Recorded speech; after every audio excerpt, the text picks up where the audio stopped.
voice sounded from the side. "Dragon's breath? More than 700?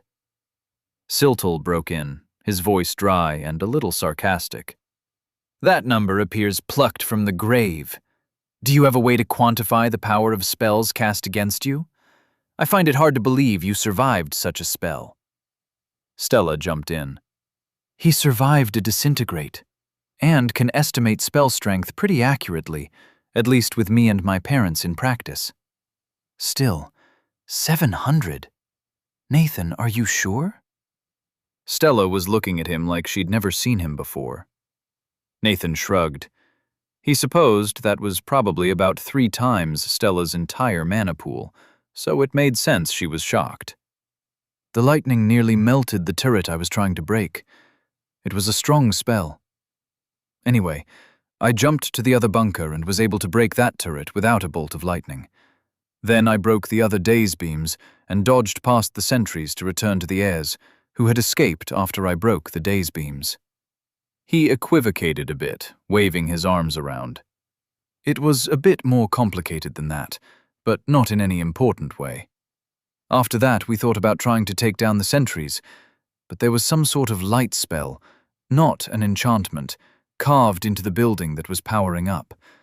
So we left, and came straight back here." Nathan paused, about to indicate his tale was done. Then he remembered another detail, one he probably should have mentioned earlier. "One more thing. There were bodies in the street in front of the building, covered by the illusion. They were wearing armor, and some of them were pretty old. I didn't count them, but maybe 2 dozen? Sudrail put her palms over her eyes for a moment, then shot a look at Siltul before turning back to the heirs. "To summarize and ensure understanding, a building of old Jamor, hidden by mental and illusion magic. Behind that magic were 8 sentry constructs, 2 turrets firing enchanted armor-piercing bolts, 12 daze beams, and a short-range defensive crystal capable of extraordinarily powerful lightning magic. All protected by a triple-force shield. Then further unknown defenses you did not see activate, including a single-shot spell-form glyph. The turrets and daze beams are now disabled, assuming there's no repair functionality. Yes?" They all nodded at Sudrail's summary. But there was another detail that was niggling at Nathan. "The sentries were creeping up to ambush us before the illusion dropped. If we were taken by surprise and not even paying attention due to the look-away, it would have been a very scary ambush." Sudrail just sat there for a moment. She was old, but every time Nathan had seen her, she'd acted so intently that it was easy to forget her apparent age. Her gray eyes had been focused, her questions direct. Now she gazed off into the distance, looking positively ancient. Her mouth opened unconsciously, and Nathan thought she was going to moan or start crying. Then she stood up, and with a casual motion, hurled her chair out the window. It wasn't a small chair, and Nathan goggled as the nearly skeletal woman casually hucked a large armchair with one hand. The window shattered and sprayed glass into the courtyard below. In 2 quick motions, her spear was in her hand, and she hurled it out of the window, high into the night. There was a shriek as the chair smashed across the stones 40 feet down. "Harpy's tits, Sudrail!" somebody shouted from below. "What in all of the secrets of Callus was that for?" The guildmistress stood silhouetted by the shattered window, gazing out into the night. Her thin robe blew in the breeze, and her entire posture seemed ready to leap out of the opening and go to battle. She held out her hand, and the spear zipped back towards her and slapped into her palm. Her gaze turned down into the courtyard, and she swore at whoever had yelled. "Tvora, go fuck a muck grabber." The heirs sat stunned in their chairs, watching the furious guildmistress stare out into the night. Backlit and with spear in hand, she looked more like a Valkyrie than an octogenarian. After a minute, she turned around, jaw clenched. She stood behind the desk and stared at them. Her voice was calm, but with an undertone of cold fury. "So, this is what's been killing teams along the North Road. It has hidden so well, our search teams did not find it. And it almost killed you as well. I am glad it didn't. And glad we know what lurks there, so we can finally deal with it." The fury leaked through, her voice increasing in volume. Why did old Jamor have to be so blasphemously paranoid? A bunch of stupid fools trying to save themselves is what they were. And now it's killed yet more good people. It's yet another secret police headquarters, or military arsenal, or research facility, with stupidly powerful and powerfully stupid security. Siltul made a few more emphatic marks on his slate as the guildmistress fumed. His voice was dry, even as his beard blew in the breeze swirling around the office. "I assume this dungeon will be prioritized for next Delve Day. Do we want to send a team to scout and disable the exterior defenses?" Sudrael looked around for her chair, then turned to look out the window. She sighed. "Yes, of course. We'll need a detailed written report from the heirs by tomorrow afternoon. Start reaching out to the Delve scholars. I'll ask Jolba for a debrief with the rest of the trainees tomorrow. This will be a valuable learning experience.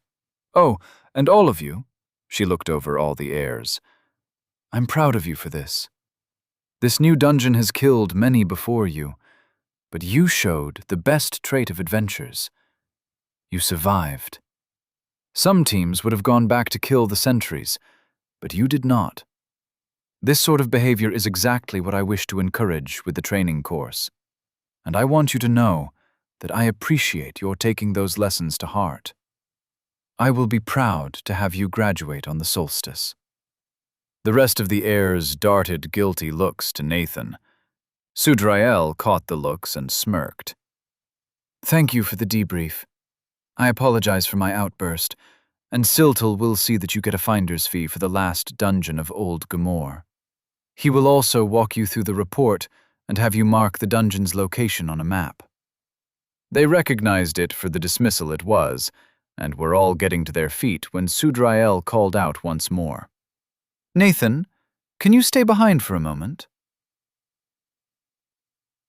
Chapter 36. Private Conversations. Stella looked surprised and on the verge of protesting, but Sarah grabbed her by the arm and towed her out of the room.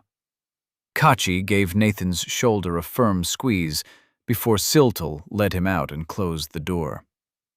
Sudrael put her spear in the holder next to the desk. She came around the edge of the desk, pausing to open a drawer in the side and extract a bottle and 2 glass cups. She set them down and spun 2 of the chairs in front to face each other. She sat in one and offered the other to Nathan. Nathan tentatively sat, taking the offered glass. Sitting across from the guildmistress like this was odd. She looked positively ancient, but her every motion was imbued with strength, a certainty that suggested somebody strong and confident in their actions. "I wonder what level she is." Sudrael had taken a moment to collect her thoughts, then raised her glass in the familiar gesture for a respectful toast. Nathan clinked her glass gently, and they both drank deeply. Nathan's nose was overwhelmed by the assault of strong, cinnamon-flavored whiskey that had an extra shot of sourness. It was remarkably smooth for its level of spice, and he managed not to cough. The drink reminded him of Fireball, but a bit weaker and significantly more sour. The guildmistress watched him with an expectant look. "Many apologies for keeping you from the heirs. I'm sure you have some celebrating to do, especially for reaching the level 27 class development. I have my own work, and will not keep you long. But I believe this is a good time to seek a better understanding of you." She paused, cocking her head and considering the weapons mounted on the walls of the office. "You saved the lives of the heirs today. That dungeon should have killed you all. Single-handedly and without preparation, you managed to triumph over a threat I would have sent 2 accomplished teams against with every bit of foreknowledge I could provide. This is known to me and known to the heir's parents. That is a bond that does not weigh lightly. You are somebody now, Nathan Lark. Eyes will rest on you, including mine. I find myself wanting to know more about you. What is your background? What do you want?" Great. Now she's going to ask after Earth. Some hint of Nathan's thoughts must have showed on his face, because Sudrael waved her hand dismissively. "I don't want to know the details of your world. Whatever Giant's Rest wanted is not of interest to me. Waking giants know we don't need more disruption now. I want to know what Nathan Lark's plan is, and why." Her elderly frame was full of poise and strength as she gazed at him over her glass, clearly inviting him to answer. Nathan took a deep breath to focus his mind and consider how to answer. He took another drink of the whiskey-esque drink to stall. She'd stated her goals simply and left it up to him how to respond. In a way, this was about the most efficient and polite interrogation Nathan could imagine. He couldn't help himself respecting that and feeling like he should be straight with her in return, which was probably exactly the intention here. "Well, I certainly appreciate it more than Tail's approach, and Sudrael genuinely has only helped me." He opened his mouth and spoke, slowly, haltingly. "Earth is very different from here. There are many more people. No danger, no monsters or dungeons. Very little conflict. There are nearly 8 billion people living there. I was born in one city of millions and was expecting to live my life in one such city or another, driven by where I could find interesting work." That statement clearly shocked Sudrael, but she didn't interrupt as Nathan continued. "I had spent my entire life training for a job that is impossible to do here, and was close to reaching the most advanced qualification my world offers. It takes 20 years of education to get there, and I was almost there." Nathan thought of his graduate school research project, the threads of evidence he had been pursuing that would push the edge of human knowledge a little further forward. It would have allowed for more precise stem cell manipulation, holding potential for therapeutics and understanding mammalian development. A small step towards growing stem cell therapies, artificial organs, and better basic science. From here, his day-to-day experimental worries seemed less important. Even if his big experiment had failed, he would have learned something and set it up differently next time. I was ready to be happy with that life. It would have been slow, philosophical. A lifetime spent building knowledge to give to the next generation, just as generations before me have provided a foundation on which to build. I was ready to be another step in the pyramid that delivered us from suffering and death. Nathan realized his eyes were wet. He reached up to touch them, his fingers coming away wet with tears. He took another drink, looking at the ceiling for a moment as he tried to master his emotions. He looked back to Sudrael, who watched him kindly. She didn't seem in a rush to interrupt, so Nathan took another minute to collect his thoughts, to think upon what had changed and what his purpose was now. All of this had been swirling through his mind for weeks, but he hadn't verbalized it, hadn't expressed it, even to himself. But then, Tail brought me here. I have so many reasons to hate him, but just one of them is that he took that life from me. An existence that I wanted, that I worked for. Nathan put down his glass and scrubbed at his eyes again. Even if I could go back now, I would not. The ember of rage inside Nathan burned a little brighter, and he clenched his fists around his tears. I've discovered a love of battle, and the path of rage calls to me. I had dedicated myself to a peaceful life, searching for knowledge. But I did it because that was the way I was best able to help people. I love knowledge, but the reason behind it was always to simply do good. And I find I love fighting, the thrill of breaking my foes just as much as I ever did learning new things. Nathan's expression was firm, even as tears continued to trickle from his eyes. Teol showed me a great evil, up close and personal. What magic can do is amazing, and I wanted power like that for the longest time. I wanted to use it to fix things, make things better for all. But when I find people who have such power, they use it to control others, to subjugate their minds and make them slaves. Nathan found himself crying harder. He'd wanted so badly to have magic, for so long, even if he'd managed to mostly forget that dream.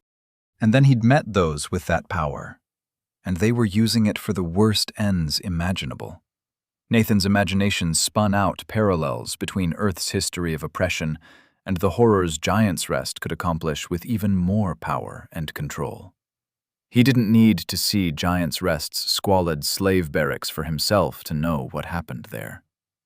It felt like a betrayal, like Nathan's dream of wonder and power had turned to darkness and horror. He'd been confronted with a tool of great beauty bent to great evil, and Nathan found that his choices made him well suited to ending the magic that made the horror possible.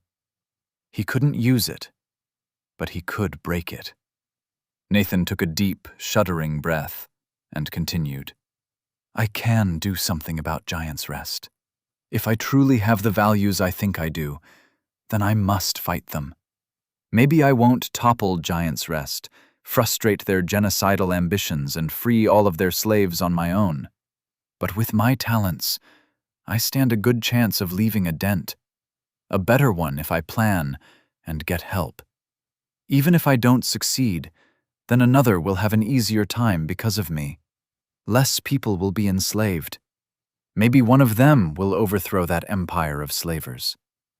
That thought, that I will benefit those that come after, that's what drove me forward in science.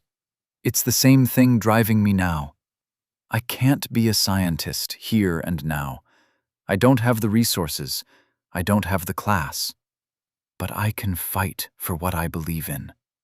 Nathan rubbed his eyes again before looking around Sudrael's office. He delved deeply into his feeling of confusion. But then I came here and saw this city. Gamor stands against Giant's Rest, but your greatest threats are the dungeons and monsters of Davrar. And I think, can I take up this cause too? If a dungeon is built on magic, I can deal with it in a way few others can. I can help this city. Do I have that responsibility too? Nathan floundered for a second, looking for the next thought. But he felt wrung out. That was everything. He had done his best to honestly lay his dilemma before the guildmistress, in the hope she could help him. Congratulations, you have developed the low-tier earnestness utility skill into mid-tier earnestness. Utility skill, mid-tier earnestness. This skill will help you portray your intense conviction and honesty when you speak to people. This skill will encourage people to be honest in return. Cannot fool truth spells or skills. He blinked the blue box away, waiting for the frail woman's response. She was giving his words due consideration, looking thoughtfully around the room. After a moment, she gestured to the weapons on the walls. Those belonged to my family. They're a reminder of what I have lost and of my responsibilities. She pointed to the bow. Silka died to a disintegrate from Archmage Denar of Giant's Rest. Then she pointed at the swords. Kala died to a trap in an Adrani Empire gatehouse dungeon we were clearing to make a shorter path to the village of Taran. She pointed at her own spear, still propped in the holder next to the desk. I can make Jamor's adventurers capable of clearing dungeons without casualties, capable of winning fights against Giant's Rest. Both are necessary, but I won't dedicate this city to Giant's Rest's destruction. The majority of Jamor would not survive that fight, no matter how it went. She pointed to Nathan last of all. You have an aspiration to destroy Giant's Rest, and I sympathize. By the endings do I sympathize. But you also want to help Jamor against the dangers that assail us. Help us with our ongoing survival, and when you decide the time is right, I will help you with your goal. She paused, tapping a finger to her glass as she considered something. I will swear you an oath upon my title as Guildmistress and member of the Council of Jamor. May Devra revoke my class if I forswear. Stay in Jamor for now, maybe until your next class development. Help us, and work with the heirs to ensure their safety and the safety of Jamor. Do this, and I will give you aid in your fight against Giant's Rest. I will introduce you to somebody who shares your goal, somebody powerful, with multiple classes, who wishes the destruction of Giant's Rest over all else. The heirs are unlikely to follow you to Giant's Rest. This is their home, and those who make war on Giant's Rest court a fate worse than death. You need allies when you decide to move against them, and I will bring you to their attention. Nathan picked up the glass, then offered another toast to Sudrael. She clinked his glass, and they downed the rest of the liquor. His voice still had an edge of raggedness to it as he replied, It's a deal. There was a long minute of silence, as they sat there and considered what had passed. Then there was a faint knock on the door. Sudrael sighed and stood, collecting both glasses. It seems the work must always continue. Do you have any final questions? Nathan was about to shake his head when he remembered one more thing. I meant to try to build a weapon. From home, the sort of thing that Tael wanted. Nothing catastrophic, just a personal weapon. I intended to ask Cardid and Beatrice Bow about it. It involves new insights, I think. Is that okay? Sudrael's eyebrows knitted together for a moment. I will trust your judgment on the knowledge you share. If you speak to any, the Bows are a good choice. They hold their insights tightly and are trustworthy. And Jamor knows better than to seek their insights by guile or force, for those who insult the Bows tend to regret it. And you can be assured they will never treat with Giant's Rest. A moment passed, and then Sudrael waved towards the door. It opened as Nathan stood to leave. Siltal entered the room with some pieces of yellowed paper. Behind him stood Stanel Cruisens, who was watching Nathan. He looked gorgeous, with corded muscles and sculpted features. Nathan was suddenly very aware he was shirtless, and that he had dried blood crusted into his belly button. As Nathan walked out of the office, Stanel clapped him on the shoulder. Nathan, we should talk. He turned, and they descended the stairs together. Stanel led the way, and he moved slowly. I hear you ranked up to 27 and set your feet on the path of anger. Stanel looked back up at Nathan, his gaze unyielding. Does your rage skill say uncontrollable, or that you will be controlled by your anger? Nathan paused for a moment, stopping to review the wording on Raging Thrill before he answered. Class skill, Raging Thrill. You can voluntarily enter and exit a rage state, where you will be immersed in the thrill of combat. This will rapidly consume stamina, but will increase your strength, speed, and resilience to damage. No, it says immersed in. Stanel's face relaxed, his relief palpable. That's good, then. I've had some bad experiences with those who couldn't control themselves in their rage. Sounds like yours is better. See that you remain you when you rage." He shrugged and turned to keep descending the stairs, continuing to talk. "Heard you saved my kids' lives today, and the rest of the heirs." Nathan didn't say anything to that, just nodded a bit. "You seem to be from far off and without much in the way of resources. Let me know if you need anything. Maybe a new spear?" Nathan looked up, and Stanel was grinning at him while he extended the butt of a new spear to Nathan. It looked identical to the old one, from the golden spearhead to the red-black wood haft. "I've got a bunch of those. I use them for throwing when I need a lot of penetration. I'll lodge a request that the head of the one I gave you gets retrieved. Those are the pricey part." Nathan took the spear. "Thanks. It was very useful against the Earthstalkers, less so against the sentry constructs." Stanel shrugged. "That's the way of things. Different tools for different jobs." He grew serious once more. "Do let me know if you need anything else, especially for adventuring. It doesn't seem like you'll destroy the bank on magical items, but I'll give you 1,000 spears if you'll keep my kids alive with them." Nathan stopped, mouth open. Well, this could certainly solve one problem for him. "Yeah, I have something in mind, actually. It might be a bit expensive, but it'll let me give Sarah a weapon neither of you have seen before." Stanel turned and looked back up the staircase at Nathan. "Is that so?" He raised an eyebrow, and his hand flickered to his pouch. A string of coins flew at Nathan. They bounced off Nathan's chest, and he caught them. It was a full string of the highest denomination currency Gamor had before you started bartering magic items. Pretty much like somebody throwing you a hefty roll of $100 bills. On initial estimate, about 10 times as much as Nathan had gotten from rescuing a town's worth of people. "You've awakened my curiosity." Then Stanel turned and opened the door into the main hall of the Adventurers Guild. Skill text comparison. Low-tier earnestness. This skill will help you portray your intense conviction and honesty when you speak to people.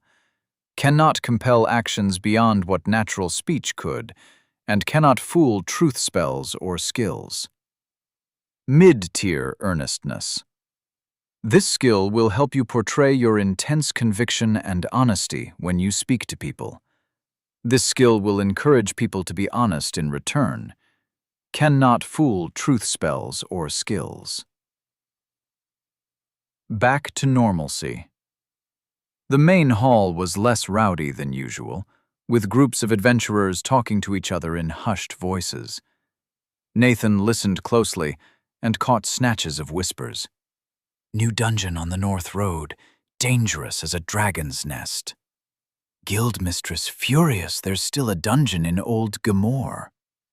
It was clear that he and Stanel were objects of interest from the way people watched them. A gaunt black man raised a hand in acknowledgement, and Nathan returned it, recognizing him as Vala's uncle. Khadeed seemed like a fixture in the Adventurers Guild, and Nathan had been meaning to talk to him more, especially if he wanted to take advantage of the bow network to implement anything from Earth. Nathan looked around, but he didn't see any of the giant traders around. Maybe they were on errands, or had even accepted a job out of the city. Stanel led Nathan through the main hall and out into the night. Instead of leaving the guild and climbing the hill, they headed to a set of buildings that Nathan had never been into before. After navigating through a short series of halls, they emerged into a cozy room with a subdued party already underway. The heirs and their parents were scattered among a number of tables. There were snacks and drinks aplenty. It was a lot like the party at Stella's house the night Nathan developed magic absorption, except that the mood was more subdued, and the heirs were doing the lion's share of the talking. As Nathan and Stanel entered, the attention turned towards them. Kia elbowed Kachi, and he stood. "A cheer for Nathan Lark, the hero of the last dungeon of Old Jamor.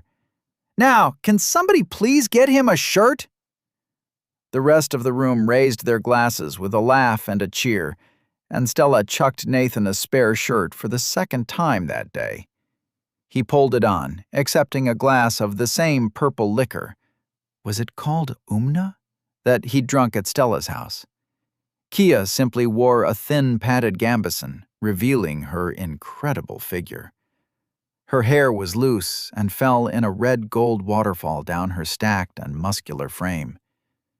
Man, all of my friends' parents are really hot. Also really badass. Those are definitely synergistic effects. They settled back into the party. After they'd gotten comfortable, Stanel prompted the heirs. "You have survived your first true challenge, where death was a true possibility. We are proud and relieved that you have returned whole, and at a higher level than this morning.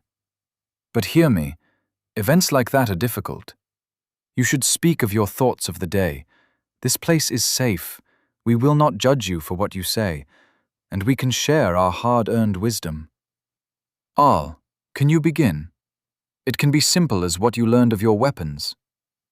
Arl nodded. "I truly enjoy the greatsword, the feeling of momentum that no defense can block the next strike.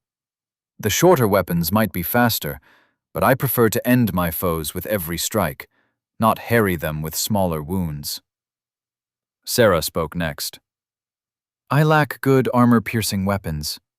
I have javelins and heavy throwing axes, but they are heavy and bulky, not well suited to most fights. I need some way to penetrate armor that is more convenient." She shot her father a meaningful glance. "Any chance I can have an enchanted weapon like that?"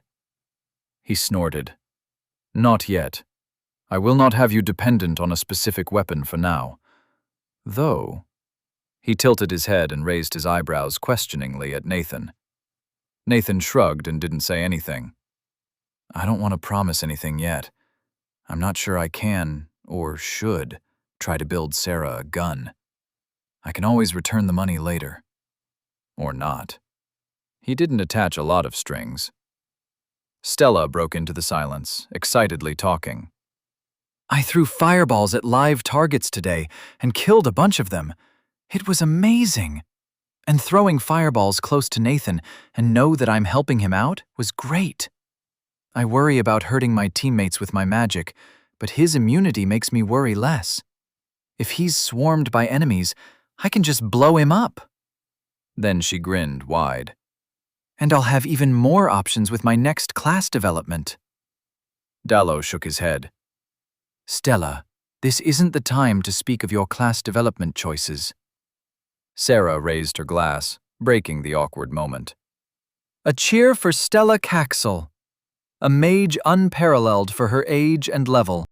"May we all be useless as she blows up our foes from half a mile away." Stella flushed, embarrassed as her mother wrapped her in yet another hug and squeezed tight. Kachi rescued her by changing the subject. "I relied on the strength of my arm and the thickness of my shield. The last dungeon of Old Gemor showed me that some foes will always have an arm stronger than my own. I must rely on the strength of my faith as the hammer that will lay my enemies low, and the shield that will protect my friends. My faith is more than just healing, for I worship the god of righteous battle." By the end of his statement, he'd picked up a faint golden glow. He looked to Kaya for approval, and she gave him a slight smile and an even fainter nod. Nathan almost didn't follow up, but decided to contribute. "I have stepped onto the path of rage and found my fury is mixed with the thrill of battle. It calls to me, draws me in with the excitement of the fight. I must learn to balance the temptation of direct combat and the power my rage gives me against the advantage of being smart. I am best suited to attacks against mages or weak points. I can't let my rage dictate my battle tactics." Everybody nodded, though nobody made a comment. Dallo shot Stanel a sharp look, to which Stanel replied with a placating hand gesture. I bet Dallo was also worried about the rage. I hope Stanel can talk him down, and I don't have to reassure Dallo and Kulal that I'm not going to snap and accidentally kill Sarah in a fit of rage. Later on, the party more resembled a group therapy session. The heirs talked about the terror of being helpless under the daze beams and the swiftness of the stalker ambush. A common theme was the worry of being unable to use your skills and training when you were disabled or ambushed by foes that you could normally defeat in a head-on fight. Stella in particular seemed upset. If we hadn't known where the stalkers were hiding and that they were about to jump, they would have landed on every side of all of us. I don't think I could have done anything about that. I can kill a stalker with a fireball, but I can't fireball in every direction at once. Dallo smirked. Yet. Nathan shared his own worries. Against things that don't use magic, I am by far the weakest member of the team. I didn't fight the sentries, just ran past them. 2 stalkers were nearly too much for me, even when I had a weapon that was effective against them. You aren't bad, Arl reassured him. We'll practice together and find out how you can improve, especially now that you've developed your class. We'd cart around a lead brick if it could throw stunts like what you did at the dungeon. Stanel harumphed. And those sentries are tough ghoul uncles, that's sure and certain. Bypassing them was the right choice. They continued talking about the ways to deal with being ambushed and how to avoid debilitating mind spells. It boiled down to being cautious, careful, and ranking up skills and talents that helped you avoid dangerous situations or break mental spells. Damn, the combination of notice, magic absorption, and identify is potent for all of that. And focused mind, too. Good job, Nathan. I mean, I picked up notice and identify because perception is the best skill in D&D, closely followed by things that prevent you from getting disabled, and abilities let you figure out important details. If you can understand the bad guy's ritual, you stand a much better chance of sabotaging it. In a slight break from tradition, Arl mentioned that his warning utility skill had ranked up a lot today. It was still too low tier to be useful for anything but last-second dodges against known threats, but he hoped it would eventually provide a few seconds of warning against a trap or ambush. Sarah vowed to find a way to develop her mind protection skill until she was immune from magical effects like that daze, and Kachi reiterated his desire to develop his faith beyond healing. Later in the night, once everyone was more than a bit drunk, Nathan admitted something he thought he'd keep secret. The night was cozy, and it didn't feel like an atmosphere where anything was off the table. I thought about running away when one of the sentries cut my hand off. I could have just taken off down the street, and I think they would have let me go. Mid-tier earnestness 2 achieved! Kachi and Sarah looked confused at the admission, while Arl and Stella looked upset and judgmental. Why did I share that? They're not going to trust me now. The Guardians all looked serious after Nathan's admission and traded glances to decide who should answer him. Kia was the one to speak up. Her general mien was one of unwavering commitment to her cause, and Nathan expected her to judge him and call him a coward. The righteous path is difficult to walk, and one does not achieve it by embracing ignorance. You walked the righteous path today, Nathan Lark, and that you considered other paths does not make you cowardly. It makes you wise. She looked to Kachi, who was listening intently. Her next words were clearly meant for more than just Nathan. Sometimes the righteous path is shrouded, and you must consider every option in order to find it. The copper-haired woman sighed, looking at the floor. I have never abandoned a comrade, and I dread the day when it will be the correct choice. If you could not have succeeded, and your only chance of returning to warn Kimor was to flee in that instant. It would have been righteous to do so. Even if I am not sure I could have forgiven you. Well, that's a bit of a downer to think about. Maybe I was wrong about Kimor being closed to me if I abandoned the heirs. Glad things turned out this way anyway. That moment of drama wasn't the end of the party, though the Guaradans seemed to have decided to lighten the mood. Kulal and Dalo started demonstrating some new spells they'd been working on. Unlike most of the magic Nathan had seen, they weren't designed for combat, but rather beauty. Stella's parents worked to interweave different opposing elements, pushing them as close together as possible without letting the mana touch.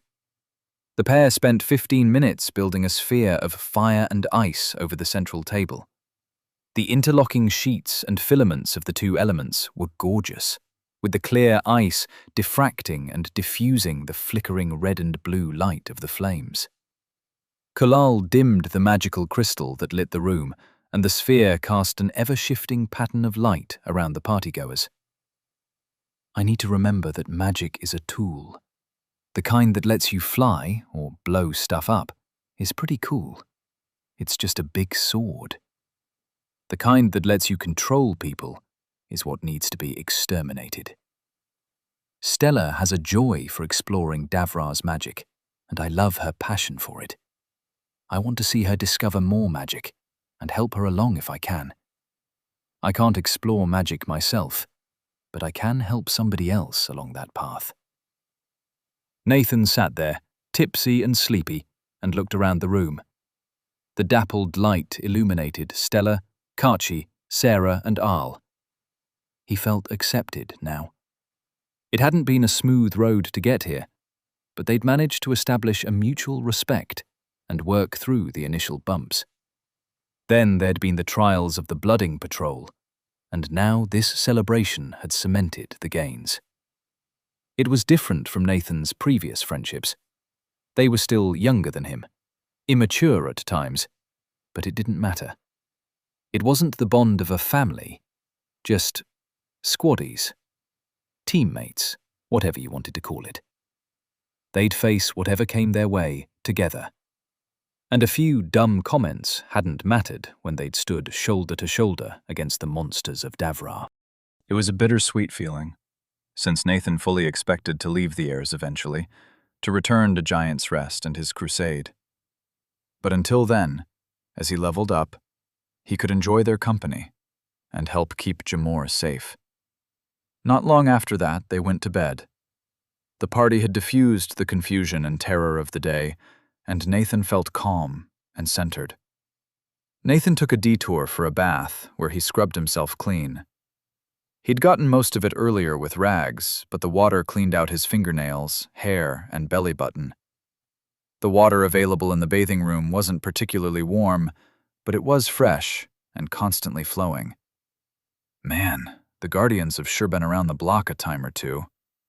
That little party was masterfully done.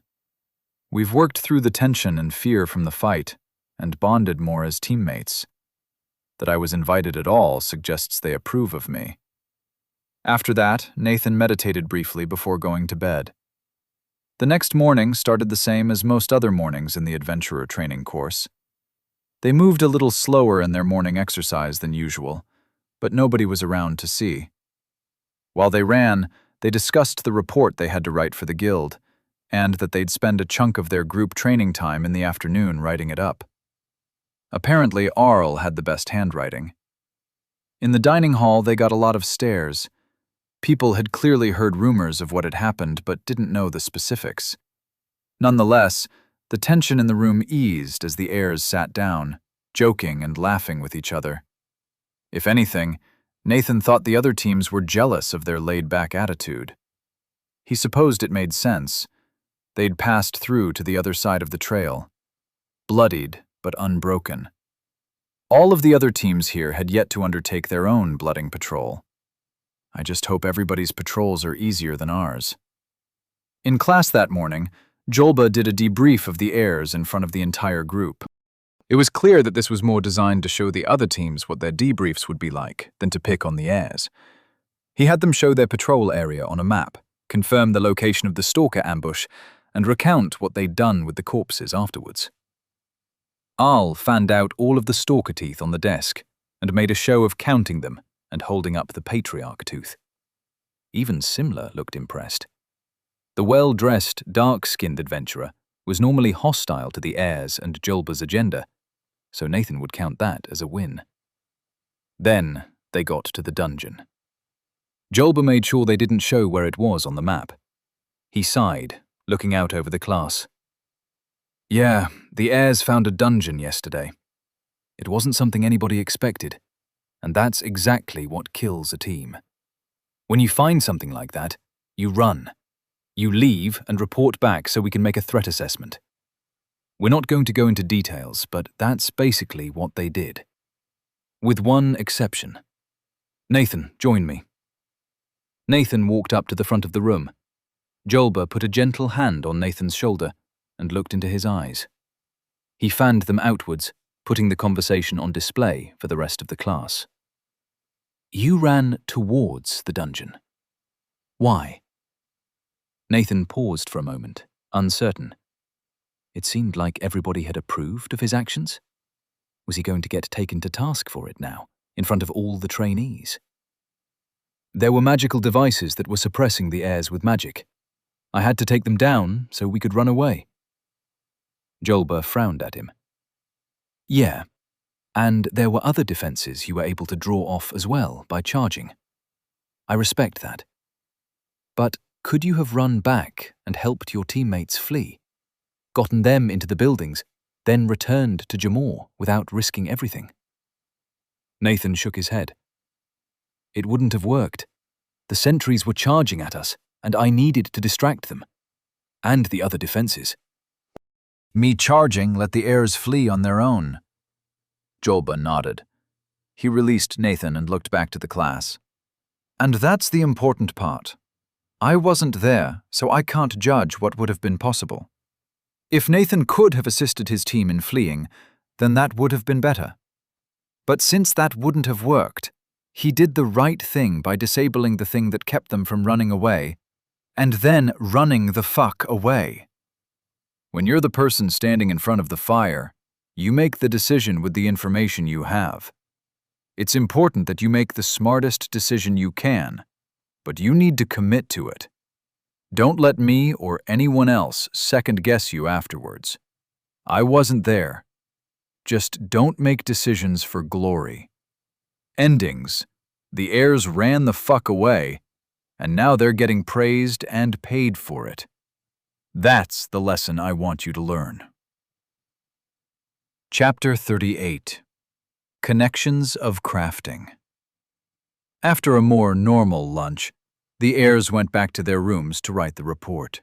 This mostly consisted of Arl writing down every detail each person could remember about their encounter with the last dungeon of Old Gamor. That name was becoming more and more official, and it's how they titled the report. They made a small diagram of the street, with the buildings and bunkers marked out. Nathan noted the approximate extent of the illusion and described the behavior of the sentries. He used his new mind palace to recall more details, including the exact shape of the front of the building. It wasn't what the metal construct was for, but combined with enhanced memory, it let him draw out an approximation of the facade. Stella helped him with the details of the mysterious light-based spell glyph. Mid-tier enhanced memory 3 achieved. While Sarah and Arl went off to deliver the report to Siltal, the rest of the heirs talked about magic. Following off of their goals from last night, both Kachi and Stella wanted to develop their magic. Stella was waiting to go home in the evening for her class development, but expected to get access to at least one more mana type. Regardless, with her new class skills and enlarged mana pool, she should be able to execute more complicated and powerful spells. She confessed that she really wanted to get lightning or light mana. My dad's an expert with lightning mana, and my mom can do art with light mana, and they're so cool. Then she heaved a deep sigh. But you mostly have to get light and lightning mana from class developments. Nobody understands them well enough to get the mana types from insights. Well, except some Giant's Rest archmages, but they keep that knowledge close. Wait, I bet I can help with that. I know the physical basis for light and electricity, and I want to live vicariously through Stella discovering the truth behind them. Nathan interrupted Stella's complaining about how stupid Giant's Rest was with that thought. Hey, I might be able to help with those insights. Not promising anything, but it's worth a try. I know a little something about how lightning and light work. Her gaze snapped to him, both suspicious and hopeful. We'll talk after I develop my class. I hope you're right. For your sake. Might be irrelevant. I think one of my classes will give me access to at least one. Kachi watched the exchange, then apprehensively asked his own question. Nathan, I hope you will help me develop offensive uses of faith. Even if you don't have any insights to share, he added teasingly. I would still appreciate you being a target of my attempts. Your ability to feel mana and yet be immune to it is invaluable for practice. Kia has her advice, but much of it is, go kill something. It's of limited use. Nathan smirked. He could definitely see Kia saying that. Sure, though I have to say the divine mana is weird. It's very emotional. Are you sure Damon won't be upset by you using mana like that in practice? Frivolously, I mean? Kachi looked confused by Nathan's question. The gods do not intervene with mortal events. Their power exists and can be accessed with the proper phrases, conviction, and faith. But Damon does not speak to me, and I do not ever expect him to. Huh. Power without communication? Most D&D settings have gods speaking to their worshippers to send them on quests or something, or at least have it generally be known that it can happen. Strange. Nathan shrugged. The cosmology here was weird, and it was on his list of things to investigate. But Nathan had already decided it wasn't a priority. He had his goals lined up in front of him, and number one was making himself and the other heirs as powerful as possible. Shortly afterwards, Sarah and Arl returned with the coin for discovering the dungeon. Nathan's share was less than he'd earned for rescuing a village of people, but not by much. Rescuing one village. A good unit of measure if ever there was one. But I'm glad that they prioritize rescuing people. The rest of the heirs were excited to talk to their parents about their recent rank-ups and developments. They'd have a lot to practice in upcoming days, it seemed. Nathan was also excited, if for different reasons than the others. He did want to talk to Artha about his own class development, but he was more intent on asking him about Davrar. The sort of questions that would immediately out Nathan as not from Davrar. Like what in the ever-living hell an ending was. He'd needed to ask those questions when he'd first arrived in Davrar, and gotten lucky that the giant raiders were good people. He'd considered bringing the heirs in on the secret, but decided there wasn't much point. It didn't change much except increase the number of people who knew his secret, and among people who were still somewhat immature and could potentially spread it further. He also wanted to talk to Beatrice about the possibility of firearm manufacture. The more Nathan thought about it, the more he thought that he did want to try building a gun. At this point, he liked the heirs. He wanted to leave them with some of his strength if he could. And it might get him more credit with Stanel for future inside bargaining if he provided the weapon master and his daughter with guns. But only if he could do it without unleashing the secret upon the world. There had been a period of artisans building exquisite custom firearms on Earth before they'd become mass-produced. He could take several measures to avoid the possibility of ranks of slave soldiers with muskets, keeping firearm manufacture localized to a few experts. First, treat the details like an insight, and tell only the bows and those they trusted how to make guns and gunpowder. If it worked out as well as Nathan thought, then they'd be plenty motivated to keep the secrets to themselves. He would almost prefer to do everything himself, but there was no way he would be capable. Second, do not introduce the idea of a production line, at least until Giant's Rest was already on the ropes.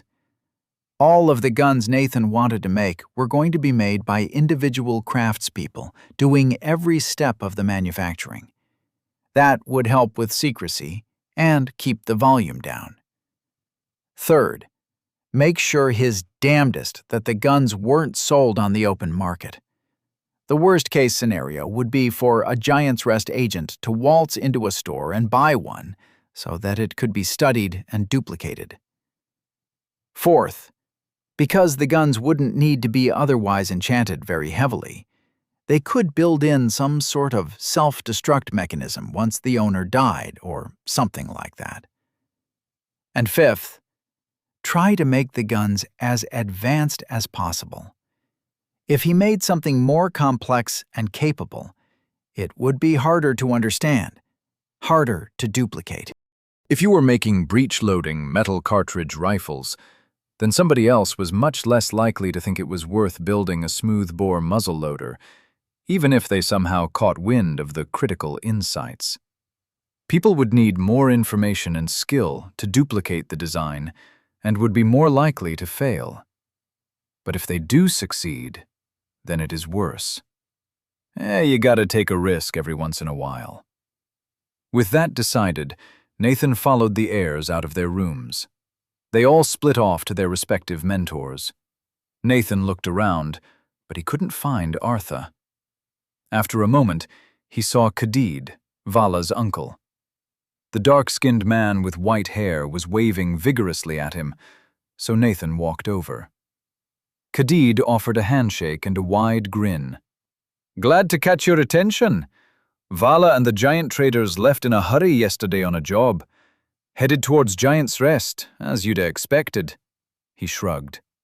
"Artha said, sorry, and hoped your blooding patrol went well." The man's face split into a huge grin again, as if sharing a private joke. "We know how that went. They're in for a bit of surprise when they get back. Anyway, you'll have to make do with me for now.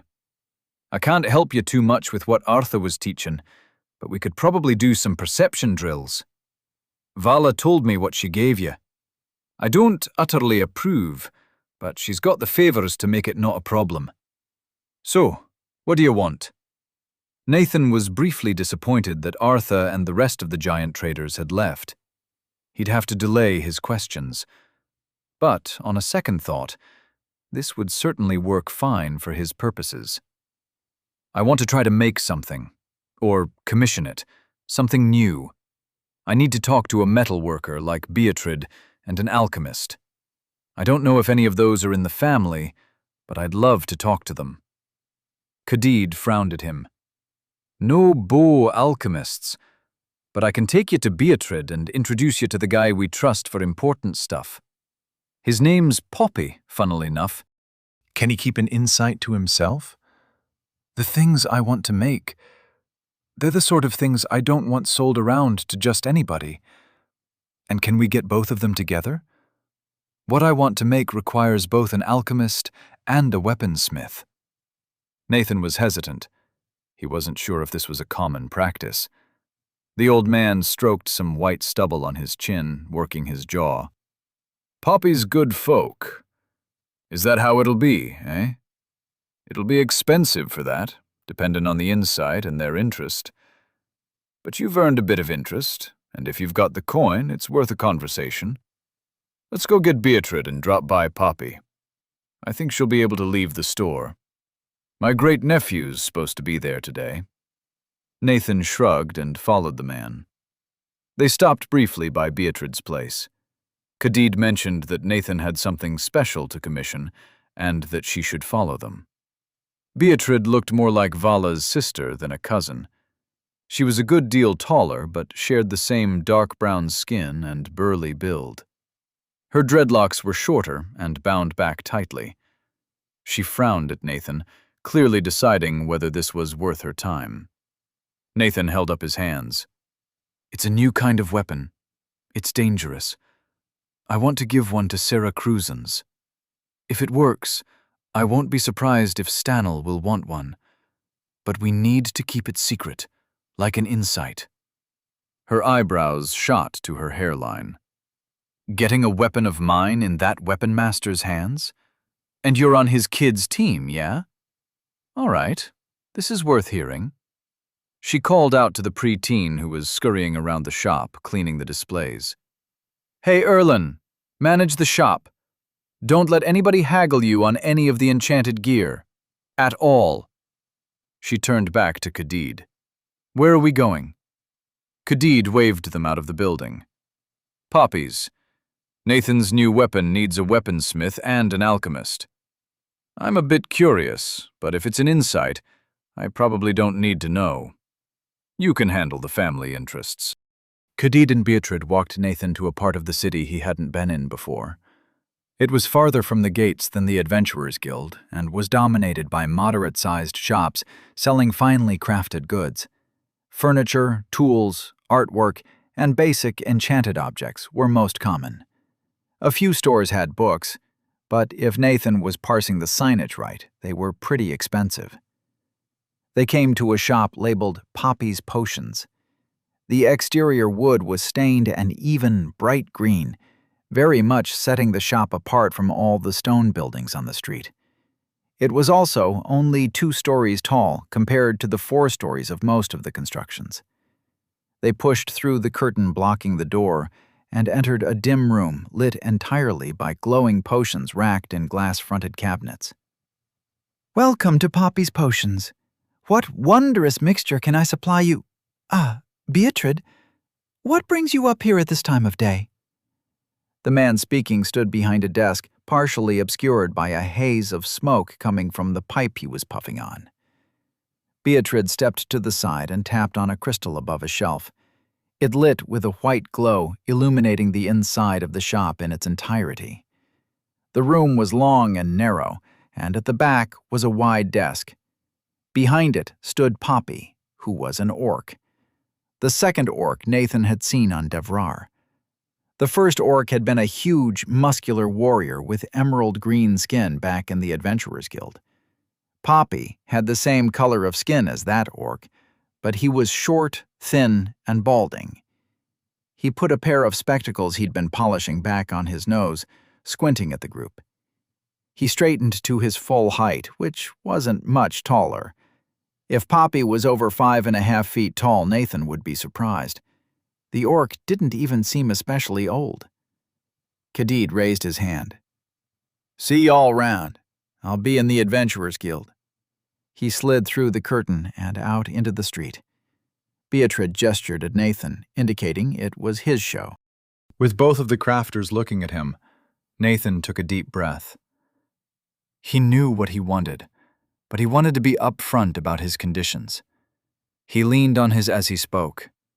I want to make a new kind of weapon that needs both alchemy and steelwork.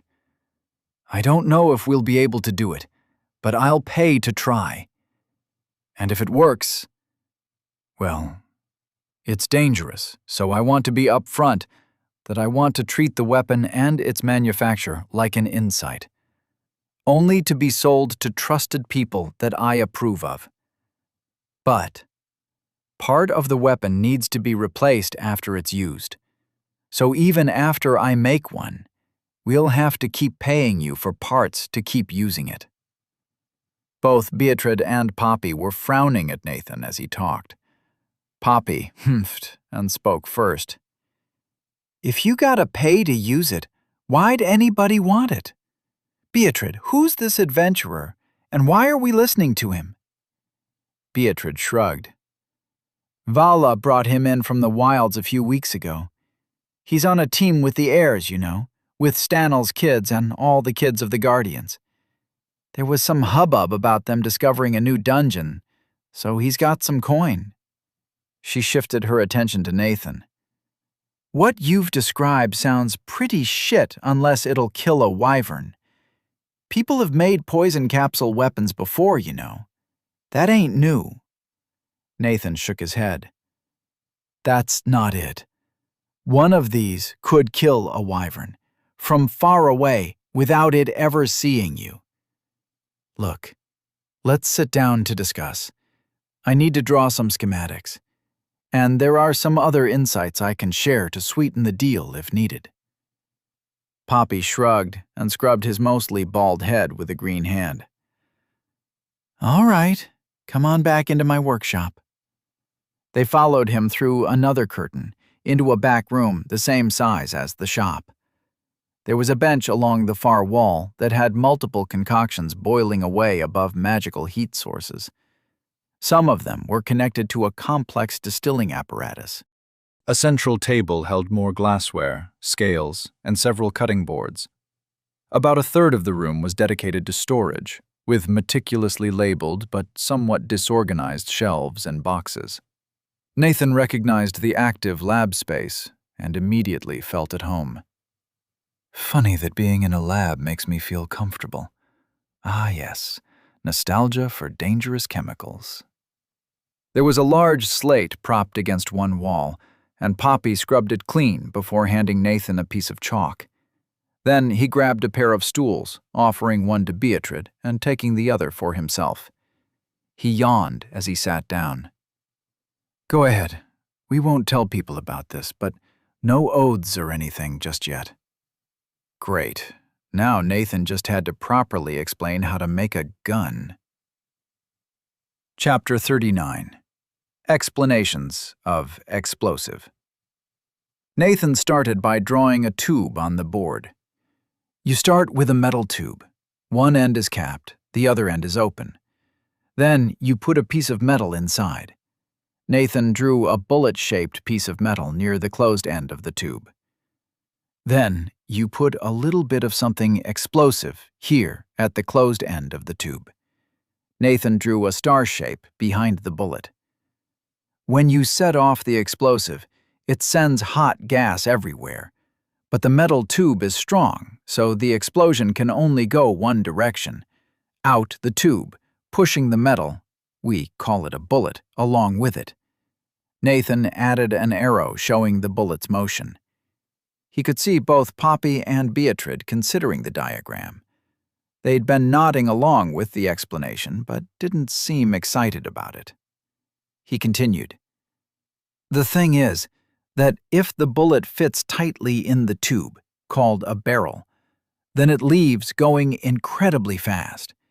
It'll go really far and can go through a person, or a wyvern if you use a bigger explosive and a longer tube. Nathan added a bunch more arrows to represent the bullet's speed. That made Beatrice consider. She shrugged, looking at the diagram. A bow or crossbow will do about the same in the right hands. Maybe not as fast, but Stanel can still kill a wyvern that way. It'd be cheaper than this, and you would just need a pile of arrows, not a packed tube for every shot. Nathan nodded. He'd thought about the bow comparison.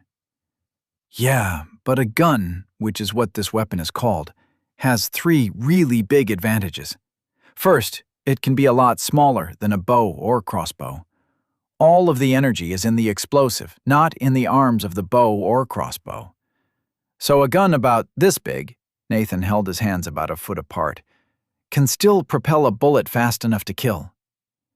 Second, because the bullet is lighter than an arrow or bolt and flies so much faster, it won't drop very much over time. If you cut grooves on the inside of the barrel, then the bullet will spin, which will make it fly straight. A well-built gun with a long barrel can hit a man-sized target from a mile away, even before classes and skills get involved. Nathan drew a spiral pattern down the length of his barrel to represent rifling. Third, you can make a system that opens the tube and replaces the bullet and explosive propellant quickly. There's a few ways to do it. All of them put the bullet and propellant together into something called a cartridge. Nathan drew a casing around the bullet and explosive. If you do it right, you can fire another new bullet quickly, like this. Nathan started snapping his fingers rapidly. Poppy finally had enough and stood up, yelling, "Except that explosives are fucking expensive. You need magical ingredients, and the most accessible one is an eye from a firestalker. I can make about this much fire blast powder from a firestalker eye. He held his fingers close together, almost touching. This gun would cost as much as a bag of holding to fire once. Nathan smiled. He'd wondered what their chemistry versus alchemy knowledge was, and why somebody hadn't invented guns before if they had fine metalwork. It seemed he had part of his answer. I know how to make a non-magical explosive using things you probably have the ingredients for. Doing it properly requires some care, but looking around this lab, I think you could do it. And the ingredients are probably cheap. Poppy stood open-mouthed for a moment, then sat back down very politely. Carry on. Beatrice broke in. We already have some enchanted weapons kinda like this. Bolters. They'll fire a bolt real hard just with the enchantments. Expensive as adamant, and they drain mana like nothing else. But it ain't that different. She eyed the bullet. Not much room for enchantments on one of those. And if it goes as fast as you say, then I doubt you can use the same one multiple times. Nathan shrugged. Those were fair criticisms. He'd certainly give up multiple limbs to get the weapon that came to mind when he heard the term bolter. I don't know how a bolter would stack up to a gun, but we could probably make this without any enchantments at all. They'll be handy to light the propellant and keep the barrel from getting dirty from the explosions. But I know ways to do all of this, Nathan gestured at the board, without magic.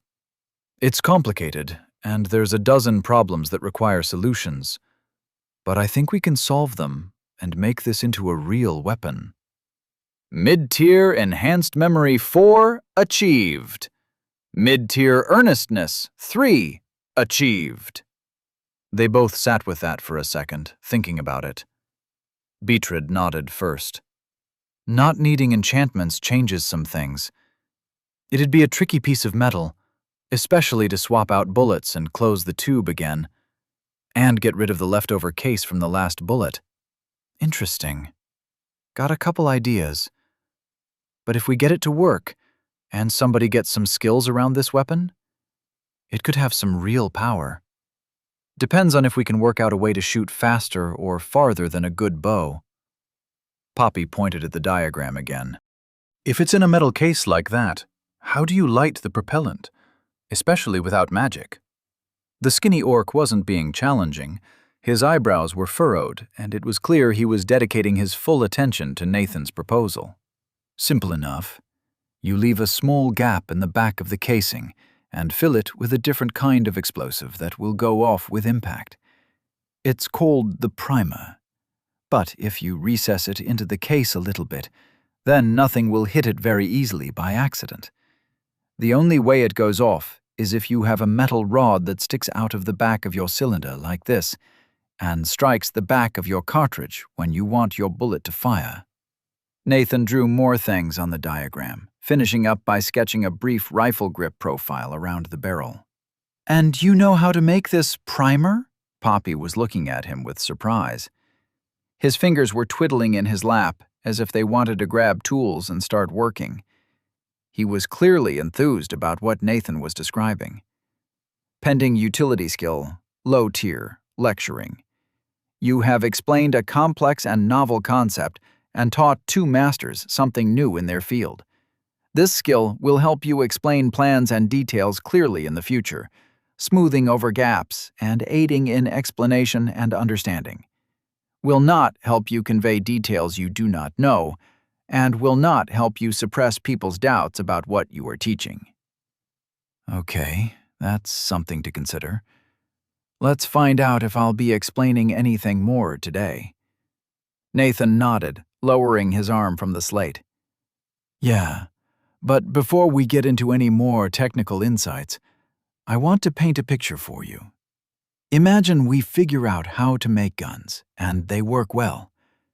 We make a weapon that fires a bullet faster than the eye can see and can kill from far away. We figure out how to make it easily and make a lot of them for a lot of adventurers. But then Giant's Rest gets some and figures out how they work. They have legions of slave artisans to make things, right? They put them to work making guns, and they issue them to slave soldiers who stand in ranks. A rank of slave soldiers with guns, shooting hundreds of enchanted bullets. I think that would change the dynamic of warfare, and not in a good way. That could happen. I do not want that to happen. So, before I tell you any more, we're going to swear to each other not to reveal this. We're going to treat all of the details on how to make guns as an insight. Any guns we make are going to be one of a kind, sold to people we trust. And I'd prefer them to have some kind of self-destruct enchantment on them. Nathan stopped and looked around, gauging their reactions. They were hesitating, looking at each other and thinking it over. I can give you other insights too, from the same place these came from. He gestured towards Beatrice. Some tips on alloying and metallurgy. He pointed at Poppy. And some tips on chemistry. We'll need to talk about what to share and what not to share. Beatrice put out one hand, palm up, and spoke. I swear by my family and our history as escaped slaves not to share the insights related to the manufacture of guns and cartridges without agreement of all here now. I will not see Giant's Rest aided from any invention I make. I further swear that if any others share these insights without my permission, I will bend all of my resources to hunting them down. May Davrar revoke my class if I break this oath. Poppy was visibly surprised, leaning backwards. He swore. Harpy's tits. I don't have much of a choice, do I? But yeah, I'm in. I need to know how to make this non-magical explosive. His eyes were hungry, and he lifted his hand. I swear by my own desire for knowledge, which led me to abandon tradition and home, that I will not share the insights related to the manufacture of guns, explosives, or cartridges without permission from both Beatrice and Nathan. I will hunt down any who share this insight without permission. I speak this oath honest and true, and may Davrar strike my class from me if I break it. He lowered his hand, shaking his head. I'd have to be an idiot to trust Giant's Rest anyway. I've heard they don't take kindly to orcs. Idiots. They wouldn't stand up for 5 minutes to the true Imperial army. Then it was Nathan's turn. He considered his words for a moment, then spoke. These insights are mine, so I will not swear to keep them secret from all others.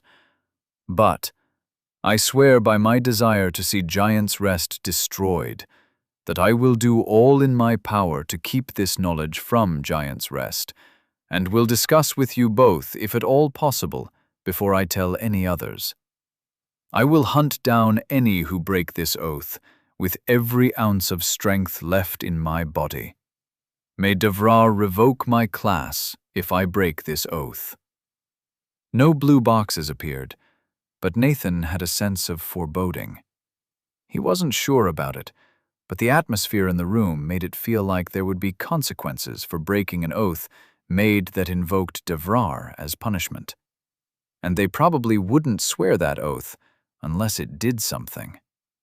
With a thought, Nathan accepted a pending skill. He could always ditch this one later. He strongly doubted it would be permanent. But it would be useful now, and might be useful for teaching Stella. Congratulations! You have accepted the low-tier lecturing utility skill. They all took a deep breath, and then Poppy grabbed another stool for Nathan. Okay, now we've initiated the gun cabal. Let's get some insights into the open, so it's a true cabal. I want to know how to make this explosive. Can you walk me through it? Nathan nodded, reviewing his recollections of black powder. Yeah, it's got 3 components. I know them as charcoal, saltpeter, and sulfur. Do you have them accessible? Poppy frowned, getting up and scanning his shelves of materials. Of course I know what charcoal is. I use some ground charcoal to make inert water. He grabbed a small drawer from one of the cabinets and set it on the central table. It held a couple of small cloth bags that leaked black dust. I've also got some sulfur. Use a bit of it in a bunch of different stuff. Not particularly cheap. He pulled out another drawer, which was sealed with a metal plate. As for saltpeter, I don't know the term. What's it used for? Nathan shrugged. It's a pretty standard oxidizer. Hold on, I'm going to use a skill to see if I can get any more information. He sat down on the stool and closed his eyes, searching back in his memory for details about potassium nitrate. Saltpeter. It had been mined and produced from manure in a variety of ways. What had it been used for besides gunpowder? Well, fertilizer, obviously. It was purified nitrogen from manure, but it was usually easier to just use the straight manure unless you were doing chemistry. What else had people purified saltpeter for? Right, food preservation. It's great for curing meat. Huh. Nathan pulled out a packet of jerky that he kept on hand for stamina replenishment. Is this cured with straight salt? They both looked at him with some level of confusion. Poppy shrugged. I don't know. There's a place that makes it not too far away. Let's go find out. Poppy moved a shelf to free the door, then locked up the shop. He led them down the street. As they walked, Beatrice looked over at Nathan. How do you know this stuff anyway? I'm still not sure I believe it all, but if you can make the necessary boom, then that'll change. We'll need to go over specific designs for me to start working on. I think those casings might be tricky. Are they crimped around the bullet? Can't be steel if so. Nathan grinned. How I know it is a whole other insight, worth more than this one. And yeah, the casings are usually made from brass. They can be reused if they're made right. Poppy walked quickly, clearly impatient to get where they were going. The building really wasn't set all that far away and resembled a low warehouse with an abundance of chimneys. They walked straight into the front room, which doubled as a store and an office. Racks of jerky and other cured meats were laid out, and farther back were large bags waiting for pickup. There was a skinny woman manning the desk in the corner. She looked up when they entered. Poppy took the lead. Care, good to see you. 1,000 apologies for the hurry, but we've got a quick question about the curing process, and we might want to buy something you use for it. Nathan? Nathan stepped forward. It's a white powder, which you use to cure meat. Creates a red color in the meat when you rub it in. It isn't salt, but probably tastes a bit like it. Do you know what I mean? The woman looked up at them, a bit taken aback by the sudden onslaught. Yeah, I think we got that. You want some? It ain't cheap. She named a price for a bag that made Poppy blanch. It was a fair chunk of change, and clearly a good portion of the jerky's cost. Nathan stepped forward. It's okay, I got this. He certainly had money to burn, especially with the money that Stanel had given him. He showed her the coins. Can we see it, to be sure it's right? Care shrugged and waved them farther back into the working space of the building. She led them to a storage room and pointed to a stack of large bags. The top one was open, and she scooped out a handful of small white crystals. It looked right. Nathan took a crystal and stuck it into his mouth. Salty, but not table salt. It tasted a bit cool, which was weird. If it was used to cure meat, it was probably potassium nitrate. Could be sodium nitrate, which would still work, but would be harder to keep dry. This stuff doesn't seem hydrated. Might be a mix of the two. Nathan handed Care the coins, then hefted one of the bags. They were the size of Nathan's torso, awkward and heavy. Nathan wouldn't be surprised if the bag was nearly 100 pounds. He walked it back out of the building, then into the street. He focused on keeping a hold on the bag as they headed back to Poppy's shop. Poppy was bouncing around like a puppy. The frail orc clearly couldn't wait to see what would happen. He unlocked the door again and ushered in Nathan and Beatrice, then hustled to clear a space for the bag. Nathan dropped the bag and stretched, looking around the room. Poppy was already sawing away at the bag with a small knife. "What's the mixture ratio?" The answer was on the tip of Nathan's tongue. 15 parts saltpeter, 3 parts charcoal, 2 parts sulfur. All ground and finely mixed. It won't explode very well unless you do another step, but it'll burn real strong. The orc was hurrying around, getting out a scale and measuring charcoal dust into a stone mortar. "I hope to the divine you mean those numbers are weight fractions." "Yes. What do you take me for, a barbarian?" Nathan nodded in the affirmative, then stood back with Beatrice as the alchemist spent a few minutes measuring the ingredients before carefully grinding them together. He stirred the mixture with a wooden stick for a moment, then looked at Nathan. "Do I just light it on fire?" Nathan looked at how much Poppy had made. It was a decent amount, maybe a pile the size of a fist. "Probably better to just do a little first, yeah?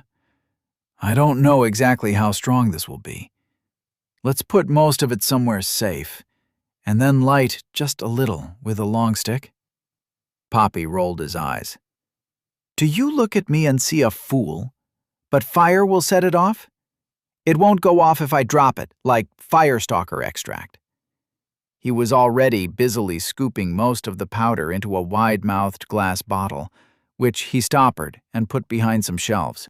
On a metal sheet in the middle of the table, he left a small pile of dark powder, an inch or two tall. Nathan stepped back, shaking his head. "It'll only go off with fire."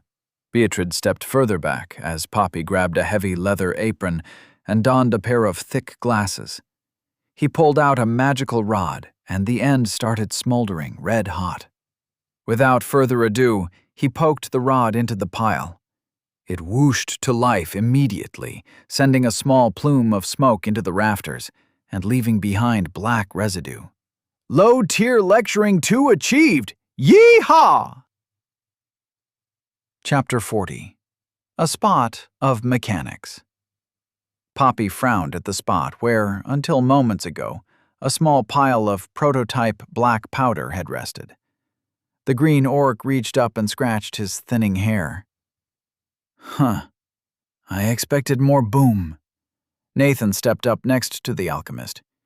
"Yeah, it's not quite done yet. If you mix it even finer, that'll help. The other thing that needs to happen is to grain it, so you have tiny little pellets instead of a fine powder. The way you do that is to mix in a little bit of water. The goal is more of a putty than a slurry. Then you rub it through a mesh screen or squish it into cakes and crumble them. You might need to heat it to dry it out." He gestured at the metal sheet. "Carefully, of course.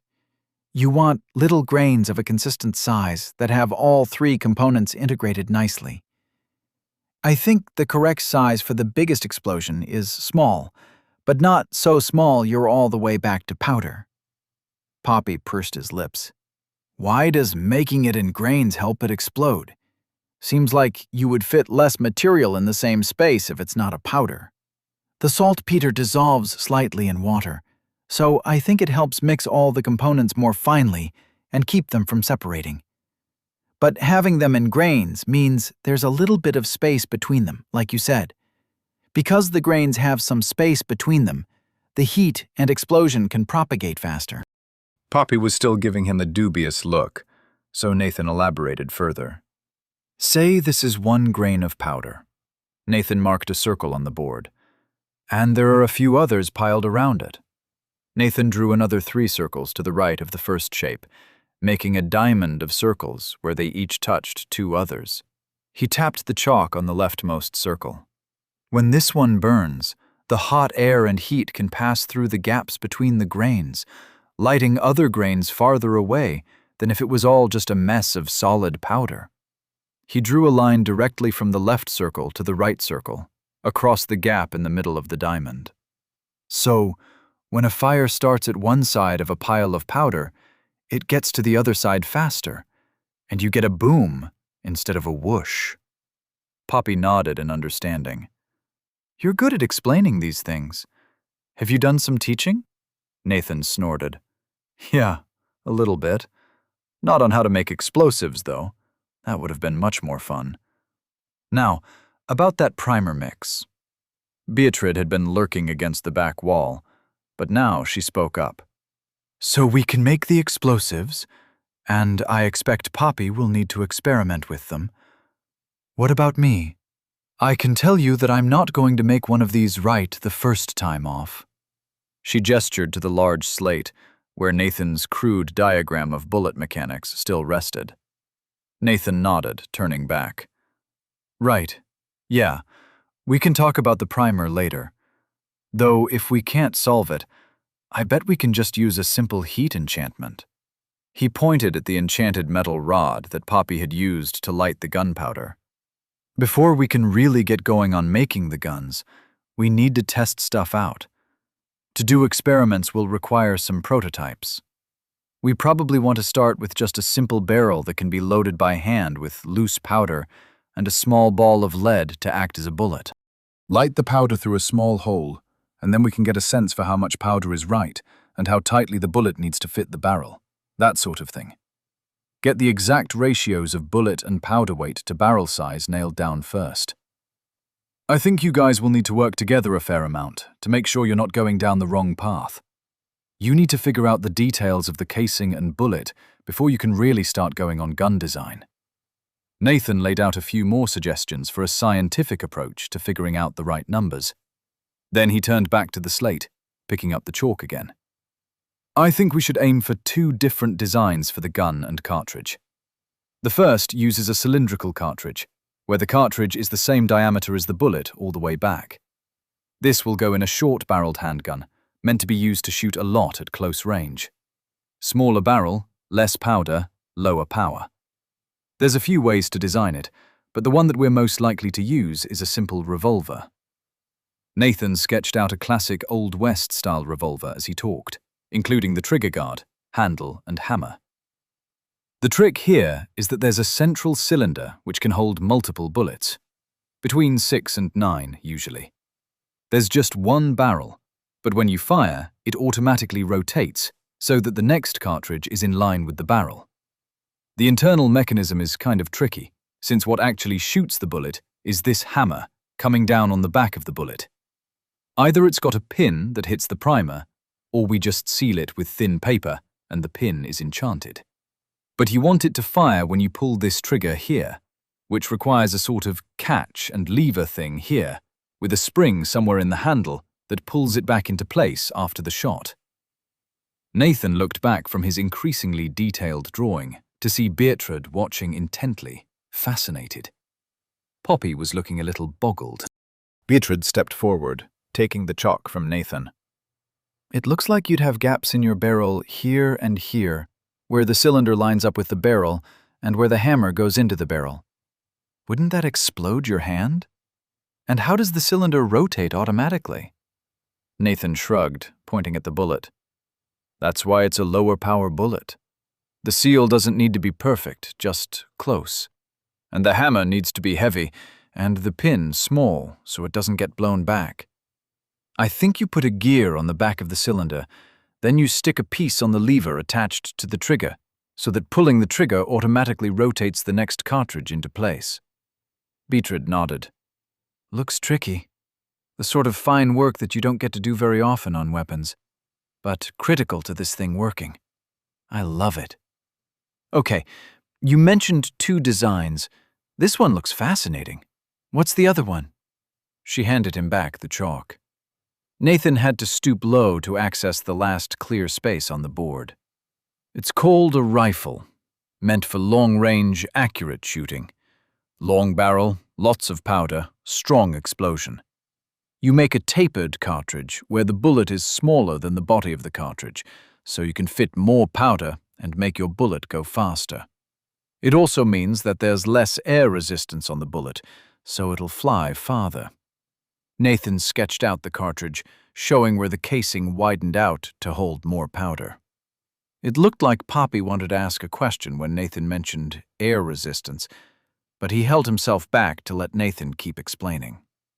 Because you have more powder, you need a stronger chamber. The design we'll almost certainly use is called a bolt action, where you put a cartridge into an opening, then push this lever forward. The bolt, here, moves the bullet into the chamber. Then the lever rotates down a quarter turn, and the bolt screws into the back of the chamber, forming a tight seal. The firing mechanism pops the pin through the bolt and into the back of the bullet, though the mechanism also needs to move with the bolt, which can be tricky. You can either feed cartridges in by hand, or you can make magazines that go in the bottom. They've got a spring in them that pushes cartridges up into the gun. So, to reload, you just turn the bolt a quarter turn, pull it back, replace the cartridge, then push it forward and screw it back in. You can also make a magazine setup where a spring pushes a new cartridge in from underneath. Beatrice looked enlightened. It screws into the back of the chamber to form a seal. That's elegant. How do you clear the casing after the cartridge goes off? It needs to be gone, yes? I'm not sure about this one, but I think you put a little lever here that engages when you pull the bolt back. It just flicks the casing out sideways. I can get you a better answer later. Beatrice didn't mind, looking over the diagram with a hungry gleam in her eyes. Why does the back look like this? I notice you don't have a handle on it. Oh, because the cartridge is bigger and shoots the bullet harder, there's a lot of recoil, or pushback from the gun firing. You brace this part against your shoulder. Nathan looked around the room and grabbed a broom. He aimed it at Poppy, who was watching with an amused look on his face. See? So when the gun fires and jerks in your hand, it's braced against your shoulder. Nathan jerked the broom to simulate recoil. Then he paused and took a breath, halting his frantic torrent of words. He looked over the diagrams, trying to think of important details he'd forgotten. There were 100 important details he hadn't gotten to yet, but this would be enough to get started. Oh, yeah, the bullet. One more thing for now. The bullet itself is made of lead. It's softer than the steel of the barrel, so it'll engage with the grooves to spin properly without messing them up. It's also easier to make a bunch of lead bullets for reloading empty cartridges. Beatrice nodded along, pursing her lips as she thought about Nathan's point. Low-tier lecturing 3 achieved. It was Poppy's turn to interrupt. It's getting a bit late. Come on up to my place. I'll make dinner.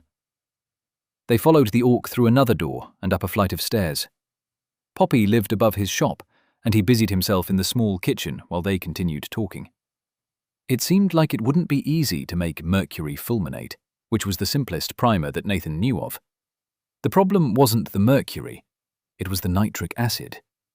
Really, Nathan should have asked about nitric acid first, since gun cotton might have been a better propellant than gunpowder. The basic problem was that they didn't have sulfuric acid in any quantity, and the acids they did have seemed to mostly be magical. Sulfuric acid was the starting point for most industrial chemistry processes, including the best ways to make nitric acid. Nathan would have to spend some time in his mind palace to remember more. But that was a different rabbit hole. Maybe he could shepherd Jamor's alchemists into better living through chemistry later. For now, they needed to use materials already on hand to make power multipliers for Nathan's friends without starting a chemical industry. That would for sure have unintended consequences. Beatrice and Poppy were discussing their first priority, which was the development of a standard casing and bullet size. Beatrice needed to make some casings before Poppy would have an appropriate way to test if his powder was good enough, and the size of the cartridges would have to be decided before she could get started on proper gunsmithing. They asked Nathan a dozen more questions about the mechanics of various designs, or alternate ways to do things. Nathan had to face up to the fact that while he remembered a lot of useful information from Earth's history, he did not have much hands-on experience with what he was describing. But that's why he'd asked Khadid for the introduction. He didn't have the tools, time, or experience to make his knowledge a reality. These two did. There were risks, but Nathan thought he'd done pretty well at mitigating them. Actually, is it possible for you both to install some more security on your stores? Nathan asked. I'll help pay for it. He dug for his money again. Poppy was dishing up the food, a leftover stew pulled from an enchanted preservation box and heated in a pot. He raised his eyebrows as Nathan put some more coins on the table. I won't turn that down for sure and certain. Appreciate the thought of security. Though the best security will be preventing people from learning what we're doing. Don't go telling people, and we should be careful about it in the streets. Beatrice took her bowl and a spoon. I should ask Old Man Buskar if he's interested in selling his shop. It's right next to mine, got a nice workspace. You interested in moving down? Safer near the Adventurers Guild. Not a lot of thieves want to run into a Jamor adventurer. More guard closer to the gates, too. Poppy hesitated, clearly thinking about it.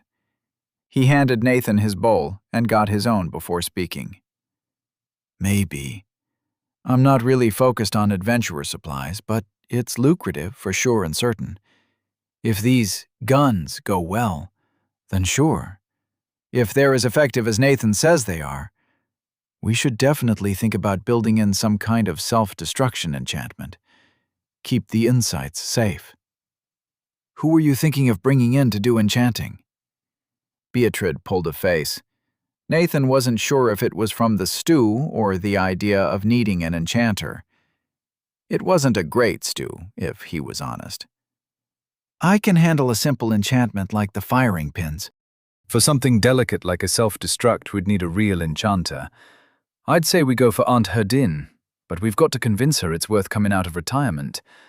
We can trust her farther than we can trust me, and she's forgotten more about real enchanting than I've ever learned. We'll talk more about it next time. She took another bite and grimaced. We can get excited all we want, but until I witness a piece of metal flying faster than sight, I'll have reservations. The conversation quickly drifted onto more mundane topics around being a craftsperson in Jamor.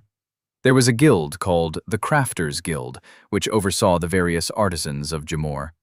Aunt Herdin had stepped down from the role of guild mistress a few years ago and been replaced by a man named Vint Anisal, a stonemason. Both Poppy and Beatrice complained about the taxes that he'd allowed to be levied on the crafters in the past few years. That led to a discussion of the governance of Jamor, which was a topic Nathan hadn't had a chance to learn about. He'd heard of the council, and apparently it was their lead governing body. There were 7 guilds, and each guild had a guild master who sat on the council. Nathan asked about the guilds and got a quick rundown from Beatrice. 4 of the guilds were focused on the city of Jamor: the adventurers, the guard, the crafters, and the traders.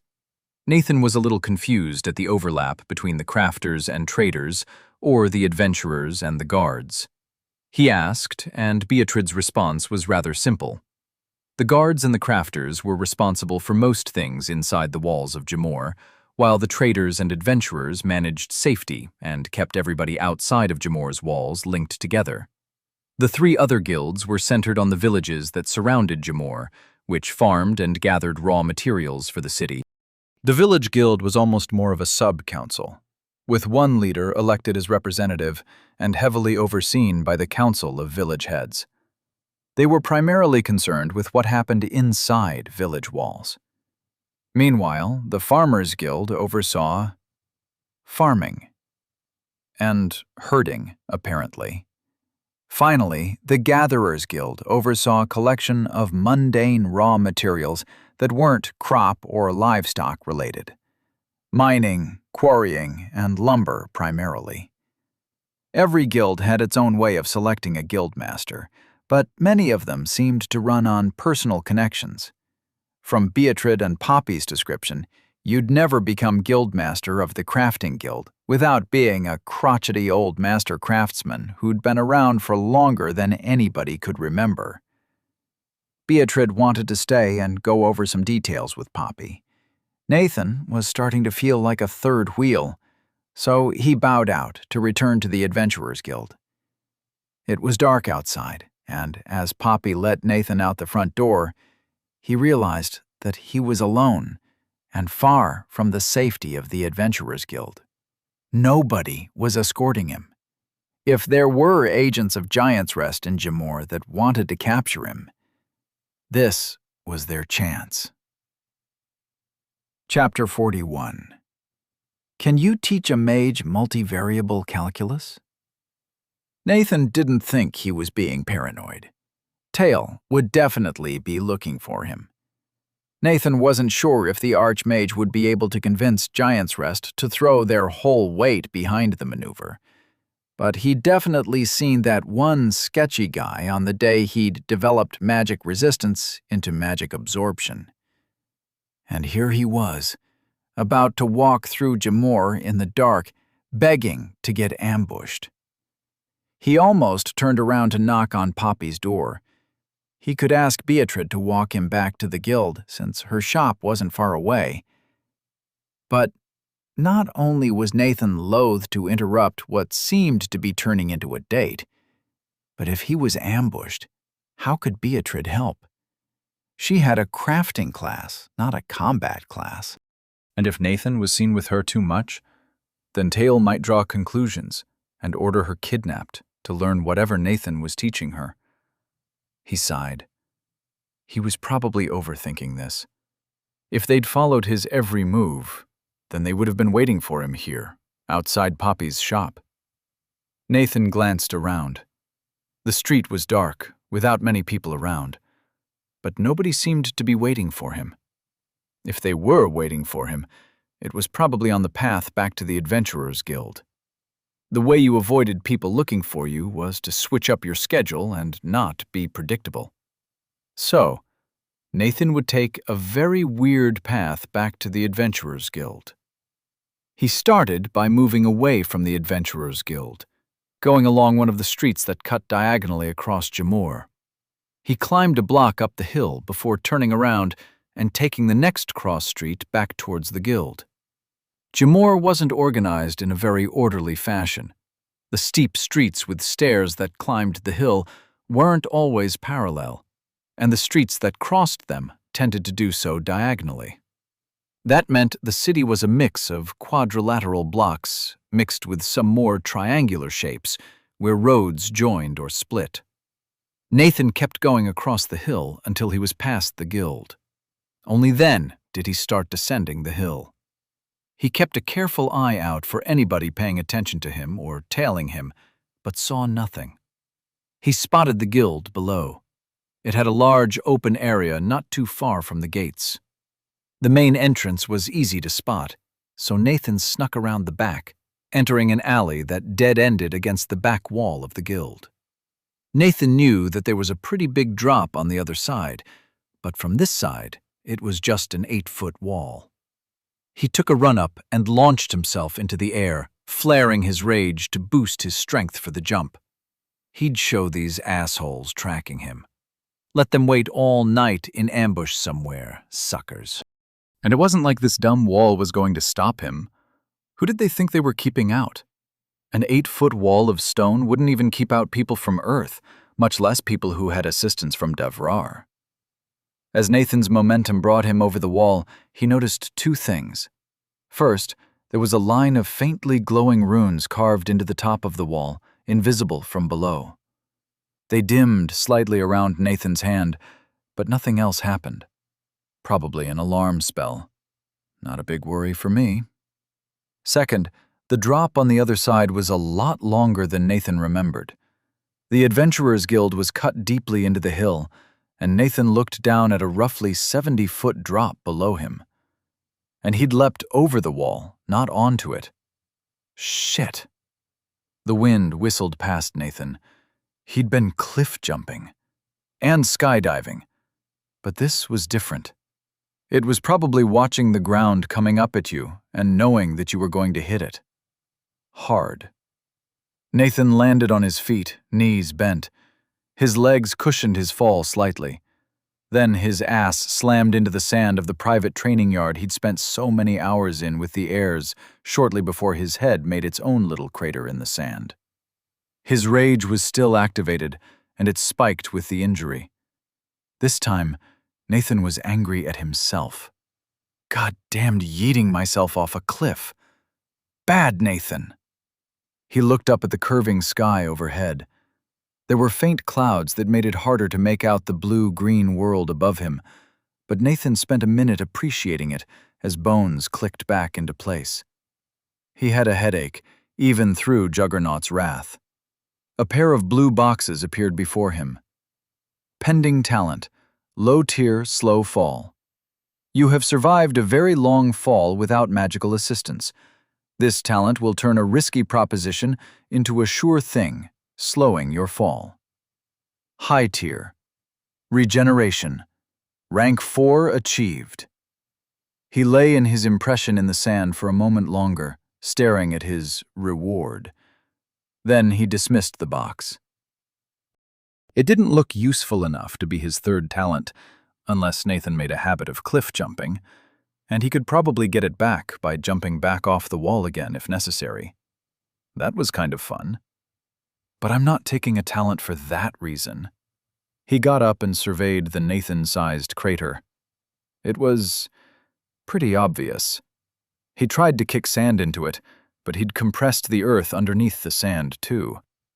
There was going to be a depression in the training ground no matter what he did. Maybe he'd tell the heirs tomorrow. And maybe he wouldn't. After a moment, Nathan shrugged and went to go find the heirs. As he walked into the suite, Stella pinned Nathan with a look. "You! Why are you so late?" She looked pissed, and her eyes were puffy and red. "My parents made me take the worst class. I didn't get light or lightning or anything interesting. I got earth and air, two of the most useless damned elements around. So, you're going to teach me about light and lightning." She looked him up and down. "Why are you covered in sand?" Nathan sighed, brushing some sand off his shoulders. "I had an interesting time getting home." He pinched his nose between two fingers, willing his headache away. After a moment, it obliged. "Oh, that's handy. Would have killed to do that to migraines back on Earth." Well, not killed. It's a saying. I wonder if that was regeneration or Juggernaut's wrath. Maybe both? Stella wanted to learn about light and electricity. Nathan knew a fair amount about both of those things, and he wanted to see Stella's joy as she explored magic. But how could he explain it? From what he understood of Devrar and its magic, the better you understood something, the better your reward. Except for the Devrar-assisted spells like mind control and healing. Those were just bullshit. If he wanted to do this correctly, then he'd need to start from the beginning. He walked over and sat down next to Stella, grabbing a cookie from the plate at her elbow. He picked up a slate from the table and drew a pair of familiar orthogonal lines, labeling one X and the other Y.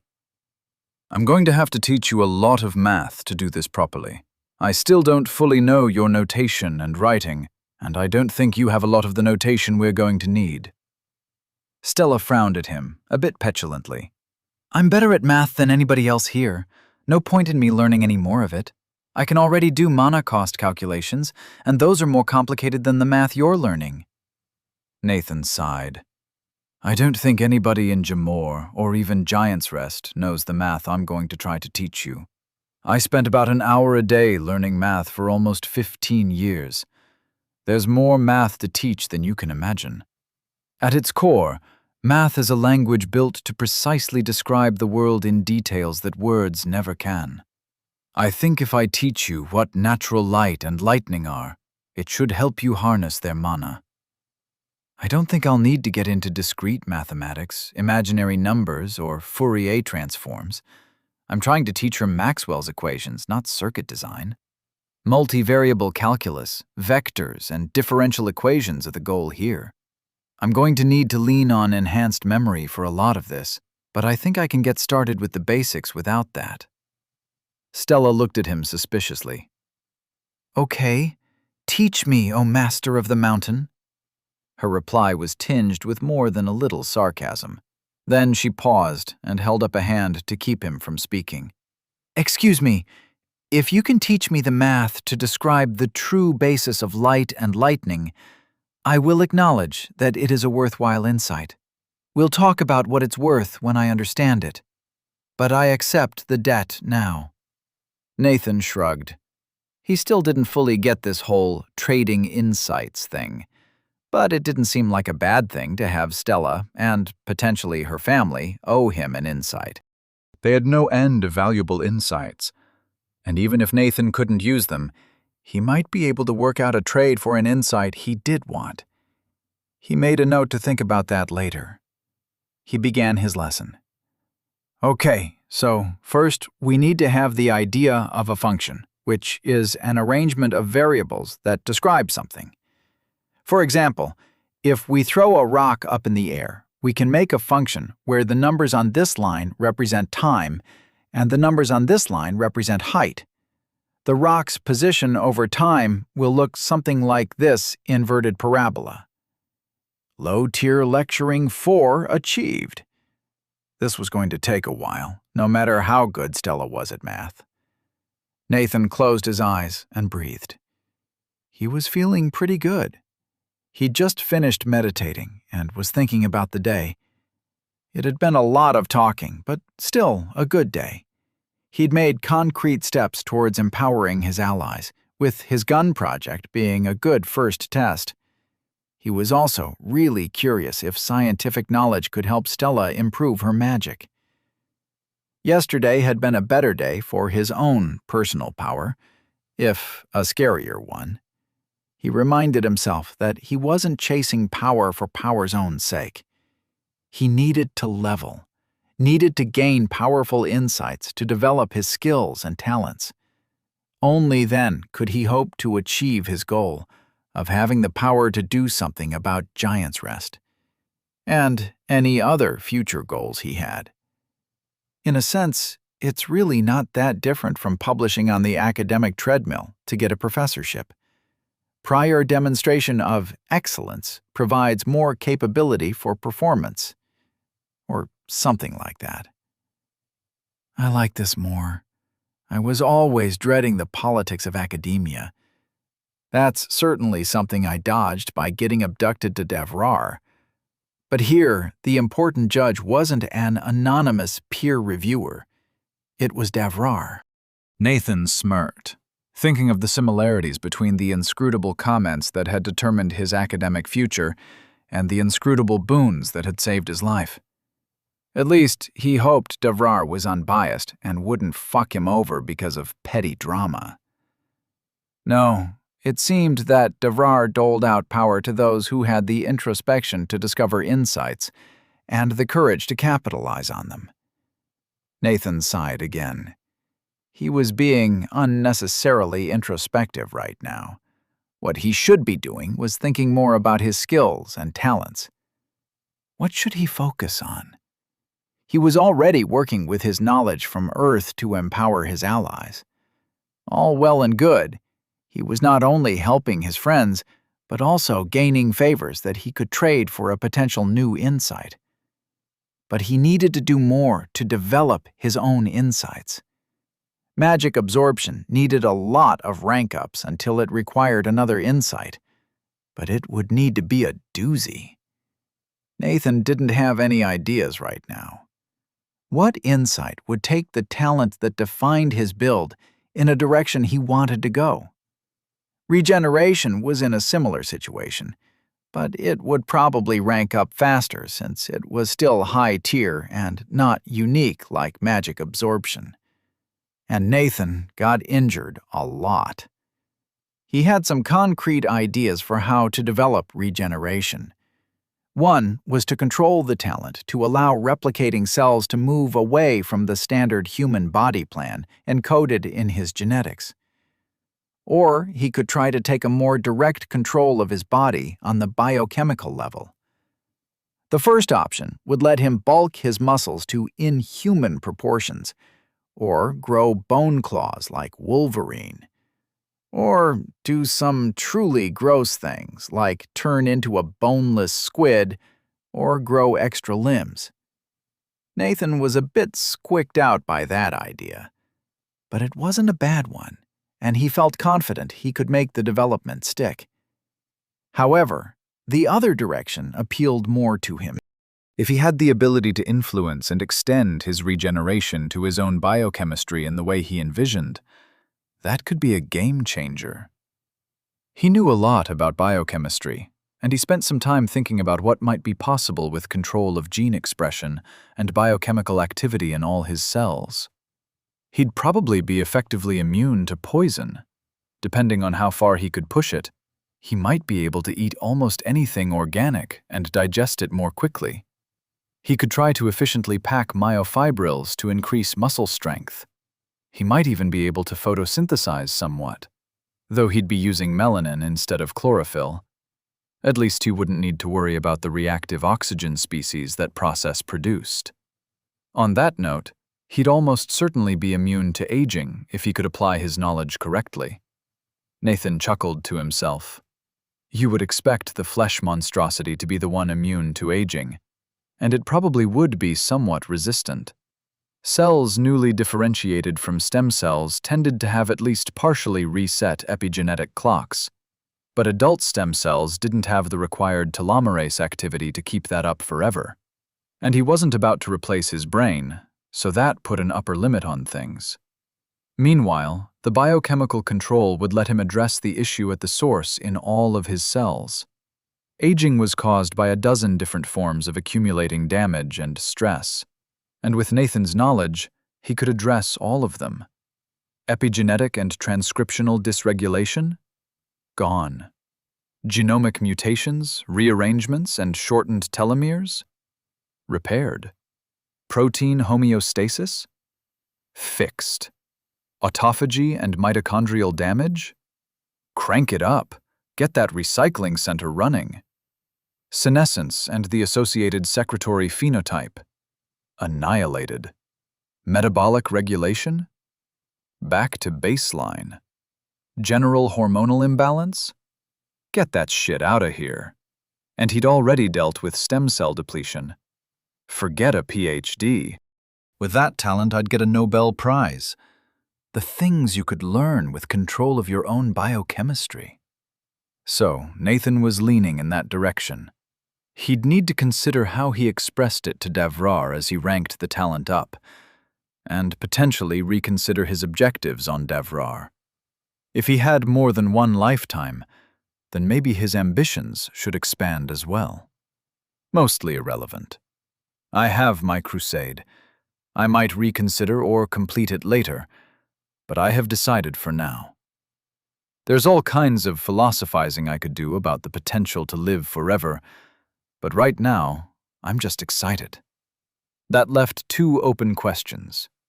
Nathan had a third talent slot, and a waiting development for focused mind.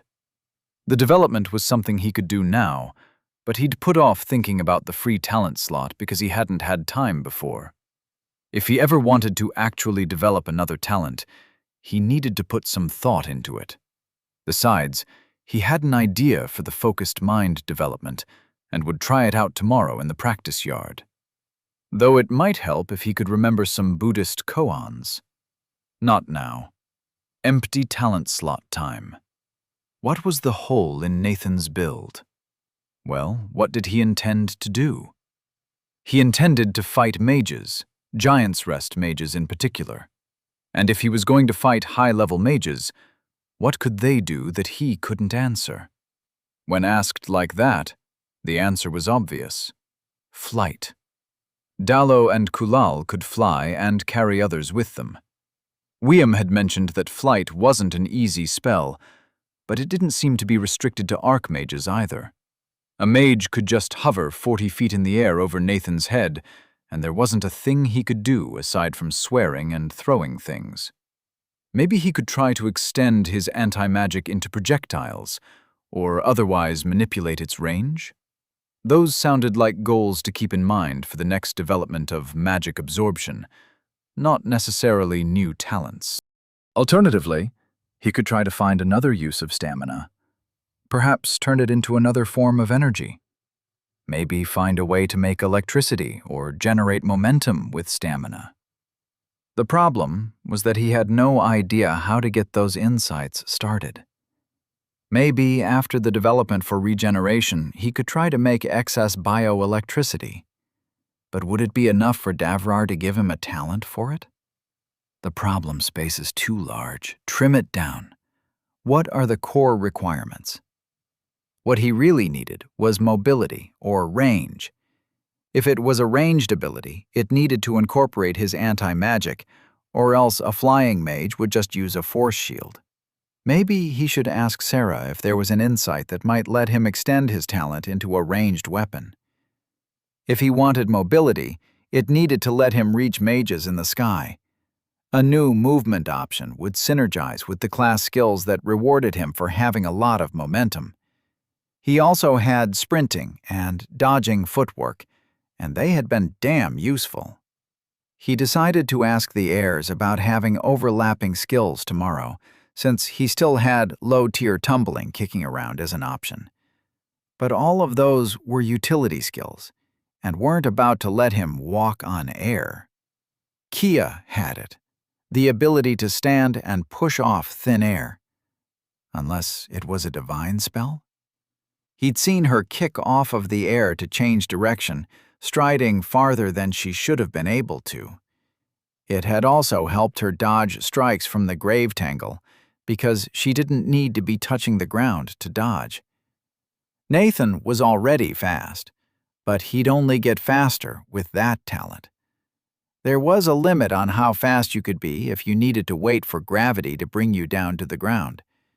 Kia's ability to push off of the air was what Nathan wanted.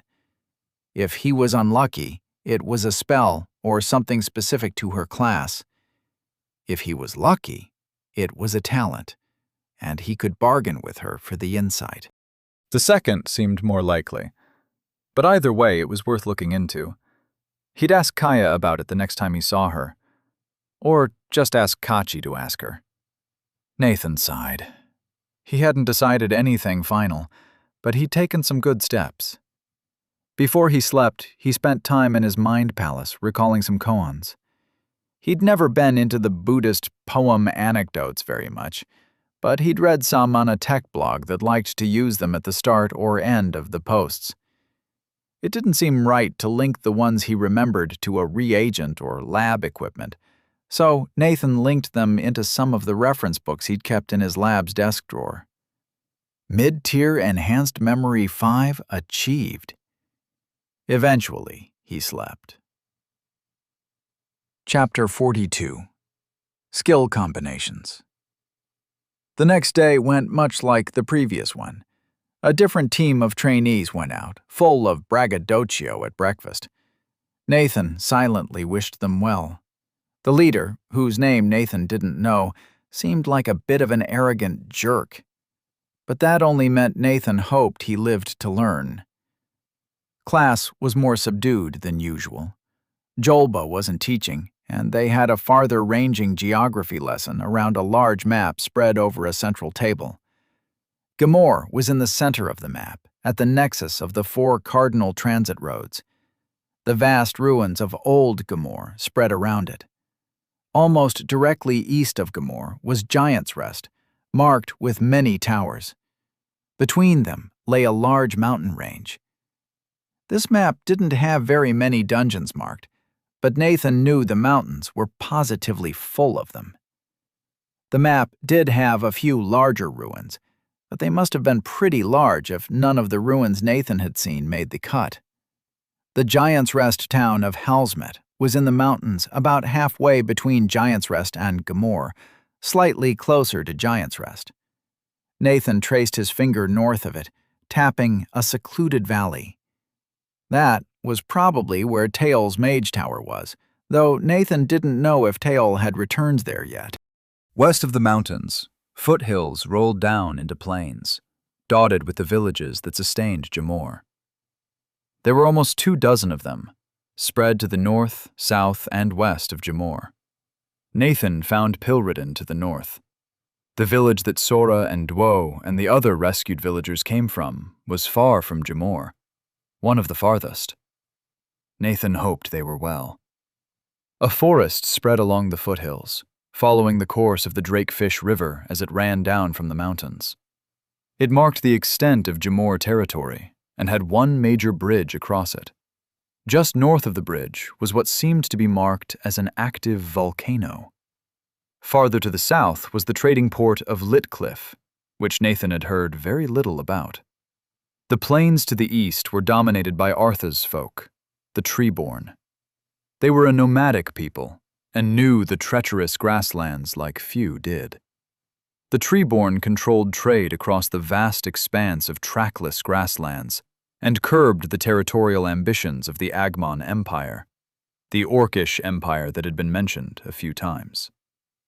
The map didn't seem to be quite consistent with scale. Nathan had heard that the plains were much wider than the map portrayed, and that there were a number of smaller cities and rivers on the other side of the plains that weren't on the map.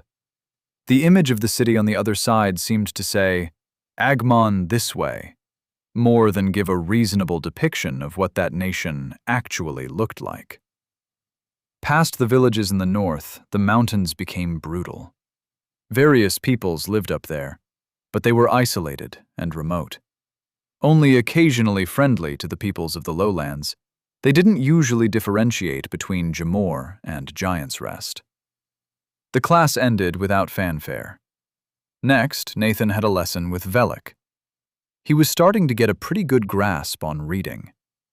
Velik concluded the session with a short comprehension test. After looking over Nathan's written slate of answers, he nodded. You're not perfect, but at this point, you'll be able to pick things up from context.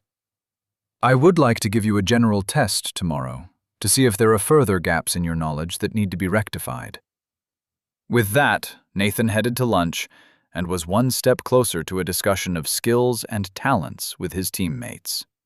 Not at lunch, of course. Too many listening ears.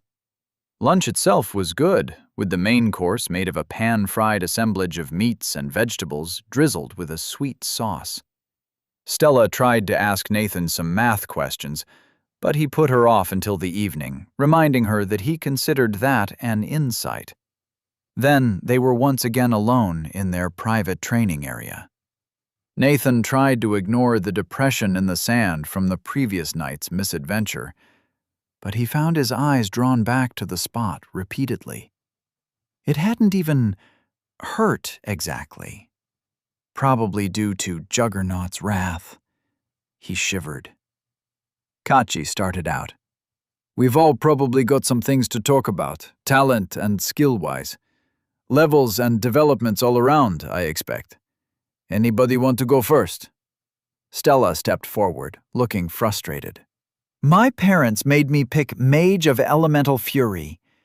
I got stone and air mana. They gave me some new spells I need to practice a lot. I'm also supposed to work on channeling a ton of mana in short periods of time to get a handle on a new class skill that'll improve my casting speed. I think we can all guess what that means. She pointed towards Nathan. Target practice. Nathan held up his hands defensively, half expecting the annoyed mage to start volleying spells immediately. Sarah spoke up next. Nothing new for me. I had already developed my class, but I think I'm ready to develop my mobility talent. Dad had a few ideas, and I think some of them might involve dodging ranged attacks.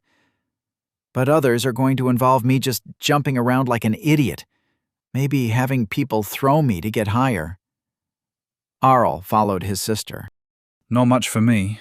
Weapon practice, weapon practice. I have some skills ready to develop now, but I don't think I'll need much help for them, except maybe fighting 2-on-1 a bit for combat awareness. Kachi gestured at Nathan to go next. Nathan looked around, biting his lip. All of the heirs seemed to have such solid plans, likely because they had experienced advisors.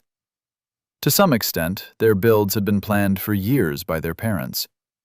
The older adventurers had knowledge on what worked and what didn't, as well as insights and the ability to call in debts to get more insights. It certainly created powerful fighters, but Nathan wondered if Davrar didn't punish the lack of spontaneity somehow. He didn't have any solid evidence, just a gut feeling. Davrar rewarded risk. It rewarded putting yourself out there to achieve a goal you shouldn't really be capable of. If you pulled it off, you leveled and ranked up. If you failed, you died. It seemed philosophically consistent that the same would be true for skills. If you went out on a limb into a situation you couldn't handle, then muddled along somehow, you'd acquire a talent or skill as a reward, or develop an existing talent or skill that you'd used to salvage the situation. Regardless, this was a good time to get some answers to firm up his plans. I've got some plans that you can help with, but I also have some questions that I'd like to ask. First, is it possible to combine utility skills together? Or to make a utility skill a class skill, either when you develop your class or otherwise? Basically, anything where one skill influences another. He got a round of confused looks. Arl answered after a moment. Why would skills combine? No, that doesn't happen. A utility skill is a utility skill, and it can't combine with other utility skills, or class skills, or talents for that matter. He shrugged. I think even Davrar would get a headache from what could be possible. Kachi held out a hand, pausing to phrase his words carefully. A detail that should be made clear. Many insights require other skills or talents. Sometimes this is obvious. A talent to shape mana means that mage classes will be among those offered.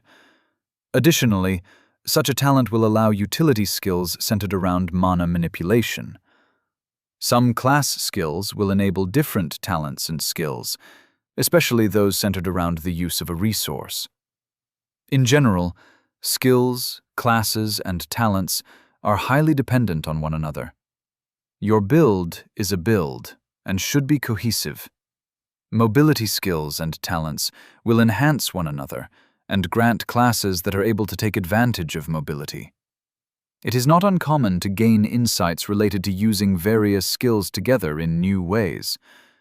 I will make it clear that it is unusual to be offered skills which overlap with one another too much. It's not supposed to happen unless a powerful insight is applied in a dangerous circumstance.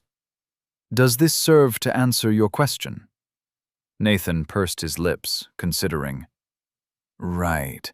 I wanted to ask about low-tier tumbling, which I've still got on tap. It overlaps pretty strongly with sprinting and dodging footwork. Is having overlapping skills good? If so, what's to stop you from getting 2 overlapping pending skills and accepting both? Kachi shrugged, a bit perplexed by Nathan's metagaming. You can't do that. When you get a new skill or talent, Davrar considers all your pending skills as well as your current skills. He raised one finger to emphasize the next point. Indeed, overlapping skills can be quite potent. If you are able to develop them to enhance one another, then truly incredible feats are possible. However, if the use of one precludes the other, then some other skill will usually serve you better. Are you comfortable sharing your choices? Nathan thought about that for a moment. He'd previously gotten a lot of help and advice from the heirs and their parents on his skills, but it was clear it had been unusual. He'd gotten a lot of critical information on how Davrar worked from them, but he could probably start keeping more secrets if he wanted to. Beyond, the secret that I'm not from Davrar. On the other hand, this wasn't the most critical of secrets, especially considering the favor he was about to ask from Kachi. So he told them, I have 2 mobility skills already, one for running quickly, one for dodging. I have another pending skill that is also a movement and dodging skill. Some of my class skills benefit from rapid movement as well, likely because I already had these mobility skills. He sighed, then asked the million-dollar question. Additionally, I have a talent slot open, and an idea for how to fill it. Nathan pointed to Kachi. Your mom can walk on air. I want to know if that's a talent, and if I can ask for the insight behind it. The other heirs had been paying attention, but not seriously. At Nathan's question, their gazes snapped to him, expressions universally conveying surprise. Sarah whistled. You still have a talent slot free? That's a will of steel. She waved her hand around. I know it's common wisdom to leave it open, but how many of us truly managed that, especially with our parents throwing around insights? The other heirs all nodded. Then they turned back to Kachi, who was figuring out his response. He spoke hesitantly, spreading his hands wide. It is not my secret to share. I will tell you two things. This is one of the insights that my mother guards most closely. And it is a talent, one that you might be able to learn. I have asked her the same question, and she merely told me that I would not survive the insight. He looked Nathan up and down, eyes lingering on the places where Nathan had regrown limbs. But you might. I will mention your interest to her, and convey that it would work well with your existing build. She may refuse to speak on the topic at all. He waved vaguely, though I've never been able to convince her of anything. But you should consider what insights you can share or trade for it. Or to any of us. I know the Guardians all owe each other old favors, and if you can maneuver to call those in, then it may be possible. But don't get your hopes up. It would be impolite to compare Kia to a dragon, but... Nathan nodded, understanding. He'd see what he could get. He considered the pending low-tier tumbling. In some ways, it was underwhelming, but it was low-tier still, and could improve. Dodge was a nice skill, but required him to stay on his feet. It would still be useful, but this skill would allow him to dodge in more challenging situations. If he ranked up both, then it seemed likely for Nathan to execute some impossible dodges. Nathan accepted the skill. Congratulations, you have accepted the low-tier tumbling utility skill. The other thing Nathan needed to do was figure out how to develop focused mind. He had some ideas, and it was time to try them. Meditation on the move. Nathan thanked Kachi, then turned to face the others as he explained the help he wanted to develop his skill. Like Sarah, I need to practice getting stuff thrown at me. But it's not dodging practice. I want the things thrown my way to not require a lot of effort to dodge. Except for spells, those can just hit me. Nathan made a dismissive gesture to indicate how little he cared about getting hit with magic. Stella pouted a bit at the implication that her spells weren't even threatening enough to require dodging. He grinned at her, rubbing it in just a little bit. It's more about the distraction than anything else. I need to be able to deal with a lot of distraction while I use a skill. I think that's where the development lies. Next, it was Kachi's turn. He sighed. No new class for me, though I have a few developments related to my shield and armor that I will work on with Mother. As I mentioned before, I need to practice offensive and defensive use of faith. This will require contemplation, prayer, and a willing target. Once again, everybody looked at Nathan. You know, I would like to think I serve another purpose in this outfit, other than as a target dummy. But the longer I stick around, the less sure of that I am. There was a general round of chuckles, and Stella commented, You're just such a large, durable target. You make it so easy to hit you. With that, they set to training. Nathan and Arl helped Sarah work on her jumping, mostly by tossing blunt training weapons at her. After that didn't help, she had them each take a foot and throw her as far as possible, pushing off their hands to achieve some truly impressive airtime. She landed easily each time, rolling smoothly in the sand from the 15-foot leap. She frowned back at them That was close, but not enough. She wrinkled her nose, frustrated by the lack of progress. Arl had an idea and pointed to Stella. Maybe she can throw you with a platform of conjured earth. The red-haired mage was desultorily practicing with some conjured earth.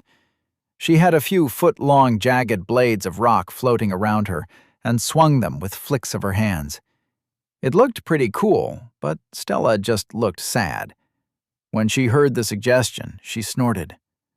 Oh, so I can graduate from throwing fireballs at my foes to throwing my teammates? After a moment, she sighed. Sorry, I'm just upset. Air and stone aren't flashy. I want explosions, magic that blinds the eye and deafens the ear. Arl wasn't entirely sympathetic. They'll be plenty useful. I'd rather have somebody that can fly than throw yet another type of destructive magic around. Or, better yet, fly me around. Now, about that idea to throw Sarah. Stella waved her hand at him in irritation, then dug in her pockets. She pulled out a thin book, paging through it before studying a page. Still looking at the page, she started tracing her fingers through a spell. After a few moments, a small stone platform appeared before her. It wobbled worryingly. Go ahead, hop on. Sarah jumped on, but struggled to keep her balance as the platform swayed unsteadily. Stella furrowed her brow as she frowned at the page. And up? The platform jerked up diagonally, sending Sarah pinwheeling as it flew out from under her. It soared over the wall surrounding the training ground and smashed against the roof of a nearby building. Stella frowned even harder. Hold on, what? She gestured again, and another platform formed. This one was a little bigger. Nathan stepped forward. May I? Stella looked at him, waving uncaringly at the spell. Sure, break it. Nathan held his hand out and gently stroked the stone platform. It dissolved as his hand touched the surface, but Nathan felt the earth mana that made up the spell. It was more complicated than the conjured stones Nathan had interacted with previously, because the platform was guided, not just hurled or conjured in place. He focused on the strands of mana as Stella empowered it, causing the disintegrating platform to lurch upwards before the conjuration finished disintegrating from Nathan's touch. There were more strands in there than were necessary for conjuration or movement. Some of them definitely looped back from the platform to the movement construct. A feedback loop to automatically stabilize it? Low tier identify 8 achieved. Hey, Stella, you know those 4 loops which go from the center of the platform to the corners? I think they feed back to guide the direction of movement, automatically preventing it from veering off course. Can you give those loops more control over the platform's movements? Stella looked up from skimming the book. I could feel them trying to mess with the movement. This book doesn't say it nearly that simply. Let's try it that way. Her next platform didn't wobble. Stella's eyebrows went up. Oh, that's easy. You couldn't do that with force mana. It doesn't flow the same way. Neat. Sarah had hesitantly watched the whole exchange. She pointed at the platform. Should I get on? Stella nodded, pleased at her new mastery of the spell. Sarah got onto the platform, then braced herself to jump. The platform zipped upwards again, and Sarah leaped as it moved. She flew high into the air, her arms raised in triumph. Then she looked down and screamed from more than 30 feet in the air. Nathan and Arl ran to catch her, but ended up colliding with each other. Stella snorted and waved her hand. A gentle gust of wind kicked up, but it did nothing to slow Sarah's fall. Nathan was about to activate his rage to try to scamper under Sarah when Stella swore and cast another spell. A diagonal plane of force appeared under Sarah's body, 15 feet in the air. She impacted it and bounced to the side before landing with a gentle thud. Sarah got up, moaning and brushing sand off. "Well, that worked. Talent developed. I'll be able to jump higher and land better now. And at least I didn't leave that crater. Where did that come from?" She pointed at the depression near where she'd landed, which looked intimately familiar to Nathan. Nathan scuffed the ground with his shoe. "About that." It was time for the heirs to help Nathan with his own skill development. He stood at one end of the training yard, deep in focused mind. Then he started walking across the training ground. The assistance his skill gave him vanished, but Nathan held the meditative state of mind. Everything Nathan saw was in his consciousness, held in his own mind and his model of the world. That model became rather more complicated as the heirs began to throw things at Nathan. They were aiming near him, not at him, so he didn't have to dodge. But he tracked the various projectiles as they flew across the yard. He tried not to focus on them, but to acknowledge their existence. And speed. Speed towards him. To distract his conscious mind, he thought of the first koan that came to him. A monk asked his master, "What is the way?" The master said, "An open-eyed man falling into the well." In the moment of incomprehension that happened after the koan, Nathan's mind was blank. He was still aware of his environment and all the things that existed within it, but he was not thinking about any of it. In that instant, the skill developed. Congratulations, you have developed the mid-tier focused mind utility skill into high-tier focused mind. Utility skill. High-tier focused mind. This skill will help you attain a focused and undistracted state under most conditions. Cannot be maintained under stress. Nathan stopped walking, looking across at the heirs with his new skill active. They continued to throw things his way, and he had to duck to the side to dodge a blunted hatchet thrown by Arl. He raised his hands in triumph, and they stopped. Except for Stella, who pegged Nathan in the stomach with a spike of rock. He inspected the new rip in his shirt as he approached. "Well, that worked. But you're repairing this later." Kachi looked up from where he'd been inspecting his hammer. "You have succeeded in developing your skill? Congratulations. It seems we have good news all around. As for myself, I would like to try something my mother showed me." He picked up the hammer and began to chant. "By the power of my prayer, let my blows be empowered. By the strength of this steel, my hammer will strike with the force of faith. By the glory of Damon, let my foes be sundered." The hammer started glowing with a golden light, reminding Nathan of the glowing blade that had projected from Kia's greatsword while fighting the grave tangle. Kachi swung the hammer at the sand in front of him. The swing drew the eye. It felt like something you should be paying attention to, like the climax of a battle, where the hero confronted the monster and swung their weapon in glorious defiance. Nathan felt the mana emanating from the blow. Again, it was the strange, emotion-based mana that he'd sensed before. It prickled with a righteous anger, demanding awe and glory. It didn't seem to be a function of the spell, just a natural effect of the radiating mana. The same way that the death mana from the grave tangle had exhausted and debilitated people, this mana naturally wanted to impress and inspire them.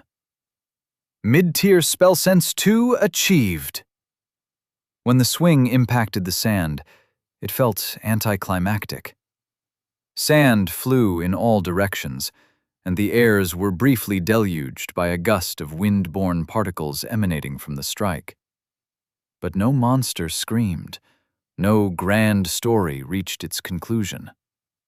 That was strange. Divine mana is weird, and I don't understand it very well, so I'm not fully immune. I'll definitely want to practice with Kachi more. Not sure I'll want to be the target of that quite yet. Damn. Everybody else was silent for a moment as the sand drifted down. Stella muttered a spell. The wind wasn't strong, but it was enough to clear the drifting sand. Stella grumbled about how weak wind spells were. Nathan remembered a certain from a now deceased Giant's Rest enslavement mage, and begged to differ. They practiced some more, but nobody else had any specific talents and skills they wanted to work on. Instead, they focused on how their capabilities had changed, and what new talents and classes they needed to account for. Through sparring, Nathan learned more about his new skills and their limitations. His passive, unarmored resilience gave him a good deal of toughness, as if his skin was a tough hide. Nathan also knew it gave his bones and organs resistance against crushing blows, because he hadn't been pasted when falling 70 feet last night. It also stacked with the resilience from Raging Thrill, which increased the resistance of his skin from a tough hide to something closer to metal. However, when not being struck by a blow, his skin still felt like skin. Davrar sure is something.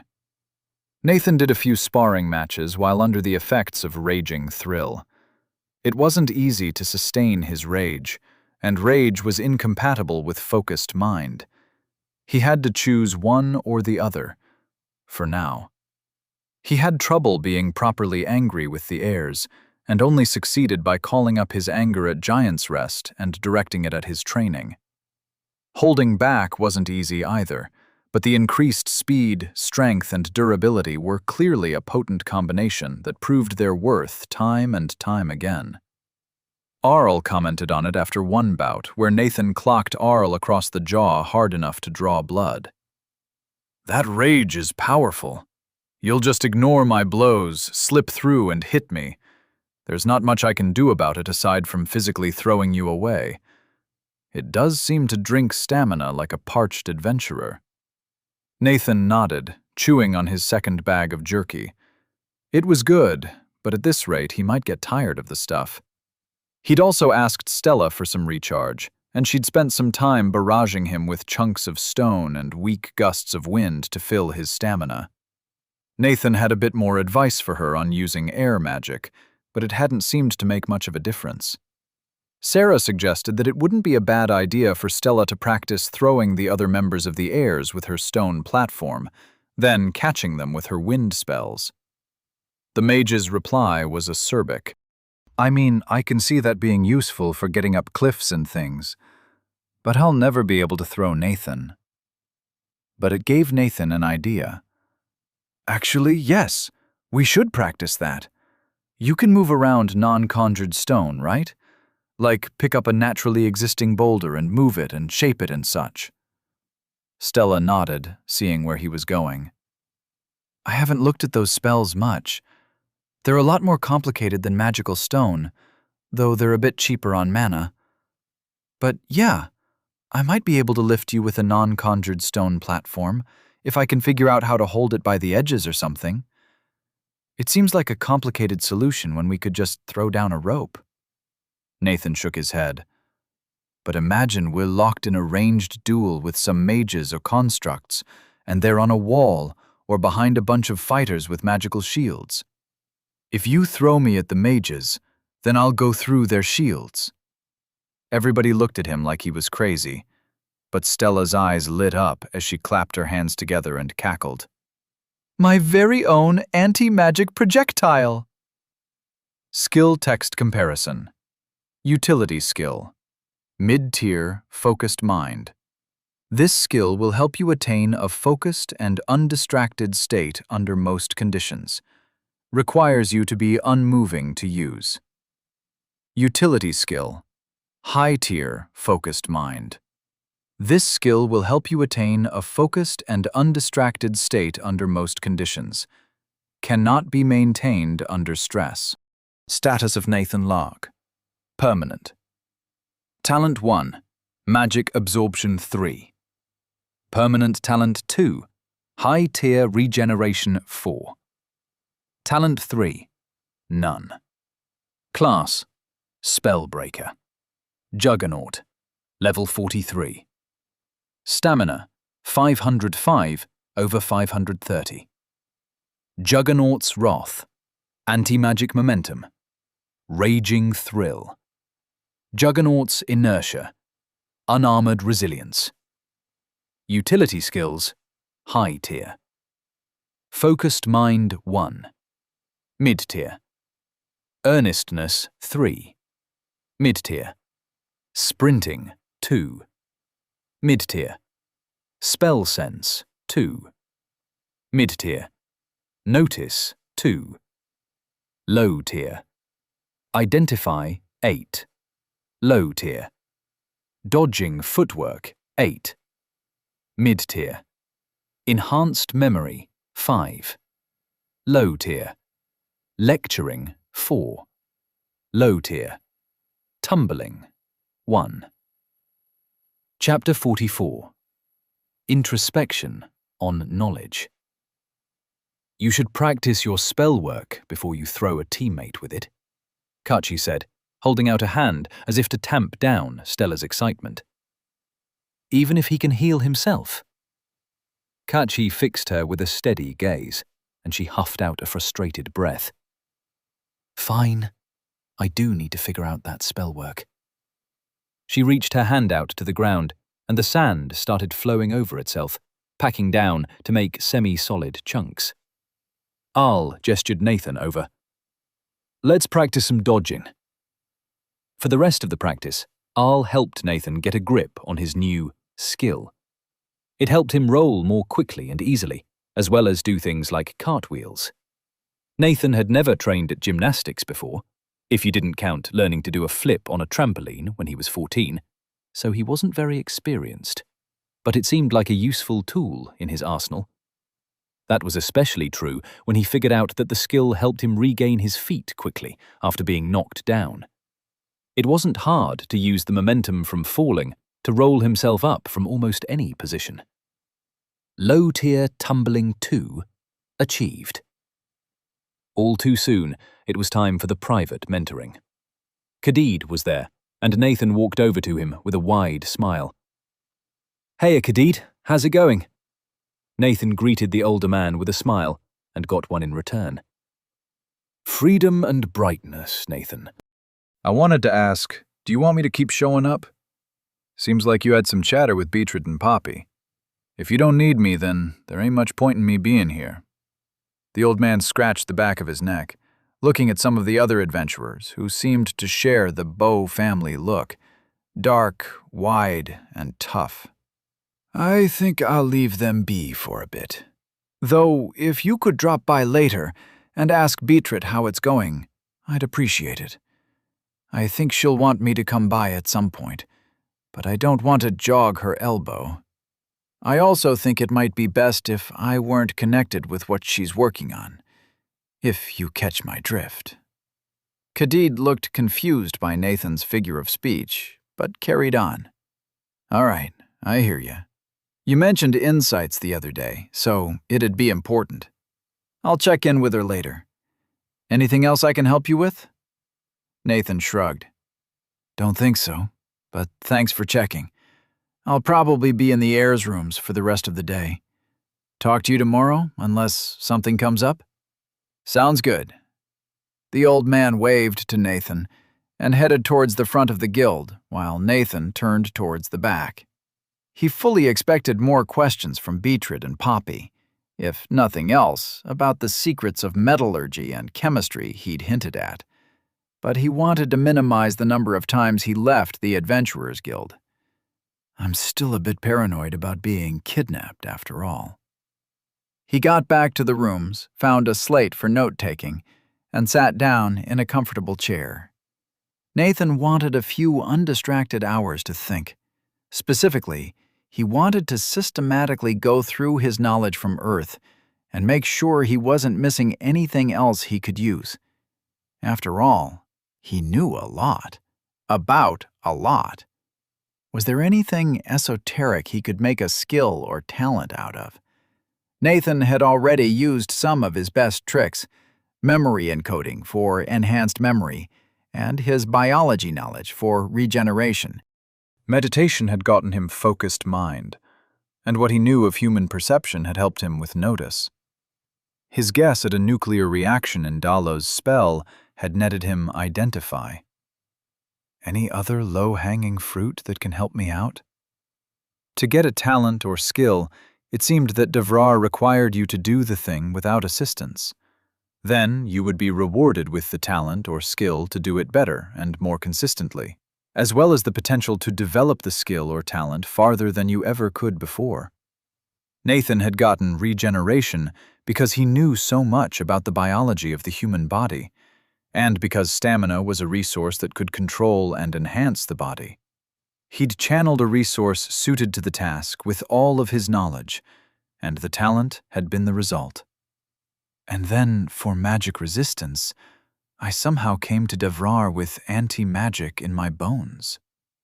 Probably because Earth has no magic. Or Earth has no magic because of some substance there? So, was there anything Nathan could do, by himself, that might give him a talent related to physics or chemistry? Probably not. He couldn't normally generate light from his fingers or absorb energy into his skin. If he took his regeneration development and modified his body to innately do those things, maybe that could serve as the basis for a talent like that. But that doesn't mean I should discard all that knowledge. Let's go over it.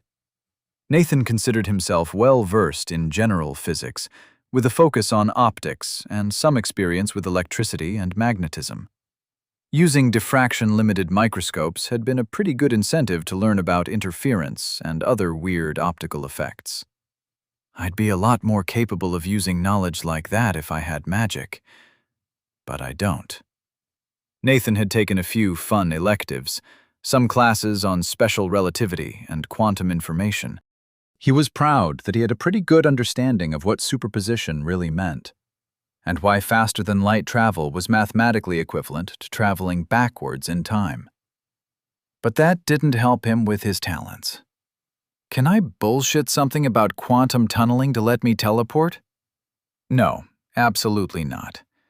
Quantum shenanigans happened on the atomic scale, not on the Nathan scale.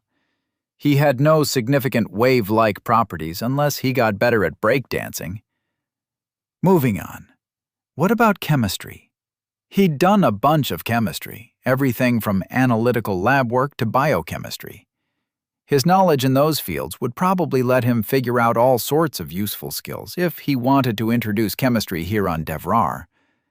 Maybe he should suggest some things to Poppy later.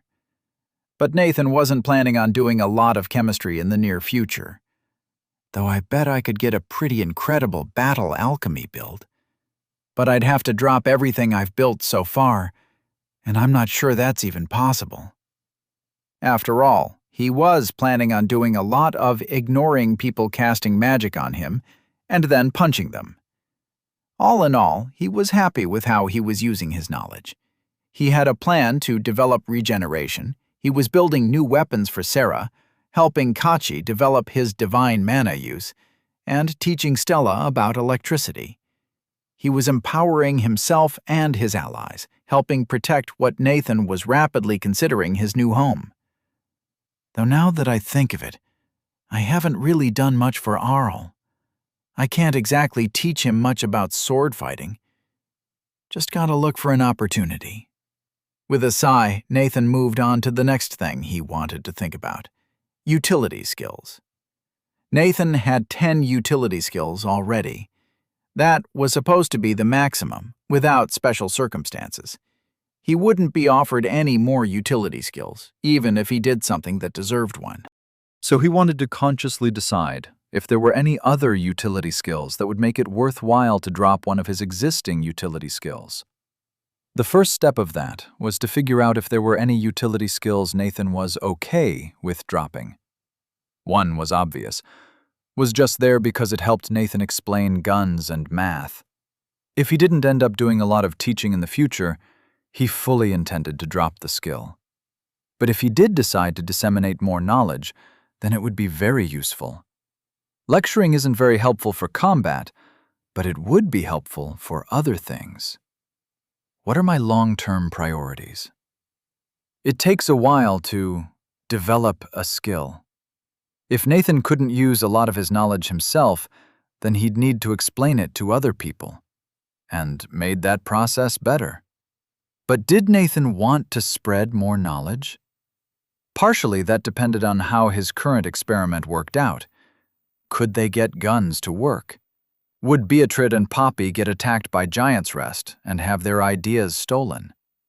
Arguably, it would have been smarter to run this experiment with a less dangerous secret than gunpowder, but guns had a pretty good return on investment and were the easiest thing to implement that Nathan could think of, especially with the advanced metalwork Beatrice had demonstrated. It was a similar story for Nathan's scientific insights. Could he really teach Stella to understand light and electricity the way he did? If he could, would she be able to use that knowledge to generate and interact with light and lightning mana? In that case, Nathan was sitting on a gold mine of insights about the natural world and the mana that was based off of it. He would be able to empower Jamore's mages to incredible heights, so long as he kept them from generating a black hole or antimatter or something too destructive. The downside to that is pretty large after all. Maybe try to prevent that from happening. Hold on to nuclear and atomic insights. Nathan spent a moment feeling sorry for himself. Davrar's magic was so cool. He would have loved to spend time experimenting with mana, using scientific principles to pick apart spells and access new mana types. But instead, he was anathema to mana in all its forms. Every step of the way to this point had been reasonable, even necessary. As a spellbreaker juggernaut, Nathan was probably better suited to fighting Giant's Rest than he would be as a mage. I don't know. Nuking people versus punching people. Not equivalent across multiple axes. Nathan sighed and looked down at the slate, which remained empty. He'd been trying to think about things from Earth he could use here, either for himself or to give Jamor to help them survive. But what he'd decided was that he didn't have any more insights that had clear applications for either skills or talents. He also wanted to hold off on more technology until the fallout of guns was made clear, and on more mage insights until his lessons with Stella were further along. And he'd hold on to lecturing until that panned out. And if I do develop that regeneration upgrade for biochemical control, then I have time. I will take a delayed and more certain victory against Giant's Rest over a faster but riskier attempt. If Nathan decided he wanted to introduce more technology, what kinds of things would make sense? He knew, or could recall, a lot of things. Alloys of metals used for industrial steels, the principles behind an internal combustion engine, sanitation and basic antibiotics, electricity. Let's focus on one of those things. Alloys. Nathan frowned, imagining the process of trying to walk Beatrice through making an advanced alloy. The problem was, there were a lot of details there he didn't know. He'd gotten curious at various points about what the elemental makeup of modern metals was, and had looked it up. What he hadn't looked up was the treatment processes necessary to get to those incredible alloys. How you quenched, tempered, and hardened metal was just as important as the exact elemental makeup, and Nathan didn't know much about those details. He spent a few minutes using enhanced memory, but Nathan couldn't remember details he'd never looked up.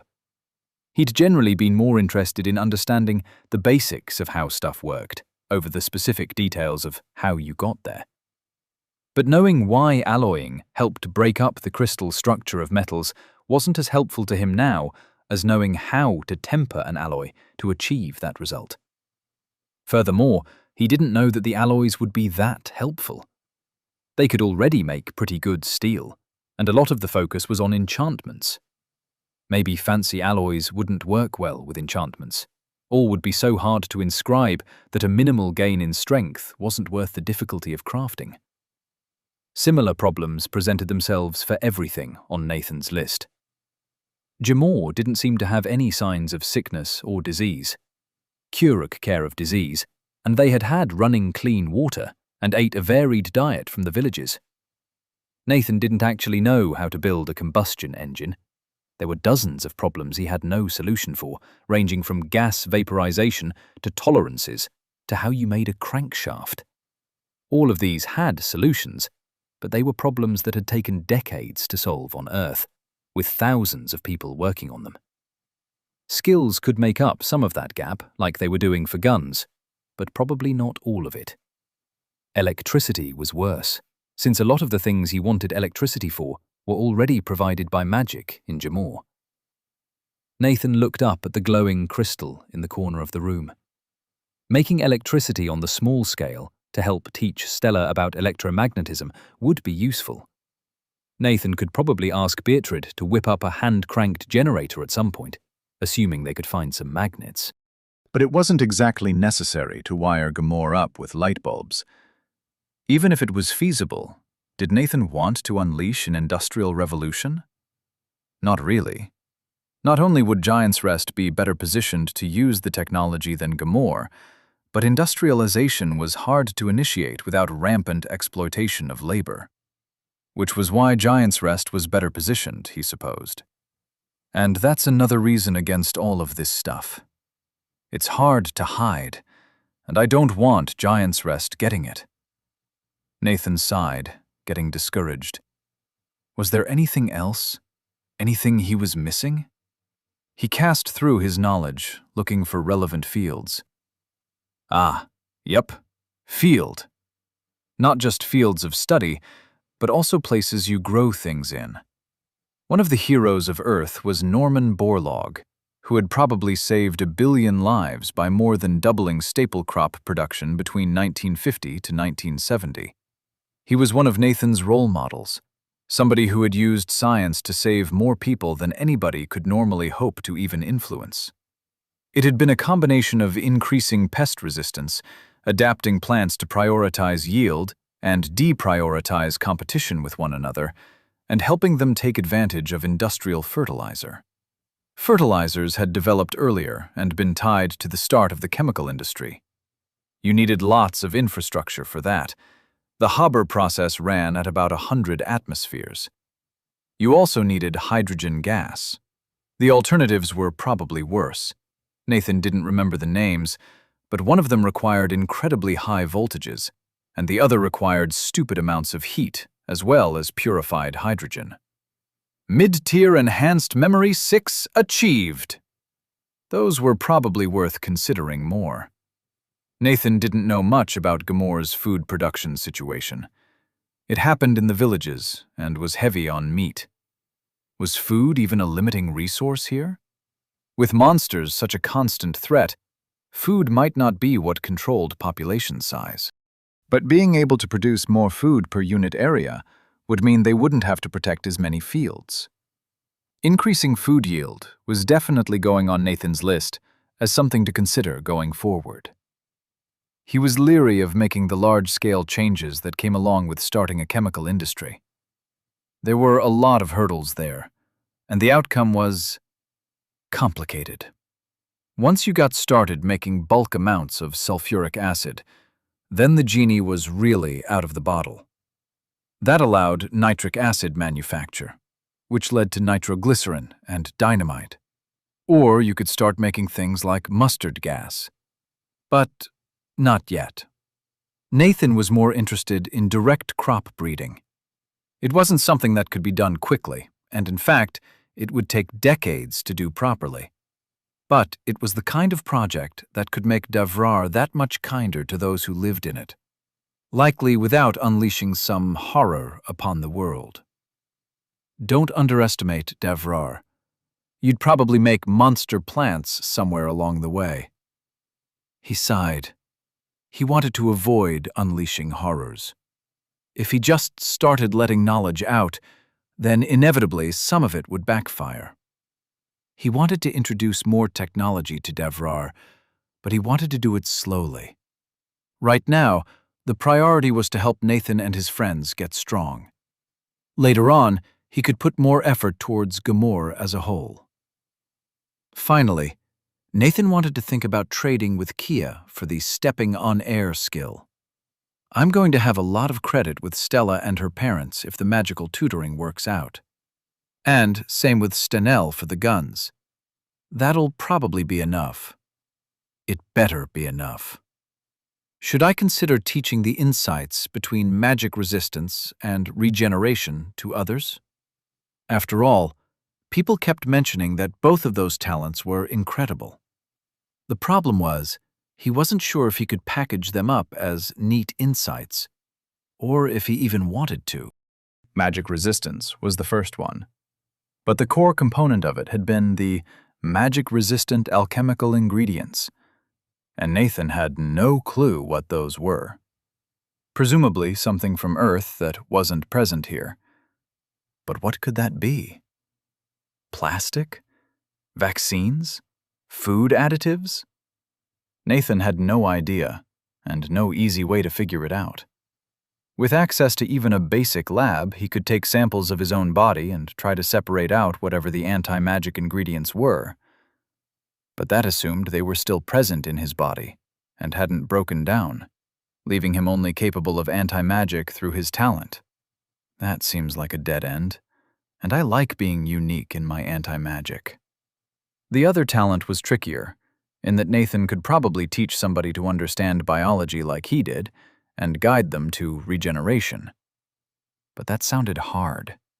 Harder than teaching somebody to understand Maxwell's equations. To Nathan, stem cell biology was built on a vast pyramid of underlying knowledge. Metabolism required an understanding of chemistry and thermodynamics. Gene regulation required kinetics and genetics, which required evolution. If all of his biology knowledge was a pyramid, then Maxwell's equations were more like a tower. Nathan spent a moment reviewing the math he'd need to teach Stella. There was a lot of it, but it was a somewhat straight shot. Nathan had learned most of it by his sophomore year of college, after all. In comparison, he'd learned stem cell biology, really learned it, in his second year of his PhD program while studying for qualifying exams. All for something that was mostly replicated by a curing. Ultimately, it didn't seem like regeneration was worth the time investment for most people on Devrar. Not unless their build was designed around it from the start. Oh well. I'm glad I at least thought about all of this. I'm more confident I'm not leaving behind anything particularly obvious, and I have a plan for when to revisit the introduction of technology. Chapter 45. Reminiscing and Socializing. Nathan's failure to find new ways to apply his knowledge had made him morose. He reflected on how he'd gotten here, how he was barred off from magic. If I'd just arrived in Jamor instead of Tail's damned mage tower, everything would have been better. I could be free to explore magic without this vendetta against Giant's Rest. Now that was an interesting thought. If he'd never met Tail, how would he view Giant's Rest? He'd probably look at it the same way that most people in Jamor did. To them, Giant's Rest was an enemy, but one among many, and not the most pressing one.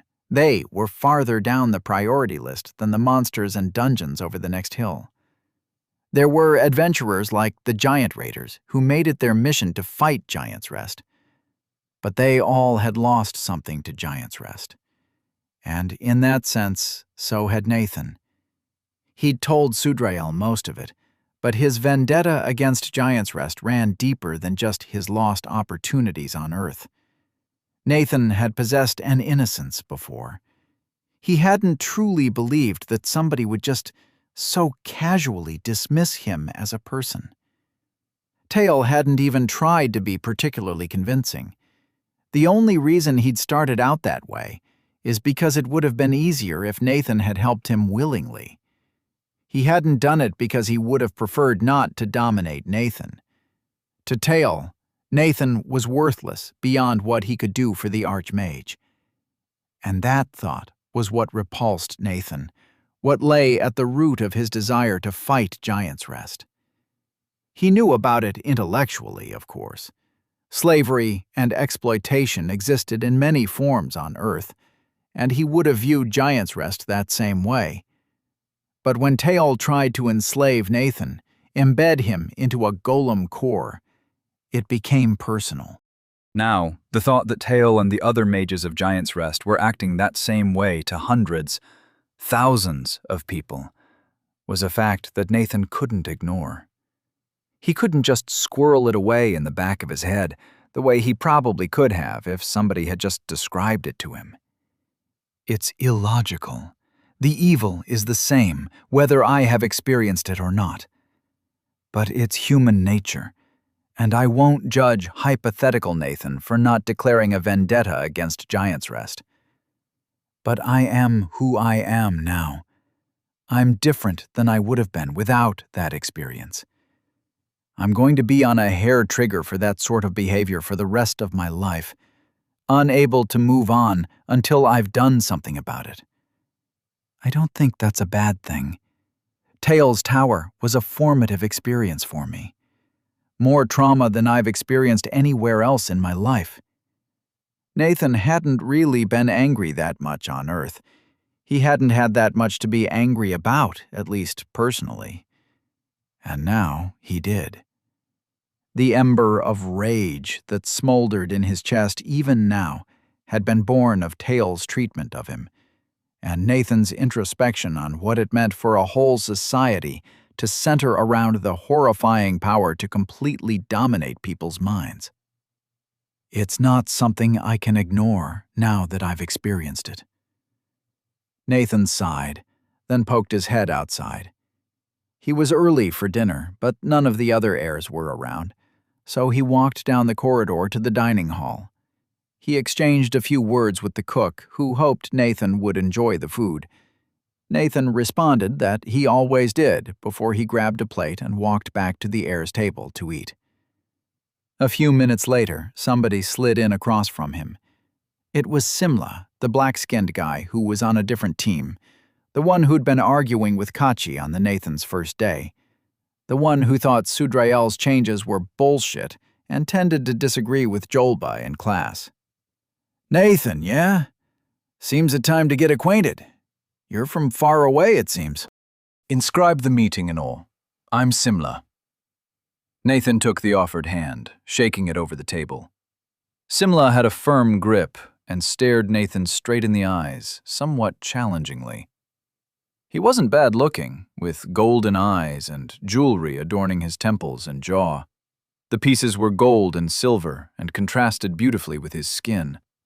It was a striking look, and the shaved head and well-defined muscles certainly didn't hurt.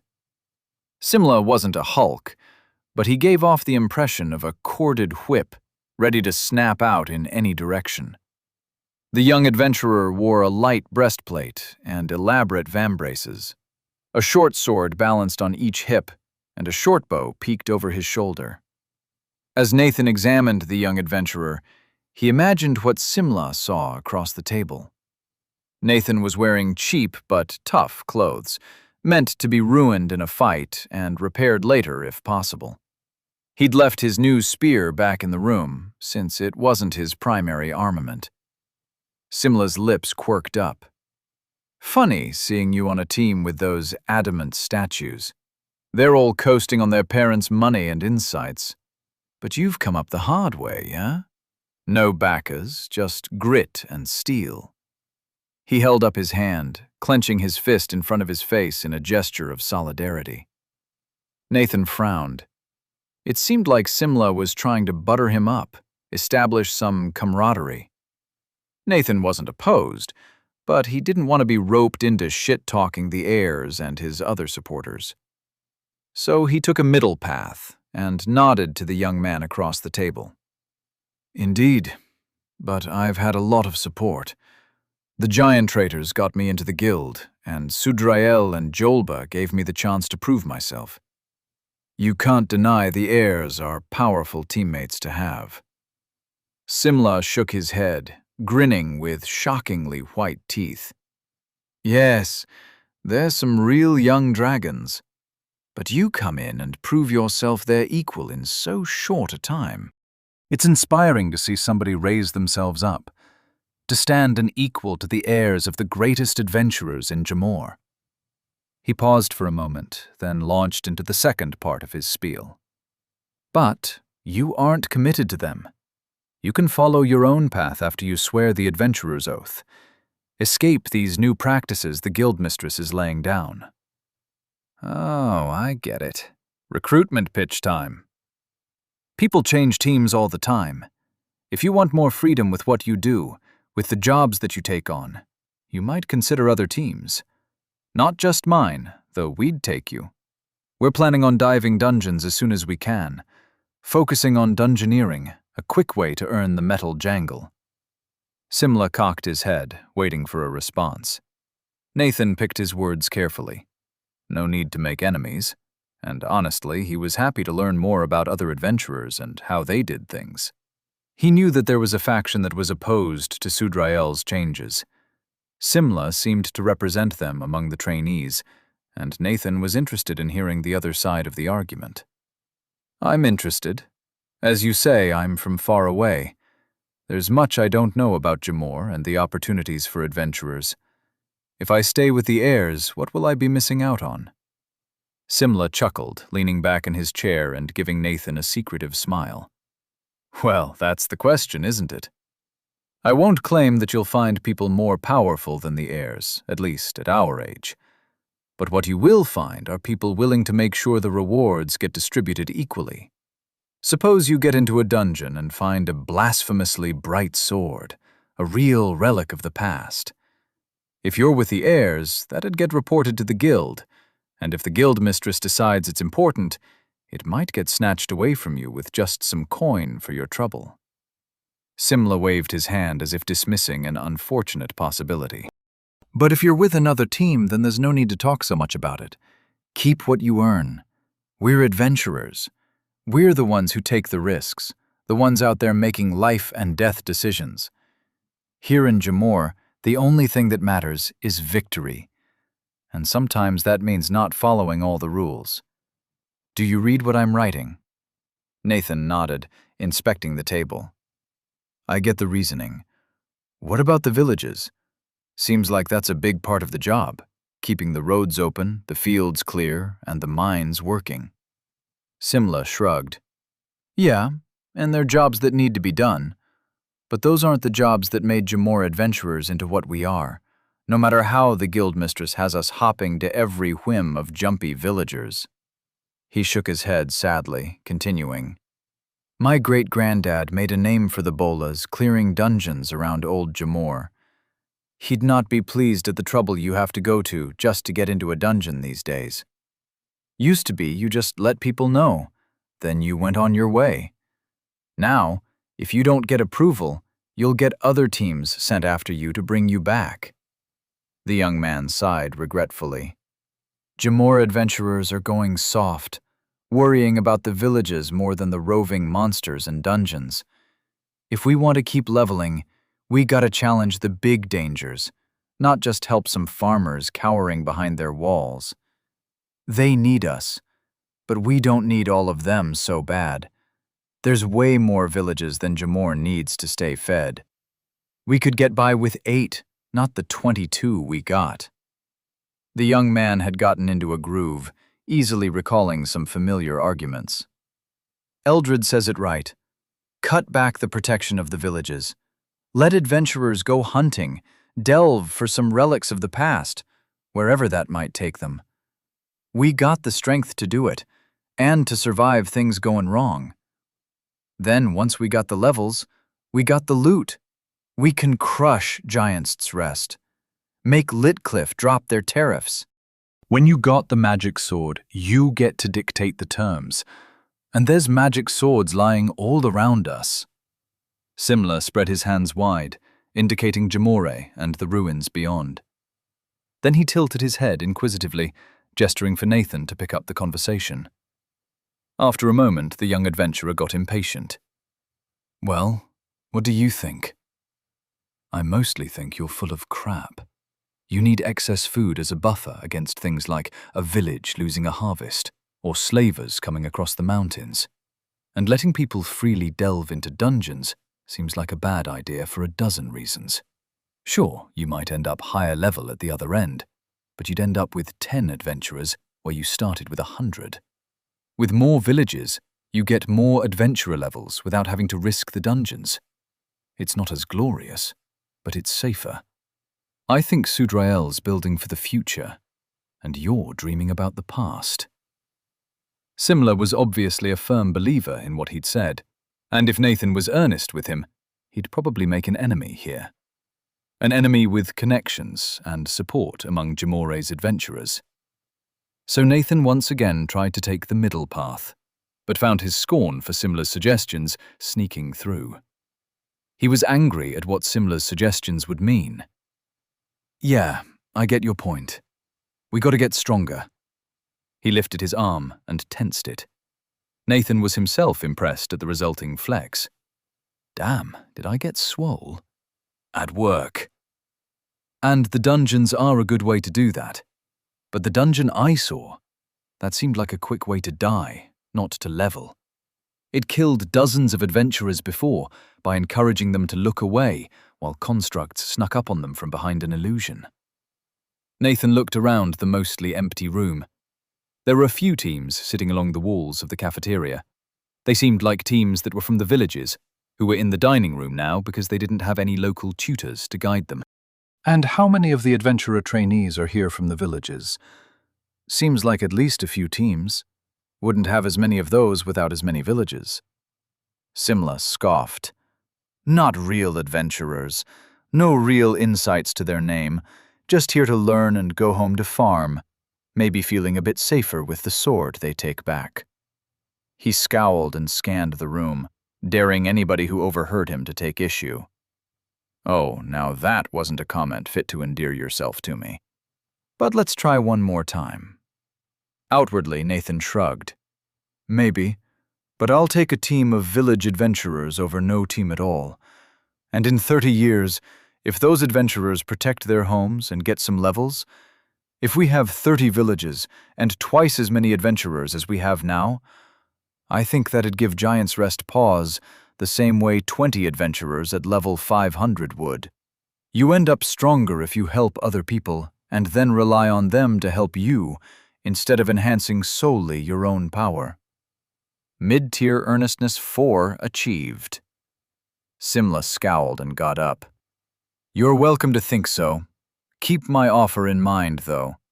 We'd be happy to have you for some dungeon delves. Rumor is that you're the only reason the heirs are still walking around. We'll see whose help is worth more." Nathan spoke to Simla's back as he walked away. "Good to talk to you." I won't be getting any earnest experience for that comment, that's for sure. After eating, Nathan went back to the heir's suite. He was trying to think about more skill options, but he was just pissed.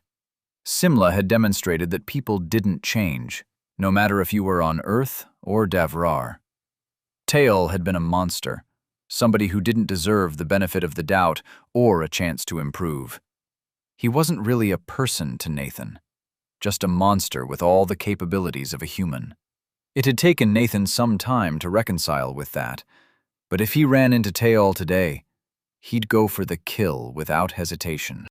On the other hand, Simla was a person, and he meant well. Nathan had no doubt he'd put his life on the line to protect Gamor. It's just that he thought things were better in the golden age of yore, when the first generations of escaped slaves had established the city. They'd become adventurers by clearing out the dungeons of Gamor. They'd risen in levels and established Gamor against impressive odds. But Nathan would bet that if those famous adventurers heard Simla's arguments, they'd slap him and tell him to be thankful he had a safe roof to sleep under and food on the table. They'd be proud that Gamor was spreading, the city powerful enough to defend 22 villages that would themselves grow and eventually be able to support themselves. Nathan gave up and meditated for a while, using the enforced calm of focused mind to break through his frustration. He had noticed that anger was cropping up more now that he had a rage class. It wasn't too hard a problem to control, so long as he managed it. Meditating each day helped. Nathan made sure he didn't have any simmering anger left over from the day that might be set off by the smallest trigger. Well, except for at Giant's Rest. But that's not so much a time bomb as a part of me at this point. I'm determined to harness that anger. Let it be the fuel for my ascent, not the explosive for my destruction. Nathan opened his eyes, feeling better now that he'd put his finger on that worry. He would not let his anger hold him back. Stella skipped back into the suites, returning from her lessons much earlier than usual. Nathan gave her an inquisitive look. She grinned at him. "Can you teach me more math?" "I guess I'm happy to have an attentive student. I would certainly have paid more attention if I thought understanding math would let me shoot lightning bolts." Chapter 46. Correspondence from Afar. The next several days passed in an atmosphere of suspense as more trainee adventurers went out on their blooding patrols. One adventurer died when their team was charged by a siege boar, and he tried to face it instead of getting the hell out of the way. They'd been in a built-up section of the ruins to the south, and the rest of the team had killed the boar properly. They'd spent half an hour baiting it from multiple directions, forcing it to turn in tight streets and exhaust itself chasing people around corners of buildings it couldn't simply knock down. Eventually, the boar had been exhausted and bled dry by dozens of wounds. It wasn't a threat that should be killing adventurers, which Jolba made respectfully clear. That team was still a functional unit, though they now lacked a heavy frontline fighter. The other teams were sympathetic, though Nathan saw some veiled derision. At least they weren't mocking the dead trainee or his team, but it showed a level of competitive viciousness that Nathan wasn't entirely pleased to see. The heirs made no overt comments, showing sympathy from a distance.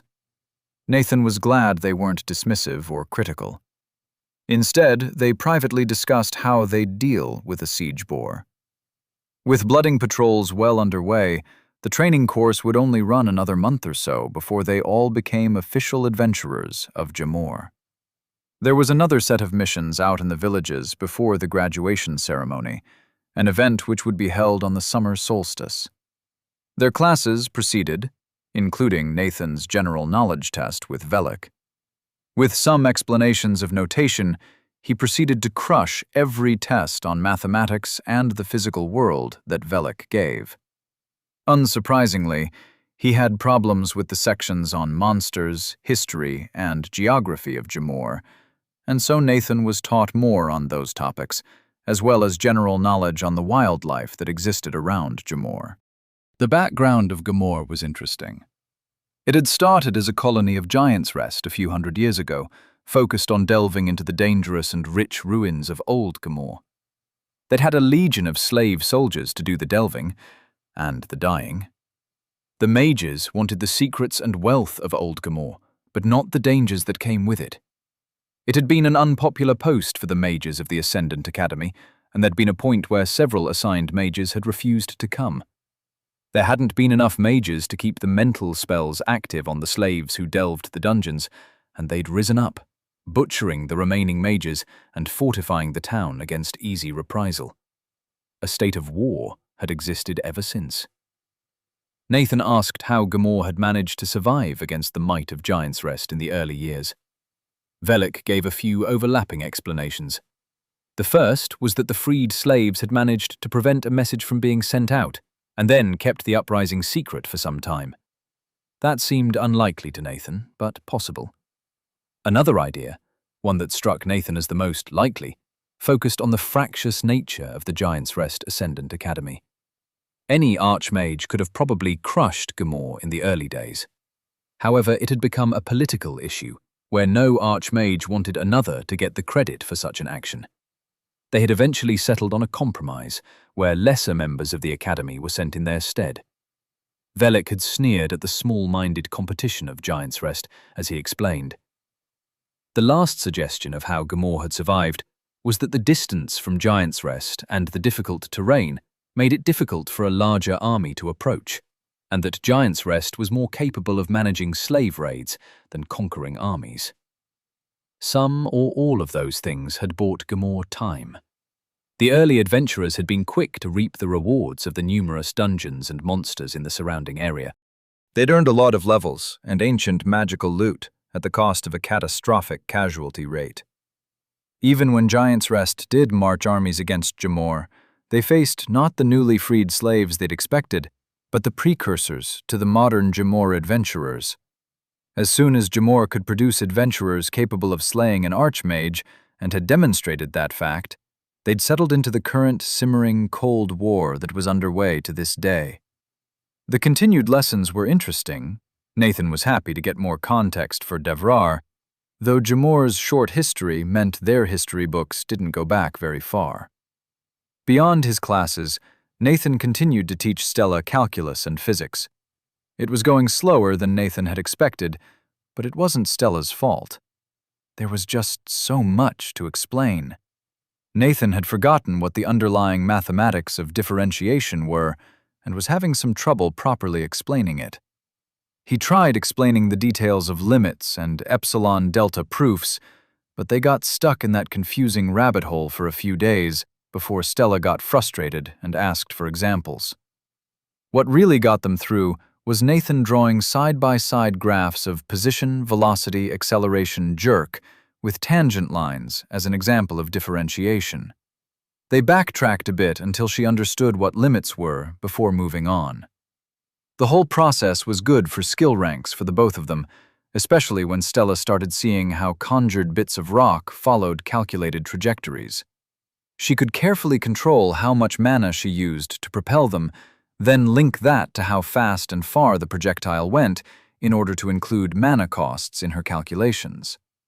Mid-tier Enhanced Memory 7 achieved. Low-tier Lecturing 5 achieved.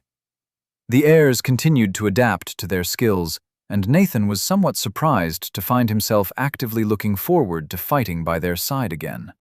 He had made good progress mastering his new skills, and so had they. It would be great to see what their efforts and levels had earned them. They were all becoming even more effective individually and as a group. Nathan wanted to see how their new coordination stacked up against a real foe. And one appropriate to our level, not a damned high-level dungeon. I am not a big fan of fights that are so risky, even if they are good for levels. I am kind of hoping Tail tries to jump me the next time we're out of Gamor. I think my perspective on risk is still a little different than the locals. He'd practiced his own skills, but there seemed to be a limit on what he could get from practice. You could practice to get used to your skills, and maybe get a few ranks in the low-tier ones. But Devrar required risk, insight, or novelty to advance high-tier skills and talents. Low-tier Tumbling 3 achieved. Low-tier Tumbling 4 achieved. Low-tier Dodging Footwork 9 achieved. In working with Stella on magic and math, Nathan got the distinct impression that she was something of a magical genius. Her skills were certainly built for it, like magical intuition, for instance. But Nathan got the sense that she would have fit right in at an elite university on Earth. She was figuring out her new mana types at breakneck speed, and, at Nathan's advice, was practicing combining air into her fire spells to give them more oomph. Dalo had also advised her to do it, but Nathan had a unique perspective on fuel and gas mixtures that helped Stella out. They talked a bit about different gases in air, and Stella started practicing to see if she could use air mana to separate oxygen from nitrogen. The answer seemed to be yes, but it wasn't simple, and it was hard to move or control the effect. Nathan mentioned the idea of suffocating somebody by drawing away their oxygen, and Stella said she'd look into it. But it might only be applicable in enclosed spaces where the airs had a separate form of protection from the effect. Diffusion is a bitch like that. Sarah tested the use of her new mobility talent and had adapted to using her ranged weapons even in closer encounters. It involved continually leaping out of melee range and usually releasing a weapon in mid-air. Arl had definitely developed some skills and maybe a talent while being mentored by his dad, though he was tight-lipped about it. The wiry young man could become an absolute whirlwind of blades if he so chose. The biggest change was that his blows carried more weight behind them, even attacks from lighter weapons requiring Nathan's full attention to block. He also became capable of swinging even very long weapons with only one hand, apparently no longer needing to use two hands to exert a lever action on the hilt of his favorite greatsword. Kachi, meanwhile, was practicing with his new uses of faith, guided by Nathan's input. The divine magic was squirrely, possessing a sort of adaptive motive force that made it more effective and harder to block. Nathan guided Kachi to emphasize that aspect, since it seemed inherent and unique to divine mana. Kachi's biggest focus was decreasing the time it took to summon his faith, as well as properly enunciating the prayer to make his divine magic work in a fight. He could quickly enhance his now repaired shield with his faith to boost its already formidable protection, except against Nathan. His faith-boosted attacks were also becoming quite scary, empowered with enhanced momentum that released an explosive resonance when a target was struck. With some trouble, they worked out that the faith was especially effective against magical constructs and defenses, such as Stella's force magic. Kia had confirmed that it would be extremely effective against constructs and undead. On the note of Kia, she'd asked Nathan to accompany Kachi to tutoring in a few days so they could talk about the airwalk talent. Nathan was excited about that.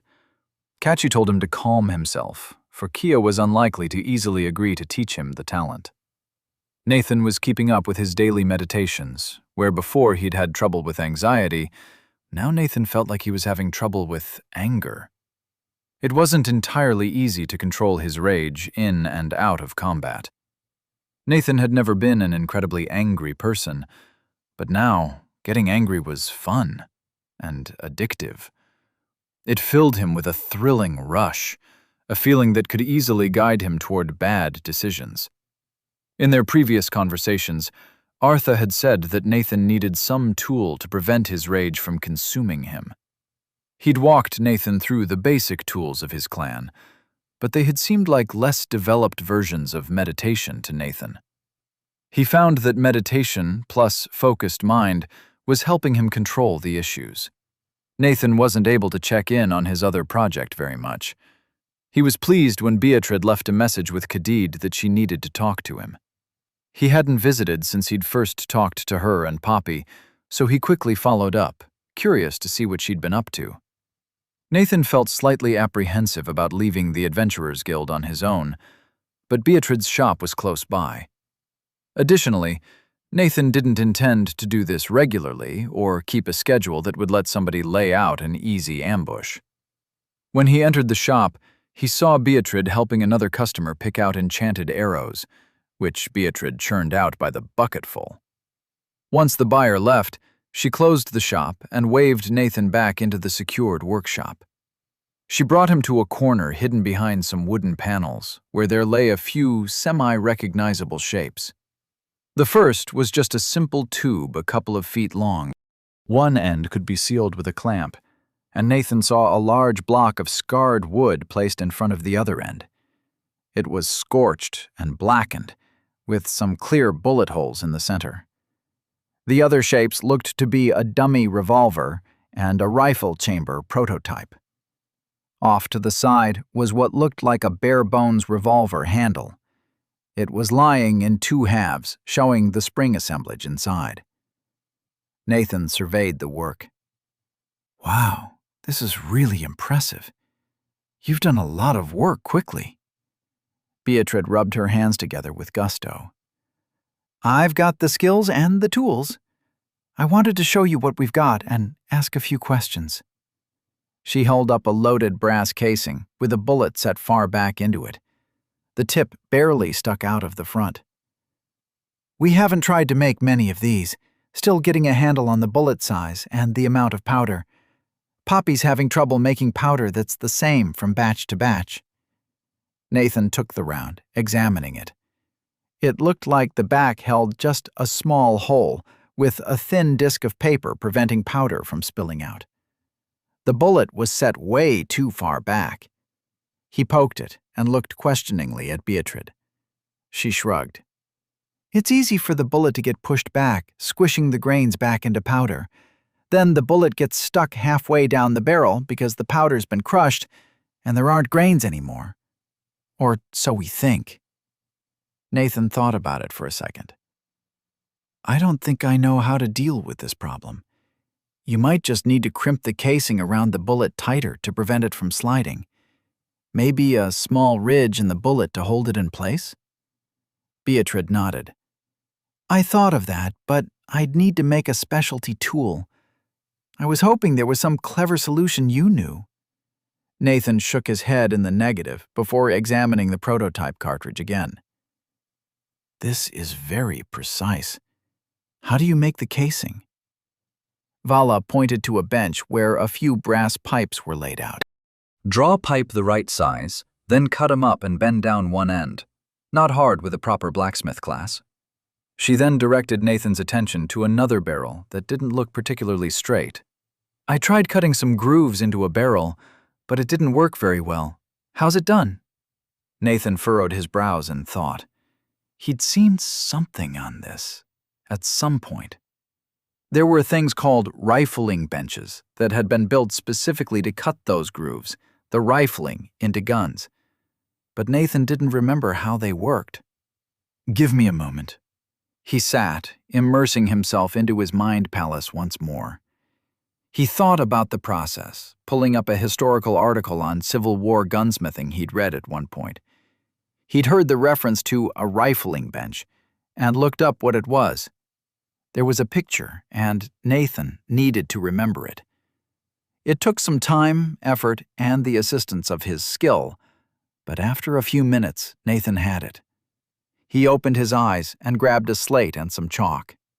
It looks like a really big horizontal vise, or lathe, and you need a cutting head with a really hard piece of metal to cut grooves as the barrel rotates. I think it's much easier to only do one groove at a time and cut several times to get it deep enough. It doesn't need to be really deep, but you still need to go over each groove multiple times. The trick is that the barrel has to rotate at a constant speed as the cutting head gets pulled down the barrel, so you need a gear sort of thing here. Beatrice was unconvinced, but shrugged and thanked Nathan for the ideas. They chatted a bit more about various problems and opportunities around the guns, and Beatrice asked if Nathan could come back in a few days. She'd drag Poppy down, and they could talk over what was working and what wasn't. Nathan left the shop with high hopes. The assistance given crafters by Davrar made a big difference, and it seemed more likely than not that they'd have a functional metal cartridge gun before the heirs graduated from the Adventurers Guild. I wonder if they do graduation presents around here. He was a street away from the Adventurers Guild when somebody called out to get his attention.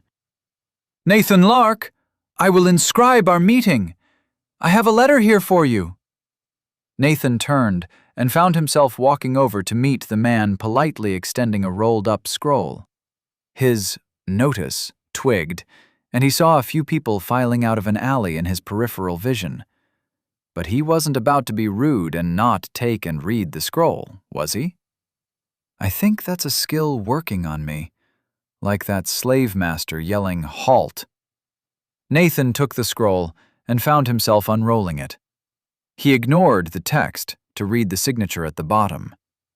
Signed, Grand Dimension Archmage Teol Dodroxol, 9th Finger and 4th Researcher of the Ascendant Academy of Giant's Rest. Ha! He got demoted. Before, he was the 7th Finger and 2nd Researcher. Chapter 47. Consequences for Treason. Nathan was holding a letter from Teol in his hand. Something pushed him to do the polite thing and read the entire letter. But fuck that. This letter was from somebody who didn't deserve to be treated as a person, much less given their polite social due. Nathan spun on his heel and took off towards the Adventurers Guild, leaving the man who'd given him the letter open-mouthed in his wake. He heard somebody else behind him swear. Harpy's tits. Net him, Tessa. Nathan glanced over his shoulder and saw a woman raise a large crossbow-shaped device and fire it. A net unfurled and flew at him. Too late, idiots. Nathan turned sharply, putting the corner of a building between him and the net. He just needed to make it down the block, round another corner, and he'd be at the Adventurers Guild. He'd show Sudrael the letter and describe their faces. These assholes were screwed. Then the net curved around the corner and caught him. Nathan stumbled and refused to fall for a few steps until the net tangled his legs. He hopped for a moment until a sharp jerk yanked his legs out from under him. He fell forward into a roll, throwing the momentum of his body against the rope connected to the net. The rope slackened, and he heard more cursing from behind as he vaulted back to his feet, making it half a dozen feet farther down the street. He could only hop or roll, and rolling covered more distance. I will roll to the guild if I have to. Low tier.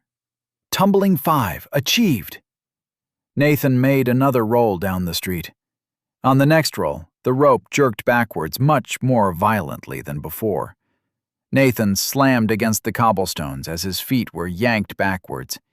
He yelled as loud as he could, pushing stamina to his lungs. Hey, help! I'm being abducted by Giant's Rest! Help me! None of that now. Nathan twisted around as he took another breath, looking through the net. The same man who had spied on him with Stella and her parents stood over him, blackened chainmail complementing his dark hair and stubbled face. He threw a thin blanket over Nathan, and all sound cut out. Nathan could vaguely feel the magic in the blanket. It must have been enchanted to block sound. He focused on sucking the magic out of it, but he was separated by the rope of the net. Well, this is fucking dumb. Nathan felt his rage start to flow. He squirmed, trying to free himself from the net. It resisted, twisting with his motions to bind him tighter. The net wasn't magical. A skill or talent, maybe? He wormed his fingers through the net and tore at the blanket. He managed to get a strand of the net in his teeth and bit down. It was tough rope, coated with some sort of nasty pitch. Nathan didn't give a shit and started wearing down the rope with his teeth, tearing with his hands and thrashing his feet. Obviously kicked him hard in the chest, but Nathan barely felt it. He was not going to be easily captured on the street like this. His rage burned, and he tore harder at the blanket. He felt the magic faltering, catching snippets of sound. Out of sight. Random adventurer. He was sliding over the cobblestones as they dragged him away. Nathan kept tearing at the blanket, the sounds becoming clearer. A new voice sounded from some distance away. It was familiar. Hail to the pack! Do you have there, nagmen? Heavy metallic boots clattered against the street, and Nathan focused his efforts on the blanket. He had touched enough of it to feel for the weave of the enchantment, a simple layer of mana that dampened vibrations. He tore viciously at one particular point, trying to tear a hole in the blanket. More sounds leaked in. Your concern, Eldred. I'll buy you a... Nathan spat out the netting he'd been chewing on. It was frayed, but far from parting. He leaned into his rage, tearing with his fingertips into the blanket in front of his face. It tore. He shouted as loud as he could, pushing stamina into his lungs. "Eldred! It's Nathan! They're kidnapping me for Giant's Rest!" There was a beat of silence. Nathan could see through the tear, and he saw the big, bald man in plate mail standing in front of Nathan's dark-haired captor. That was likely Nagmen. Eldred looked down at Nathan, and Nathan could see a moment of calculation pass through his eyes. His face lit with a grin, and the big, plate-armored man looked back up at Nagmen and stepped back. Nagmen held out his hand placatingly. "Hold on, we can work something out." Eldred unlimbered his enormous mace. "I don't think you can. Vanguard, assemble. Take down the pack leaders." Nagmen swore and tore his short swords from their scabbards.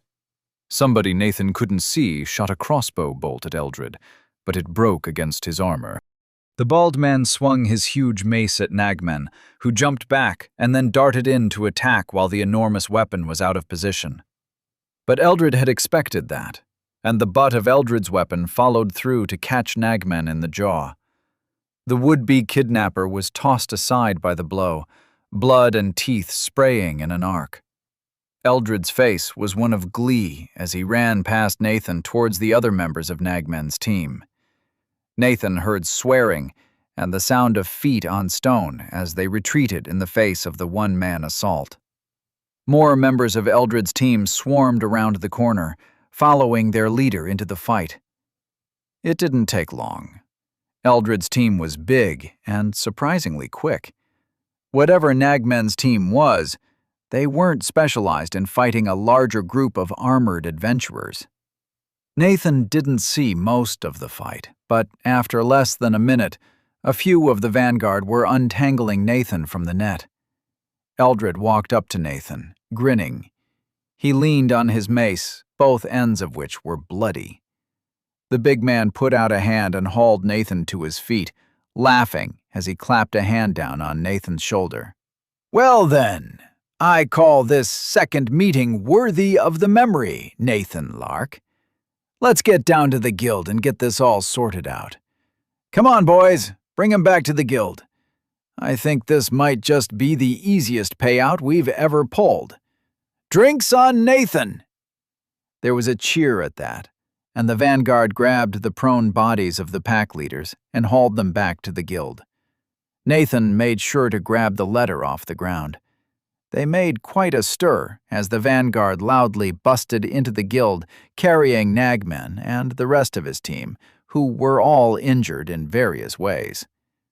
They dropped them in the center of the room as a clerk hurriedly ran out from behind the desk, already yelling at Eldred. It was Hisla, the same clerk who'd brought Nathan and the heirs up to the guildmistress after the blooding patrol. She snapped. "Eldred!" What in the muck-grabber's blighted asshole is going on here? He pointed at Nathan, shrugging and handing off responsibility. They had Nathan wrapped up, and he said they were trying to abduct him for Giant's Rest. A hush spread through the hall, and Hisla's face twisted into a grimace. She hurried back to the desk and spoke into the device that blurred her mouth. Meanwhile, Nathan was practically dragged over to the bar, where he arranged to pay the Vanguard's tab for the rest of the night. The bartender quoted him a price that made Nathan wince, but he shrugged and handed over the coins. "I'd pay a lot more than that to not get captured by Giant's Rest." A door at the back of the room slammed open, and Sudrael stormed in. If Nathan had seen her mad before, this time she was furious. Her expression was truly thunderous, and her spear was tightly clenched in her hand. She surveyed the room, noting the pile of beaten adventurers and the celebrating vanguard. Nathan approached her, with Eldred not far behind. The bald man already held a tankard of beer and slurped it as he walked over. "Nathan, You claim they were working for Giant's Rest. Do you have any proof? Nathan handed her the letter with Teal's signature. It had been trapped under his body and torn a bit as he'd been dragged, but it was still legible. Nathan himself didn't know what it said yet. Sudrael scanned it, then snorted and looked back at the prone forms. Nogmen, you absolute fool. She handed the letter back to Nathan. Put that away. She walked towards Nogmen, who was starting to stir. The guildmistress snapped her fingers at the silent crowd of adventurers. Khusro, get over here. We need to heal Nogmen to hear what he would say. A mousy figure detached herself from the crowd, scampering up to Nogmen. She leaned over him, then looked back up at the guildmistress in consternation. I can't. Not quickly. Or cheaply. Sudrael waved her hand. I'll have the guild pay you. Just get him talking. No need to make it permanent. I'll pay for a better heal if necessary. Khusro hesitated for a moment, then looked up at Sudrael's iron-firm face. The mage bent over the moaning Nogmen, casting magic for nearly 30 seconds. After that, she handed him a flask and helped him sit up. Then the short and hunched mage moved to the other slumped forms, ensuring nobody would die. Nogmen washed his mouth with the flask, wincing in pain before spitting out blood and another tooth. He looked around and then up at the guildmistress. She was standing above him like a god, ready to pronounce judgment. His voice was slurred and uneven. Well, fuck. Sudrael spoke. You, an adventurer of Jamor, were hired by an archmage of Giant's Rest, and you took the job. Tell me everything, and it will inform your punishment. I will be able to tell if you lie or withhold information. Good to know she's got a skill or something that can determine truth or lies. I've been worried about that kind of thing. I haven't felt any specific magic, but that doesn't rule out much.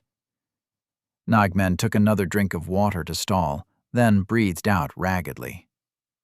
Somebody got in contact with Tessa and told her that an archmage of Giant's Rest had a job for us. An easy one, with a bucket of jangle and contacts for reward. Said we could come and go freely from Giant's Rest cities, get help hunting around there if we did it. He sighed, unable to meet Sudrael's eyes. Job was to deliver the letter to Nathan and escort him to Giant's Rest. The contact said there was a good chance he'd come on his own after he read the letter, and that we should grab him if he didn't. Said he'd be low level, under 27. We thought it was worth the risk to get to hunt around Giant's Rest. Now I want to know what the hell the letter says, if Teal thought it would make me willingly go to Giant's Rest. Sudrael was still pissed, but it was mixed with sadness and pity. And the contact? Nogmen shook his head. Never showed themselves. You know the Giant's Rest agent routine. Black cloak, masked face, got the seal of an archmage to show they're a true agent. Free with coin. I didn't try to find out more. He shrugged, looking up at the wrathful guildmistress. So, what'll it be? All of the whispers in the room went silent as Sudrael considered. A few of the other members of the pack leaders watched with haggard expressions. After a moment of silence, Sudrael raised her hand with all the gravity of a bishop leading a sermon. Her spear rose to point directly at Nogmen's face. He was heaving deep breaths, his eyes fixed on Sudrael's spear point an inch from his eyes. The penalty for this crime should be death, executed by me, now. But you have told all that you know without lie or guile. And before this shameful day, you served Jamore long and well. You will be stripped of all belongings other than clothes, struck from the adventurers of Jamore, and exiled from the city as you are, with one item each. I would recommend A weapon. Sudrael lowered the spear, and Nogmen's frame shook with tears of relief. But she wasn't done. Go to Litcliffe or Agmon. Now that you've failed Giant's Rest, they won't treat you kindly. They're not keen on independent adventurers, and you can expect a dominate as your only reward. Beware. If you strike at Jamore or the villages, I will send the 7 fools after you, with instructions to be merciless. She turned away from the terrified adventurers, quickly delegating. Hisla, go tell the guard of the exile. Provide instructions that the pack leaders are to be gone by nightfall and killed on sight if they should return. Eldred, the vanguard may keep the gear they have on them. The rest of their belongings will go to their families or beneficiaries. Allow them their choice of an item from their equipped gear. Then the elderly woman heaved a sad sigh before turning and walking over to the bar for a drink. Chapter 48. A long-awaited letter. Back in the heir's suite, Nathan sat at the table in the common area, the letter in front of him. Everything had gone fairly smoothly after the hubbub in the guild hall. Nathan hadn't gone to watch the newly exiled pack leaders be ejected from the city. It hadn't been personal. He'd been a job for them, a job that entailed betraying Dumore. The letter sat on the table. With a sigh, Nathan bent forward to piece together the torn text. Nathan Lark, Dimensional Treasure.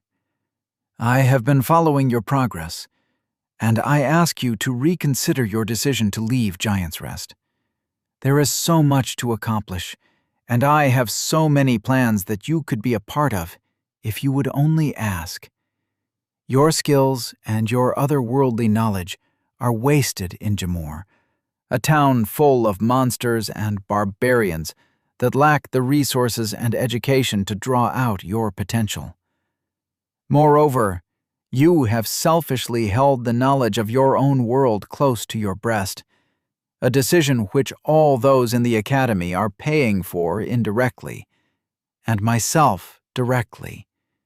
For I remind you, all the potential you have is due to me.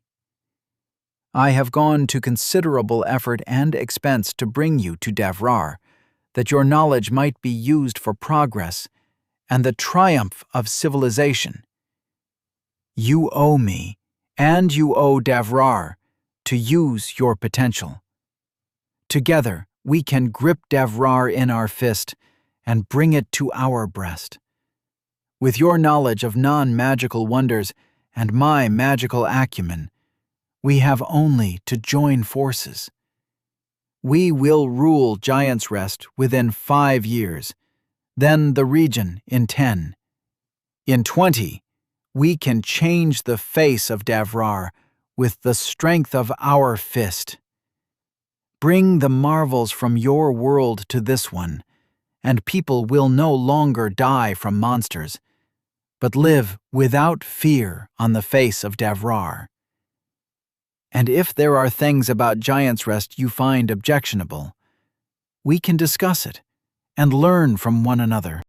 When we control it, we can make of Giant's Rest what we want. Join me in my tower, for I will be eagerly awaiting you. Signed, Grand Dimension Archmage, Teol de Droxel, 9th Finger and 4th Researcher of the Ascendant Academy of Giant's Rest.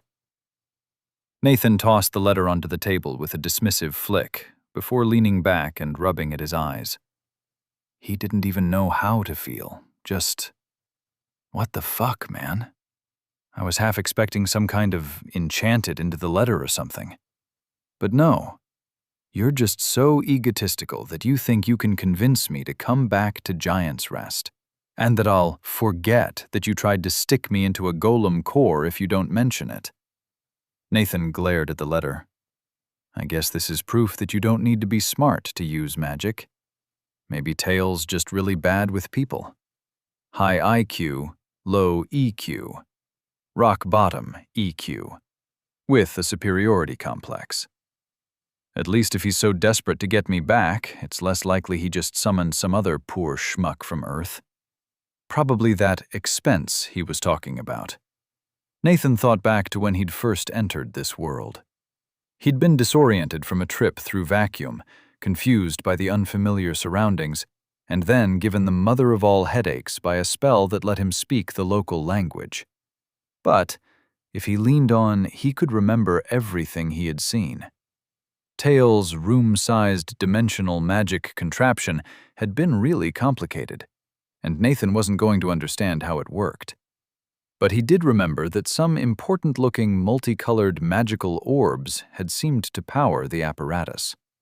And after Nathan had been summoned, most of them had shattered and broken. Maybe Tail was desperate to convince Nathan to return because he couldn't try again. And he did get demoted. Interesting. Anyway, nothing that Nathan could do about that now, except not get captured by Tail. Sudriel had already seen the letter, so she would probably be taking any necessary precautions. Nathan sure as hell wasn't about to go after the Archmage, not until he developed past level 81. Or farther. Stella came through the door, looking around curiously. Nathan, you okay? I heard... She saw him staring at the letter. Is there a problem? Nathan grabbed the letter and stuck it in a pouch, making a note to burn it later. Yeah, things are fine. Some adventurers tried to kidnap me earlier, but Eldred Vanguard saved me. Not fun to be attacked inside Jaymore. Stella frowned at him and the letter he'd stowed, but she didn't ask about it, just sitting down across from him. That does not seem like a good experience. The pack leaders, yeah? Nathan waved his hand vaguely. Yep, I hadn't heard of them before. They caught me pretty easily. Stella shrugged. They're a harvesting team, been around for a while, well respected. Sometimes they capture local monsters alive and ship them down to Litcliffe, so I'm not surprised they could catch you. I guess they were a harvesting team now, and had respect. I'm surprised that Sudriel let them live. Nathan honestly wasn't sure what to think of Sudriel exiling the pack leaders instead of executing them. Nathan wasn't pleased that they'd tried to kidnap him, but he was also glad he hadn't seen a half-dozen people executed in front of him. He was trying to get used to the violence here on Davrar, but it would be a while before he was truly cold-blooded enough to want heads to roll before his eyes. He'd have fought them without hesitation, and been willing to kill if necessary. But when they surrendered and were cooperating on the floor of the guild, he didn't have it in him. They'd taken a job, and the job had made them Nathan's enemies. But that didn't mean he had a great personal enmity for them. Nathan supposed Sudriel felt that they weren't blood enemies of Gamor, and wanted to show that there were rewards for giving up information freely. Nathan sighed, then grabbed a slate and started sketching out a basic Riemann sum. Now that he'd gone through limits with Stella, integrals shouldn't be too bad. Low-tier lecturing 6 achieved. The next day passed quickly. Classes happened as normal. The highlight was a member of the Delve Scholars named Mathan, who lectured about the history of the dungeons of Gamor. Apparently, there'd been a big celebration 30 years ago when the previous last dungeon of Old Gamor was cleared. That was part of why it was significant to find a new dungeon in the ruined city. They thought there weren't any left. Gamor was built by clearing the dungeons of Old Gamor. They knew a lot about how Old Gamor had built its fortresses, guard posts, research labs, and various other secured facilities before it was overrun in some calamity or other.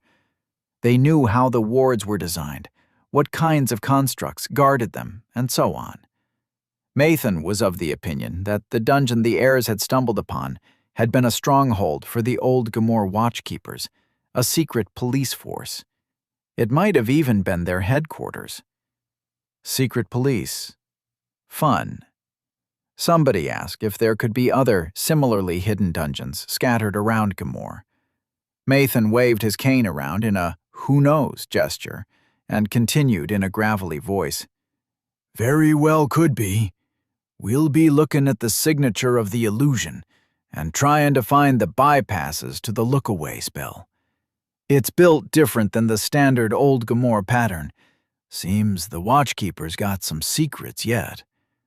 One of the big things that the people who crack it will be looking for will be a map of their places in Ta City. If it's anywhere, it's there." He gestured again with the cane. "That and the big old self-destruct enchant." The Watchkeepers like to include those, and they tend to be poised on a hair trigger. I don't run fast enough for that shit anymore. At team practice, Stella tried to throw Nathan from a stone platform. She was using him because he was the most likely to be fine if she messed up and dropped the stone platform on top of him.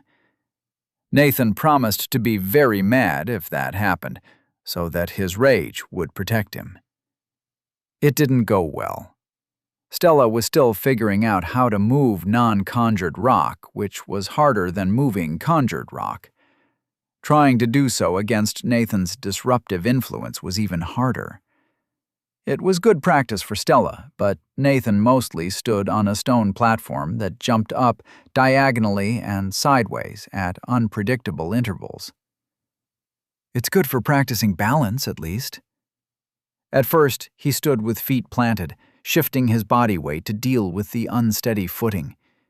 After a few jerks that deposited him on the ground, he started moving with the platform, trying to keep his center of gravity stable. Nathan realized he had a skill for this. He started incorporating moves from dodging footwork to help him keep his balance. It was tricky, but it worked. After all, the skill read, "This skill will help you move your feet to more easily keep your balance and dodge attacks." And Nathan was sure as hell using it to keep his balance. Low-tier dodging footwork 10 achieved. Congratulations! You have maxed out this utility skill. It cannot be improved any further. You must achieve insight into this skill to develop it to mid-tier. After one especially chaotic series of movements, where the platform rotated up at a 45-degree angle before spinning around in a horizontal circle, Nathan felt like he was on the brink of developing the skill. The movements became steadier as Stella figured out how to balance the spell work on each corner of the platform. It wasn't throwing him yet, but it was moving predictably up and down. He looked over to Stella. "Hey, can you make it jerk around some more? Especially those circular motions. I think I might be near a skill development." Stella raised her eyebrows at him. "Just remember, you asked for this." What followed earned Nathan several bruises, but he focused on the feeling of lightly moving back and forth on the platform to keep his center of gravity from picking up too much momentum. High-tier focused mind 2 achieved. It took nearly another half hour for Nathan to ingrain the exercise into his muscle memory. Stella had the platform swinging back and forth in a broad arc, and Nathan was dancing from one end to the other to keep himself on it. The arc was slowly getting broader and deeper, and Nathan pushed with his toes, legs, and core to change his momentum enough to stay on the platform. It was more than just his feet. These were whole-body motions. Congratulations, you have developed the low-tier dodging footwork utility skill into mid-tier dodging footwork. Utility skill, mid-tier dodging footwork. This skill will help you move yourself to more easily keep your balance and dodge attacks. Neat. He wasn't surprised to see Khadid waiting for him after the group training. Kia was also there, but she gave Nathan a shooing gesture. So he walked towards Khadid. However, somebody intercepted him, holding out a hand to bar his way. Nathan vaguely recognized the blonde-haired human as somebody from the Vanguard under Eldred. Nathan hazarded a guess. "Theo, right? What are you here for?" Theo gestured toward the main hall. "Eldred wants to talk to you. Come on." He turned to leave. Nathan turned towards Khadid, who was walking up towards them. Eldred wants to see me. Should I go with him? Theo turned around. Well, we saved your silly arse from getting kidnapped. You ain't gonna let that go unacknowledged, are you? He raised an eyebrow mockingly. Khadid shrugged and waved Nathan on. You'd be doing Eldred a disservice to leave him waiting after he did something like that for you. Go, see how he plays this debt. I owe him a debt?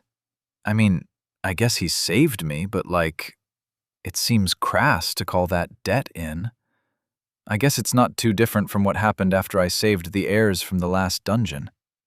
Nathan followed Theo to the guild hall in awkward silence. Inside, Eldred was monopolizing a table in the corner, and Theo steered him straight there. Eldred was drinking a beer and handed another to Nathan as he sat down. He waved Theo away, leaving them alone. There were some other adventurers in the room, but nobody particularly nearby. Eldred wiped his lips, then spoke. So, I seem to have saved one of the best adventurers of the next generation from a kidnapping, and might have made an enemy of an archmage in the process. That bout complete? Nathan gritted his teeth.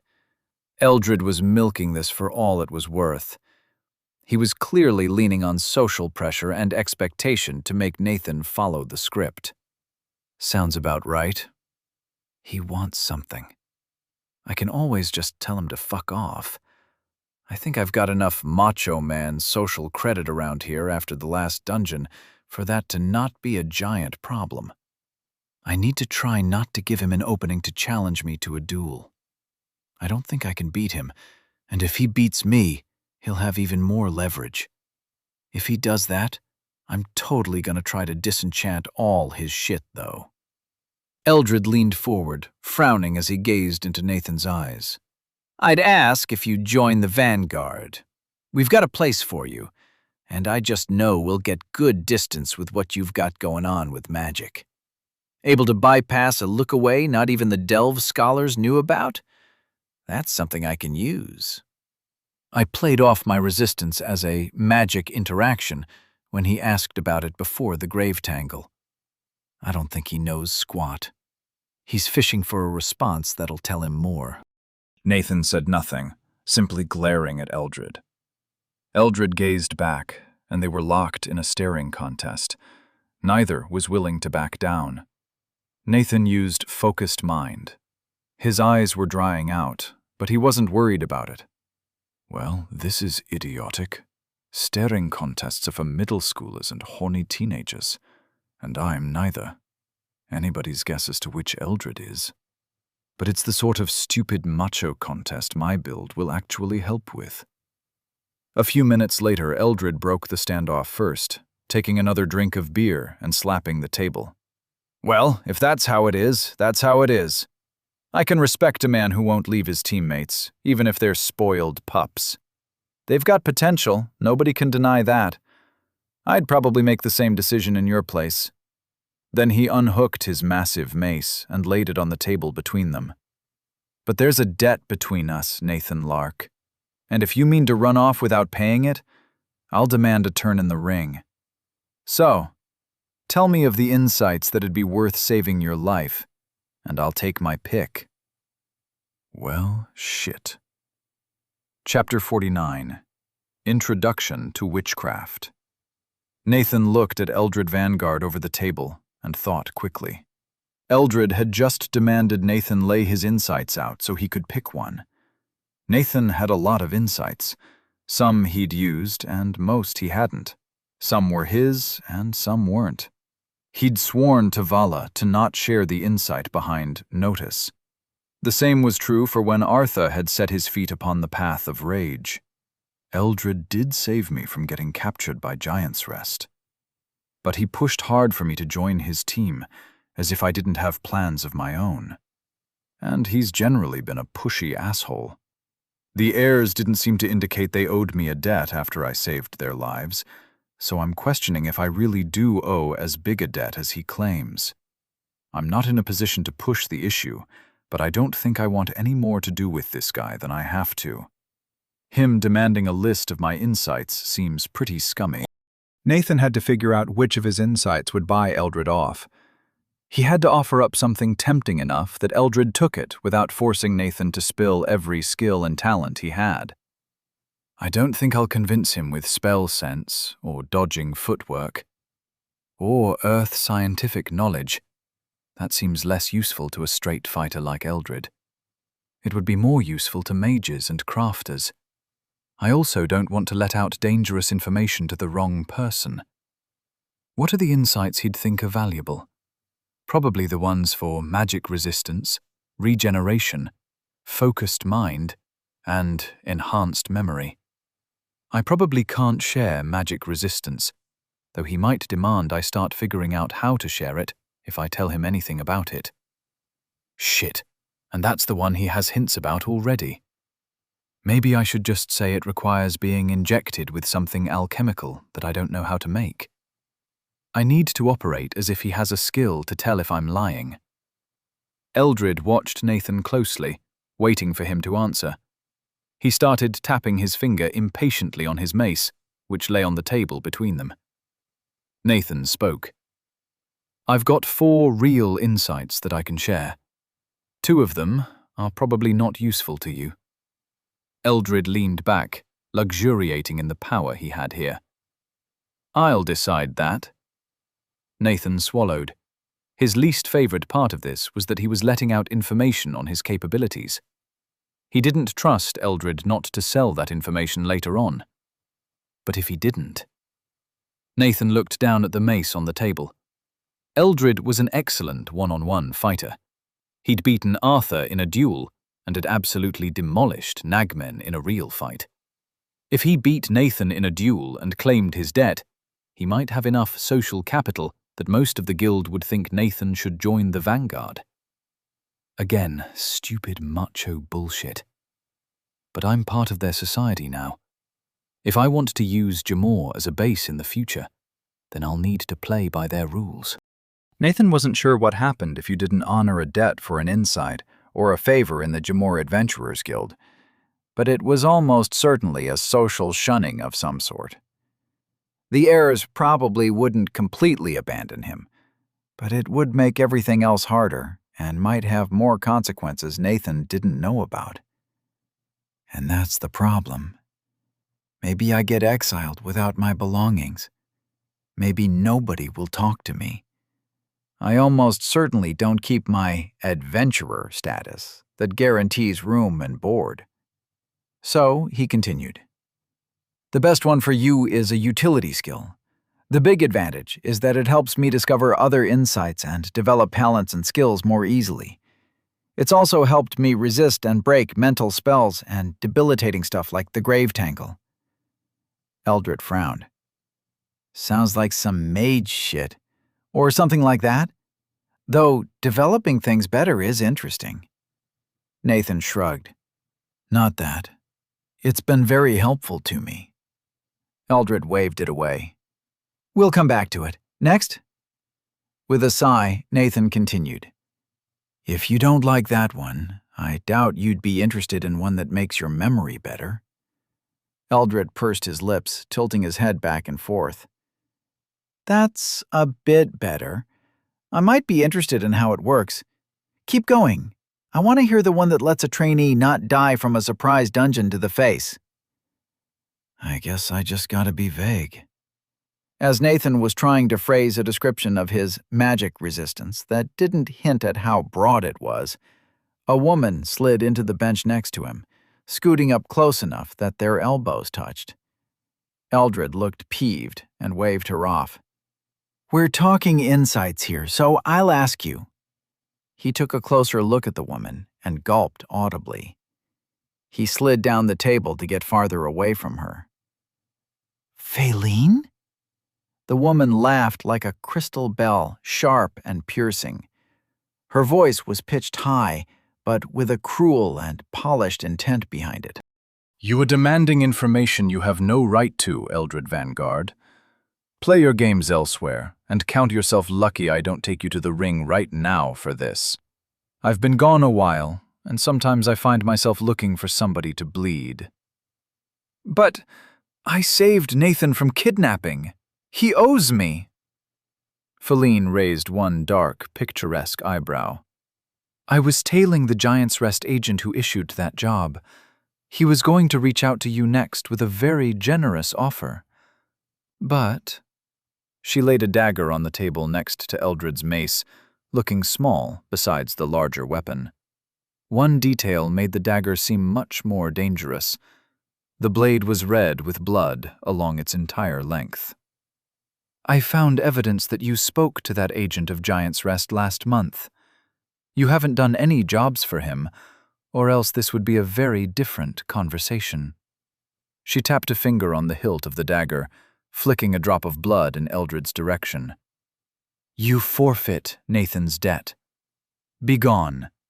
Now. Eldred grabbed his maul and left with unseemly haste. Nathan turned to appraise his savior. She was a beautiful woman, tall and lithe. Her clothes were a set of dark robes, loose in most places. Black leather bands wound around her forearms, shins, and midriff. Nathan's eyes were drawn to a necklace holding a large and elaborately worked piece of silver and gems nestled just above her bosom. Her hair was long and dark, falling unbound around her face and past her shoulders. It had a few streaks of green, blue, and purple scattered through it. Her skin was pale, with a dusting of freckles scattered over a classically beautiful face, with high cheekbones and bright green eyes, which glowed slightly. She winked at him, and the winking eye flickered pink for a moment. Nathan regarded her warily, unsure what to say. After a moment, he ventured, "Thank you. He's not my favorite person." She let loose another peal of sharp laughter, this one less cruel than the last. Then she focused on Nathan, inching closer to him. Too true. He's not my favorite person either. Demanding an insight after saving somebody's life is just crass, much less a whole list. He's competent enough, but Eldred will never topple Giant's Rest or clear a true dungeon. He's more of an annoyance than somebody worthy of real animosity. Who do you think is worthy of true animosity, Nathan Lark? I like her. Maybe she's using a skill on me, but maybe just because she's a goddamn bombshell who has apparently assassinated the person who arranged my kidnapping. Nathan replied without thinking about it too hard. Teol Dodroxel, 9th Finger and 4th Researcher of the Ascendant Academy. He twisted his mouth in disgust. And all of the mages of Giant's Rest. I'll see their empire torn down and their filthy mental magics gone with it, by my life or death. Nobody who casts that magic on people deserves to live. Mid-tier earnestness 5 achieved. Feline's grin sharpened to something nearly vampiric. Does a human mouth normally have that many teeth? Jeez. You got his letter, then? His demotion was hilarious to watch in person. Very humiliating, you'll be glad to hear. I like your skill. It's very straightforward. Truth for truth. A fair trade if there ever was such a thing. She knows about earnestness? How? Nathan looked up at her, trying to figure out how to respond. He settled for the more interesting part of her statement. You were in Giant's Rest? Feline tilted her head sideways, looking around the room. Yes, I travel here and there. Spying, assassinating. She picked up the bloody knife and wiped it on a cloth that came out of a hidden pouch on her arm, before sheathing it in a separate hidden pocket. Nathan followed her gaze, wondering if anybody knew that somebody who had just committed murder was sitting in the guild hall. The few adventurers who'd been close by had drifted away, and nobody seemed to be paying Nathan and Feline any attention. Feline noticed his look and waved her hand towards the rest of the room. Nobody'll pay attention to us, trust me. She winked again and again her green eye flickered pink. Nathan floundered around for something to say. He wanted to impress her. After a moment, he dug into his pouch for the letter. "Do you want to read the letter?" She took the letter with a flourish. "Thank you indeed. I was wondering what Tail spent his remaining funds on and why he would bother with a letter." She bent to read the torn paper, chuckling after the first paragraph. By the end, she was nearly in tears, her shoulders heaving from laughter. "Oh, he's so utterly fucked.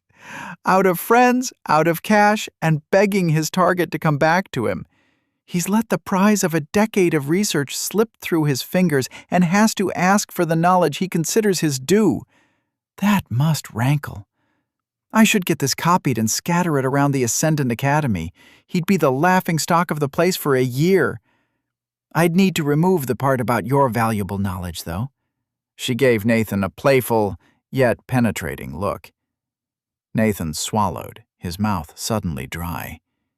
He'd forgotten about that part of the letter.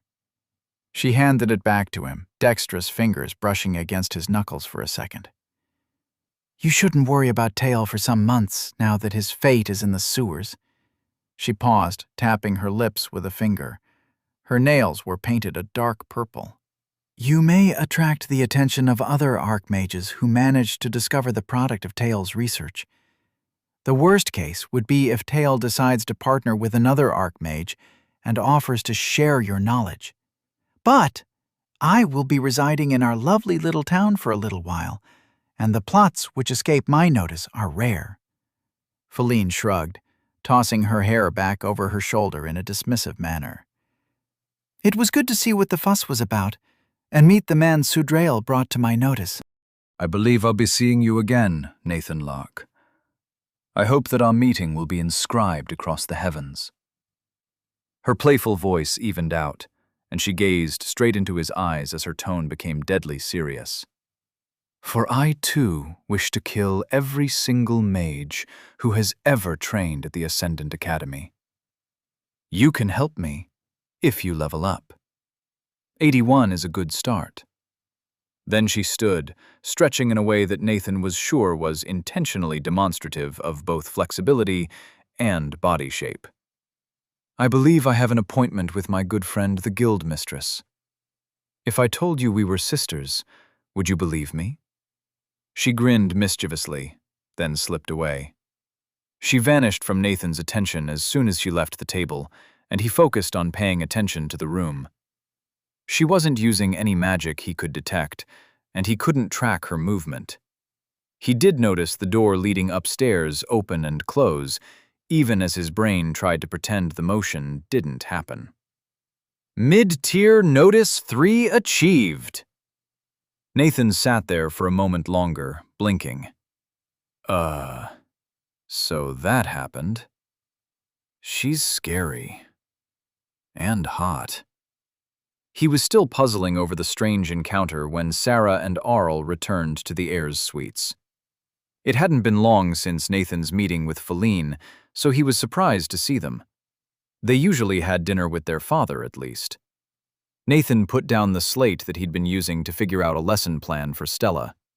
They were moving through his planned math curriculum quickly, spending 3 and sometimes 4 hours a day plowing through concepts on their way to multivariable calculus. Stella had figured out Nathan's preferred algebraic notation pretty fast, and he was glad he didn't have to translate things into the bare-bones mathematical notation Jamor used. He looked up from his work at Arl and Sarah, who both wore thoughtful expressions as they barged through the door. Sarah spread her arms. "Stenell got called in for a meeting, so we're back early. And before you ask, we don't know what it was about." Nathan connected some dots. "I think I might know. I just had a strange meeting in the main hall. Somebody named Feline? Eldred knew who she was, and he was scared of her?" Arl's eyebrows went up. "The witch is back? Dark hair with colored streaks? Has a complicated silver amulet?" Nathan looked at him, nodding. "Yeah, that's right. The witch?" Arl shrugged. It's a nickname, and better than the one some adventurers use. Stanel told us that we'd never see her coming. He told us to listen to whatever she said carefully, then decide for ourselves if what she asked of us was too risky. She's been known to lead people to their deaths if it gets her what she wants. But he also said she's probably done more to protect Jamor from Giant's Rest than anybody living. What did she want of you? She told me to level up. I'm pretty sure that's the third woman from Jamor who's told me to level up before I would be able to do anything. Sarah sat down across from him, grinning as she pulled out a knife and some wood to whittle. Welcome to the life of a trainee. We'll be doing routine jobs for a while until we're high enough level to really make sparks fly. What's high enough level? Feline mentioned 81. Arl sat down next to his sister, picking up the history book he'd been reading. Depends on your class and build, and how your talents and utility skills are doing. We all probably need to wait until 81 for the class developments we're preparing for. Weapon generalists truly need the 9 class skills. After that, we should be set for a while, since we've been building up our skills and talents from the start. I wouldn't be surprised if we started taking bigger jobs at a lower level than anybody else because of our advantages. But if we want to even approach our parents, then 243 is required, and most of them are over 729. Both Stella and Kachi walked through the door as Arl finished. Their parents had likewise been called away, and Nathan grew more certain that Feline had returned to Jamor for more than just him. She had something that required the attention of Jamor's top adventuring team. Well, it seemed this was who Sudrael had meant to introduce Nathan to. He hadn't expected to meet that person so quickly. Regardless, Nathan was sure he'd see her again. Maybe next time she won't have to rescue me. Chapter 50. Divine Upbringing. The next morning, a guard stopped by to check in with Nathan, making sure he hadn't unleashed a soul-eating monster that had been hiding within him for the past few days. The heirs assured the guard that he was doing no more soul-eating than usual, and Nathan went on with his day. That afternoon, Kaya beckoned him over along with Kachi. Khadeed was also there, and threw up his arms as if to say, "Oh, come on!" Nathan shrugged apologetically, but he wasn't about to pass up an opportunity to talk to Kaya. Today she was wearing something closer to full plate, but without the gorget, thigh, or shoulder pieces. Nathan bet that those pieces were stowed in the slim fanny pack resting below her enormous greatsword. The fiery-haired adventurer was still intimidating as hell, but Nathan had interacted with her enough to know that she wasn't crazy, just zealous. Committed, not insane. Nathan followed her and Kachi to an obscure corner of Jamor, the foot traffic on the street dwindling away. As they walked, Kaya spoke, turning her head to look at him. "Feline's in town again. She's taken an interest in you, Nathan Lark. She has said she won't try to remove you from the other heir's company, but you will be entangled in her plots going forward." She grimaced. "None else can play politics in Giant's Rest and return unscathed, and she is an invaluable source of information on their doings." She sighed and turned to address Nathan directly. "But I mislike her ways. They are brutal, and she slits throats without a pause for thought. There are depths to her that none can gauge, least of all me. And I am used to being able to judge what lies in the hearts of others. I honestly don't see a problem with that, as long as she slits Giant's Rest throats. They can rot in hell as far as I'm concerned. Thank you for the warning. She told me to level up before I could help her." Kia's brows furrowed. "Then I suggest you take that advice. The more powerful you become, the more likely you are to survive whatever her plots entail. It is another thing for me to consider in my decision on this insight you ask for." The three of them had arrived at Kia's home. It was a rather ramshackle house, tucked against the stone wave that arched over the upper regions of Jamor. Not far away was a small stone fortress built into the ridge. Nathan knew it was a shelter, a bunker for civilians to hide in when Jamor was seriously threatened. Kia pushed through the door, which wasn't locked. The home was bare bones, with only a few rooms. The furniture was rough, bulky, and cheap. Past the entryway, Nathan saw a large area had been cut out of the rock of the ridge, forming an open room, not unlike the practice chamber under Kulal and Darlow's mansion, though with a much higher ceiling. Kia waved Nathan to a seat at the crude table, while Kachi stood awkwardly to the side because there weren't enough chairs. Kia addressed Nathan directly. "You ask after the insight that allows me to walk upon air as if it were solid ground. To confirm the lay of things, you have a free talent slot, and wish to use this talent for yourself. You do not wish to trade it to others?" Nathan nodded. "If I can use your talent, I think it will make me much more effective at adventuring, and especially at fighting mages. I'm very willing to swear to never pass it on to another. I just want to be as capable as I can be." Kia pursed her lips. "Yes, I can see your reasoning." Do you not worry it will provide you no benefit inside a building or underground? Most dungeons are enclosed, and the monsters that adventurers must kill are often found in underground lairs. "I think its value is hard to overstate," he said, spreading his arms wide. "From what I saw, you can use the talent in the middle of another motion to exert force and reorient in mid-air. With practice, it seems like it could enable running faster and dodging attacks while moving or airborne." Kia pointed at him with a gauntleted hand. "Yes. Not many who ask understand the advantages to normal motion. And the fact that you do speaks that you would use this talent to its full potential. I am glad you understand the value of what you ask for, and I also believe you are one of few who could survive gaining this talent." She clasped her hands, studying Nathan. "We come to the question of what insight you would trade in return. I have all the talents and skills I wish for. I appreciate you saving the heirs' lives, but it is expected to do so for the members of your team. Unless you have something of great worth to offer Kachi or the other heirs, an agreement is unlikely." Nathan had a response to that. "I may have some useful insights to offer Kachi, but I don't think they'd balance the scale." He nodded to the armored cleric, who returned the nod but didn't speak, letting Nathan continue. "I have also been teaching Stella insights that I believe will allow her to master lightning and light mana. If you owe Darlow or Kulal any favors worth your insight, they may call them in if I succeed in helping Stella gain 2 mana aspects without Davra's assistance."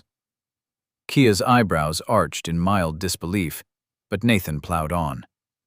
"Furthermore, I am attempting to build a new kind of weapon that I believe will be of great interest to Sarah and Stanel. I believe it likely they have never seen anything like it before. It is possible that they would believe it worth an insight as well." Mid-tier earnestness 6, achieved. Kia's face now bore the faintest trace of a smile. "An insight worthy of lightning, a weapon unknown to Stanel." She glanced at Kachi, who gave her a slight nod. She shrugged slightly. "Regardless of practicality, those would be worth something. However, I do not hear any certainty in your statements. I will acknowledge that if either or both of your efforts succeed, I would consider trading favors with my peers to teach you the insight. However, there are certain things I want to ensure are clear as flawless gems before we continue. This talent is not quick to acquire. It will require many rank-ups before you are able to use it as you desire. The early developments are dangerous. The later developments are difficult, and those are the insights that are of true value. I would set your feet upon the path, then let you walk until you need future insights to develop the talent correctly. I do hope that your plans come to fruition soon, for you will need the time to rank up this skill before it sees serious use." She paused, then fixed him with a stern look. "I only consider this because you have shown yourself to be on the righteous path, and a valuable friend of the heirs. That all sounds pretty reasonable. I should check in with Beatrice and Poppy, and hopefully get a prototype revolver to Sarah soon. That'll turn Stanley's head. Unfortunately, I think I've got a ways to go with Stella, and we might need some practical demonstrations before she can connect theoretical understanding with magic. He nodded again. Sounds good to me. I'll ask again when my plans pan out. Is that all? Should I go? Kachi laughed, standing. You didn't think you were getting away that easily, did you? Kaya stood and started buckling on more pieces of armor. They seemed made specifically to allow her to armor up quickly and without help. No, I would see your ability before you go, and train you as recompense for what you have done for Kachi. I also wish to test out your resistance to magic for myself, if that is amenable. I did want more experience with divine magic. Kachi's seems incomplete, somehow. They went into the practice room, and Kia placed her greatsword on a rack before picking up a duplicate. It looked nearly identical, but without the enchantments or razor-sharp edge. Nathan gestured at the swords. Do you ever grab the wrong one? Kia grounded the tip of the sword and leaned the crossguard against her shoulder as she used both hands to negotiate her braided hair under her helmet. No. Then the tall woman in full plate grabbed the sword and bounded across the room at him. Ah! Kia rained blows down upon him, and it was all Nathan could do to survive the torrent of steel. Mid-tier dodging footwork 2 achieved. Ow! After a little while, Nathan ran out of stamina from healing the bruises and cracked bones Kia had given him thwacking his bare arms. She wasn't using magic, but she was strong, and hit significantly harder than the sentry constructs. He wiped his bloody mouth with the back of his hand. Can you start using magic on me? In response, the holy warrior muttered a short prayer under her breath, so quickly and quietly that Nathan barely caught the words blade and strength mixed in. The sword took on a golden glow, which extended out to nearly a 20-foot length. Nathan suddenly realized why the room was so large. She pointed the sword at him, and the tip flicked towards his chest. Nathan leaned backwards, but Kia merely stepped forward and jabbed. The glowing image of a sword impacted his chest. The tip sizzled apart into motes of light, scorching his skin. Just like when he was healed after the battle with the grave Tangle, Nathan felt Kia's mana as warm, prickling needles. I'd be a Nathan kebab right now if I didn't resist her magic. This spell clearly wasn't a healing spell. The spell Kia had cast when she healed the villagers had carried a component of righteous anger, but the emotion in it had primarily been a soothing feeling, inspiring the recipient and encouraging them with courage. This spell was trying to cut Nathan apart. It felt simpler than the complex knots of mana that mages normally used. Instead of being woven together in a defined shape, the mana flowed in a looser configuration. If this was normal mana, it should have been spilling everywhere and fizzling out. But instead, the mana in Kia's divinely blessed sword coursed with a feeling of righteous wrath. The will to cut and burn infused the spell, every part of it radiating the sheer power of its intended purpose. The spell knew its function, and attempting to constrain and bind the surging fury in a more complex weave would only have obviated its terrible agency. If normal mana was a powerful flow of water that needed to be carefully guided, divine mana was a water elemental that only needed to be pointed at its target. Mid-tier spell sense 3 achieved. I can feel identify working on this, but it's not ranking up.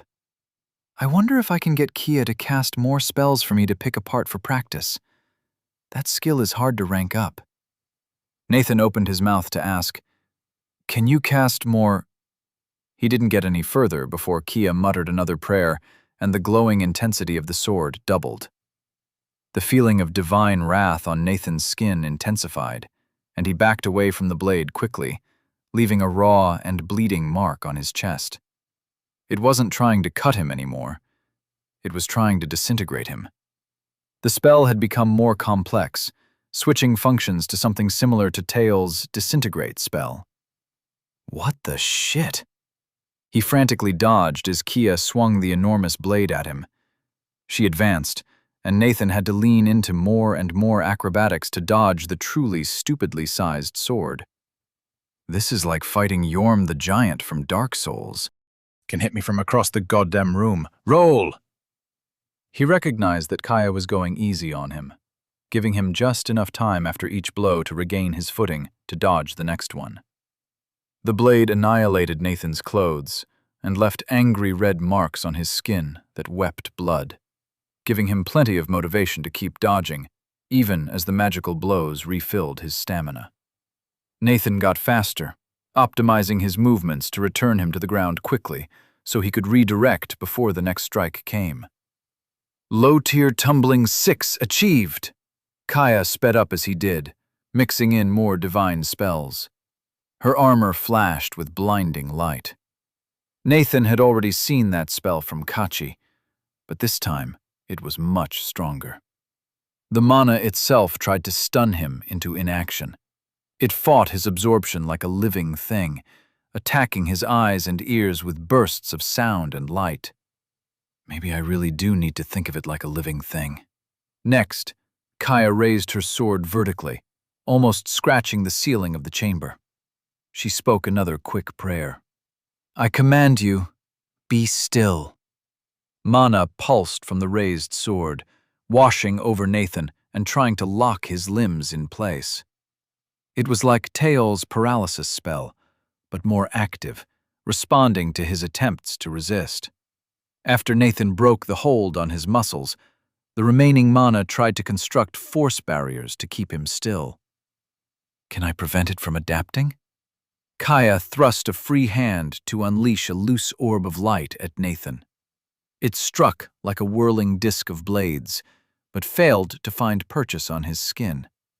Nathan reached out to the spell, feeling for the motive behind the loose weave of writhing mana. There was something there. The spell had been cast with a core purpose, and that purpose was what allowed it to continue attacking Nathan even through his magic absorption. He needed to break that purpose. Low-tier Identify 9 achieved. He thrust a hand into the ongoing spell. The spell was already changing to a burning radiance that dried his skin. But Nathan followed the threads of agency, wrapping his hand around something insubstantial at the core of the spell. He closed his fist and felt the spell shatter. There was still power there, but without direction or a stable weave, it dissipated without effect. Magic Absorption 4 achieved. Divine Mana understood. Hell yes. Pun not intended. They ramped down the training soon after, eating a plain but filling dinner of savory porridge. Nathan looked to Kachi. Do you usually train like that? The armored wolf folk snorted, watching his adoptive mother. That training would kill me. But yes, Kia is good at pushing people to their edge. It helps with ranks. No kidding. I got 4 ranks from an hour of training. That's never happened to me before. Of course, that training would have killed most people, or left them requiring some pretty extensive healing. I suppose Kia's positioned to provide that. They chatted about adventurer politics for a bit longer before Nathan and Kachi returned together to the Adventurers Guild. More tutoring with Stella ensued, and Nathan felt like he should be really sore, but... Status of Nathan Lark. Permanent Talent 1, Magic Absorption 4. Permanent Talent 2, High Tier Regeneration 4. Talent 3, None. Class, Spellbreaker. Juggernaut Level 43. Stamina, 530 over 530. Juggernaut's Wrath, Anti-Magic Momentum. Raging Thrill. Juggernaut's Inertia, Unarmored Resilience. Utility Skills. High Tier. Focused mind 2, mid-tier. Earnestness 6, mid-tier. Sprinting 2, mid-tier. Spell sense 3, mid-tier. Notice 3, low tier. Identify 9, mid-tier. Dodging, footwork 2, mid-tier. Enhanced memory 7, low tier. Lecturing 6, low tier. Tumbling 6. Chapter 51. Clandestine Operations. Weeks passed. All the trainees finished their blooding patrol. No teams were wiped out, though one lost 3 out of 5 members when a stalker ambush drove them into a building which collapsed. The survivors were folded into the team, which had lost their frontliner to a siege boar. Lessons continued, and Nathan learned more details about Gamor and its environs. They had a whole lesson on common enchantments, what you could get enchanted and what you couldn't. Apparently, Gamor's enchanters were of a high level, both because there was a lot of demand and a good supply of materials, and an abundance of ancient artifacts to learn from. Now that he wasn't as worried about being kidnapped in the streets, Nathan spent more time in the afternoons with Beatrice and Poppy.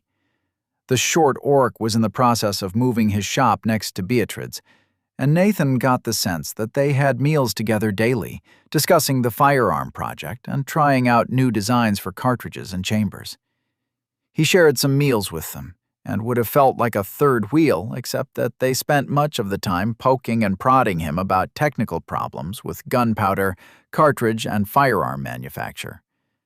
Nathan helped out as much as he could, but he'd already shared everything he'd read in various history books and Wikipedia articles. At this point, he was just helpful as another viewpoint on the problems, since the crafters couldn't bounce ideas off the people they were used to relying on. Despite some remaining issues, their reported progress was very promising.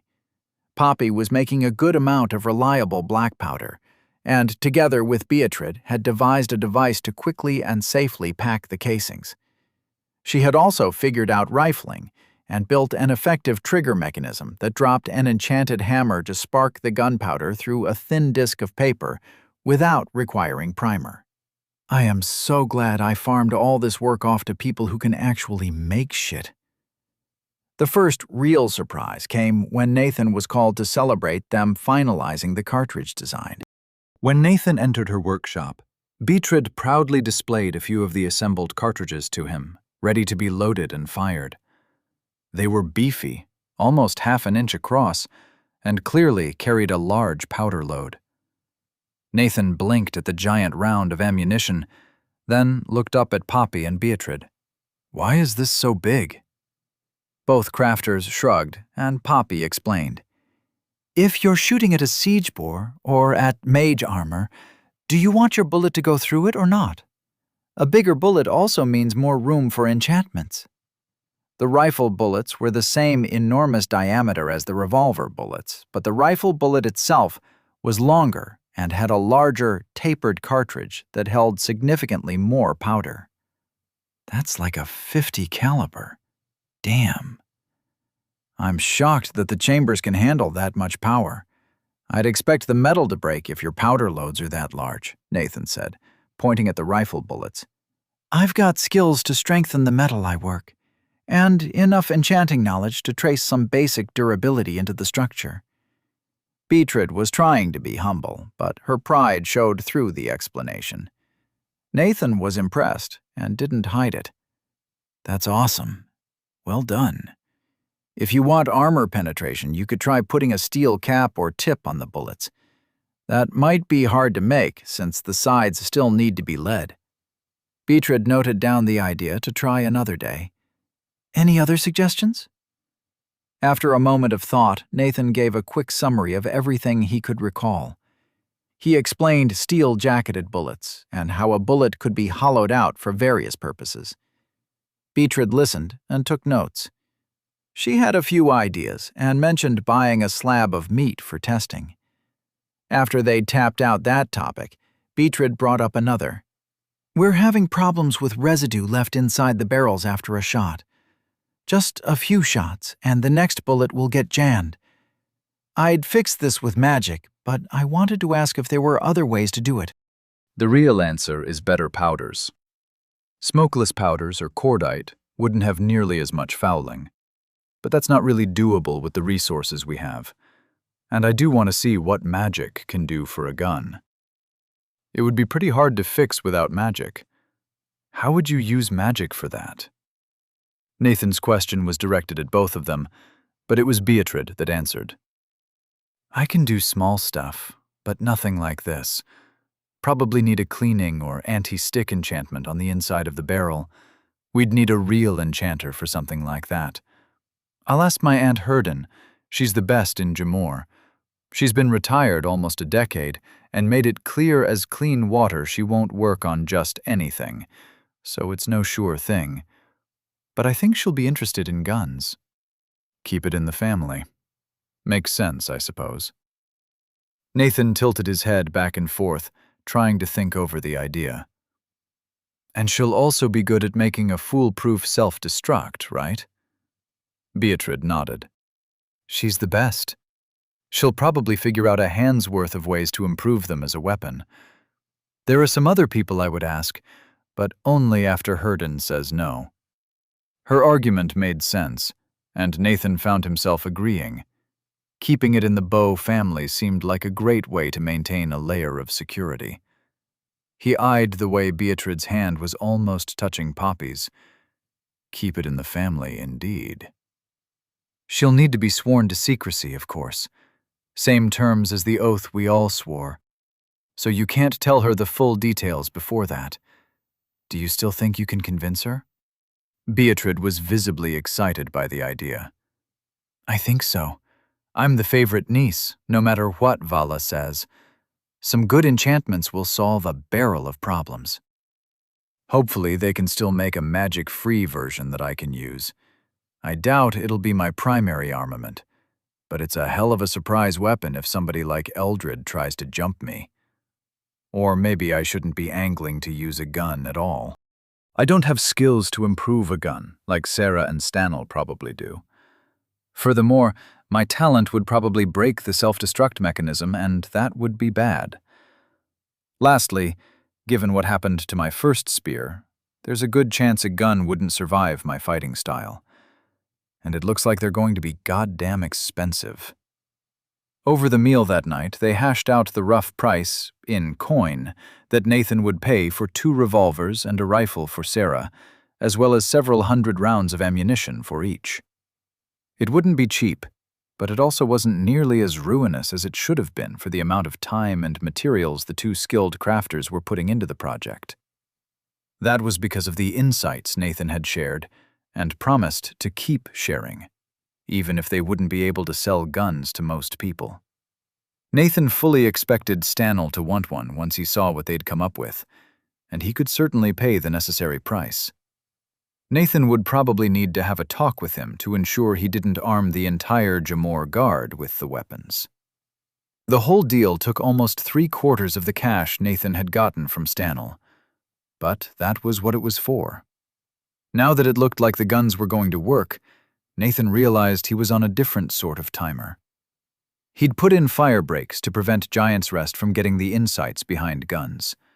But the knowledge would spread within Jamor, even if the weapons manufacture was guarded by oath and insight. Nathan probably had years before the technology would get out. If the Bose could hold up their end of the deal, then maybe he had decades. He almost certainly didn't have more than that. It was his goal to ensure that Giant's Rest wasn't a problem by that point. Later on the same evening, Nathan found himself discussing a few other insights with the blacksmith and alchemist couple. With Poppy, he started with fertilizers and painkillers. When the alchemist figured out it would require huge amounts of material to improve farm yield, he got less interested. However, Poppy was quite interested in non-magical painkillers.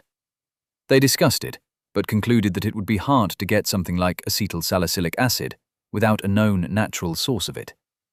Nathan sure hadn't seen any willow trees around.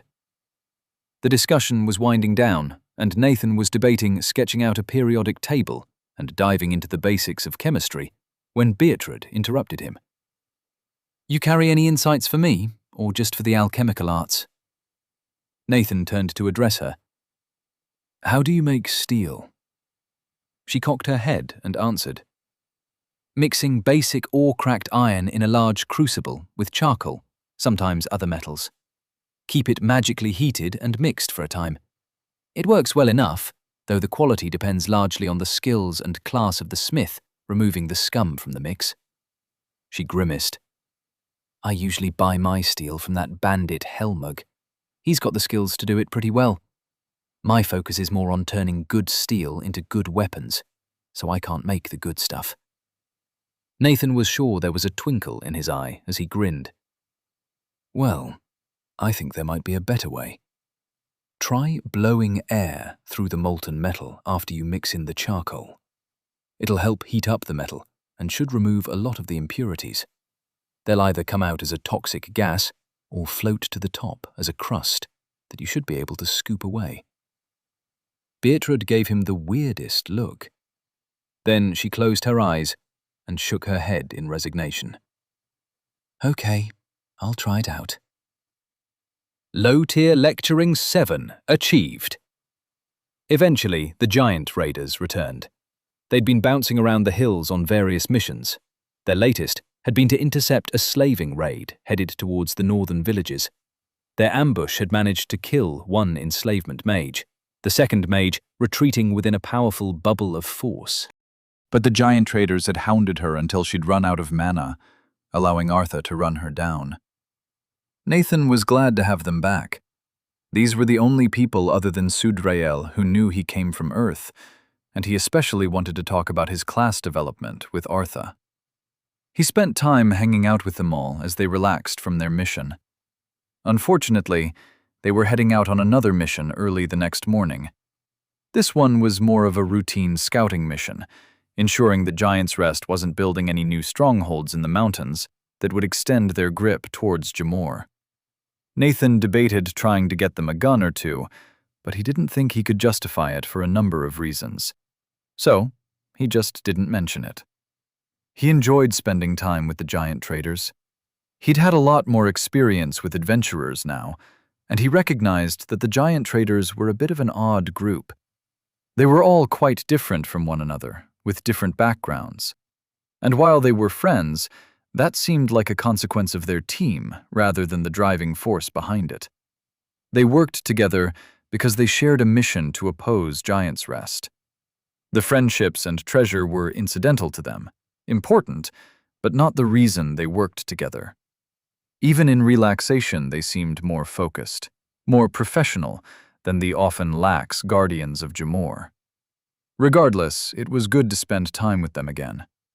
In the giant trader's private suite, Nathan listened as William described how their newly acquired weapons had been able to crack a mage armor, though they had failed against the reinforced force sphere the second mage had used. In return, Nathan described the adventurer training. Vala made appreciative noises when Nathan described the curriculum of the classes, and they all wanted to hear the story of the Heirs' blooding patrol.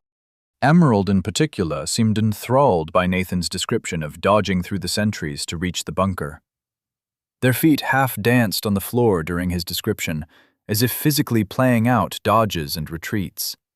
When Nathan mentioned that he'd taken his level 27 development during the fight, Artha's face grew stony.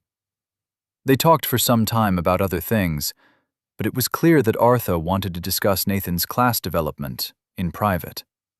He didn't kick the other giant traders out, but they excused themselves pretty quickly. Nathan made a note to try to catch up with them individually next time they were in town.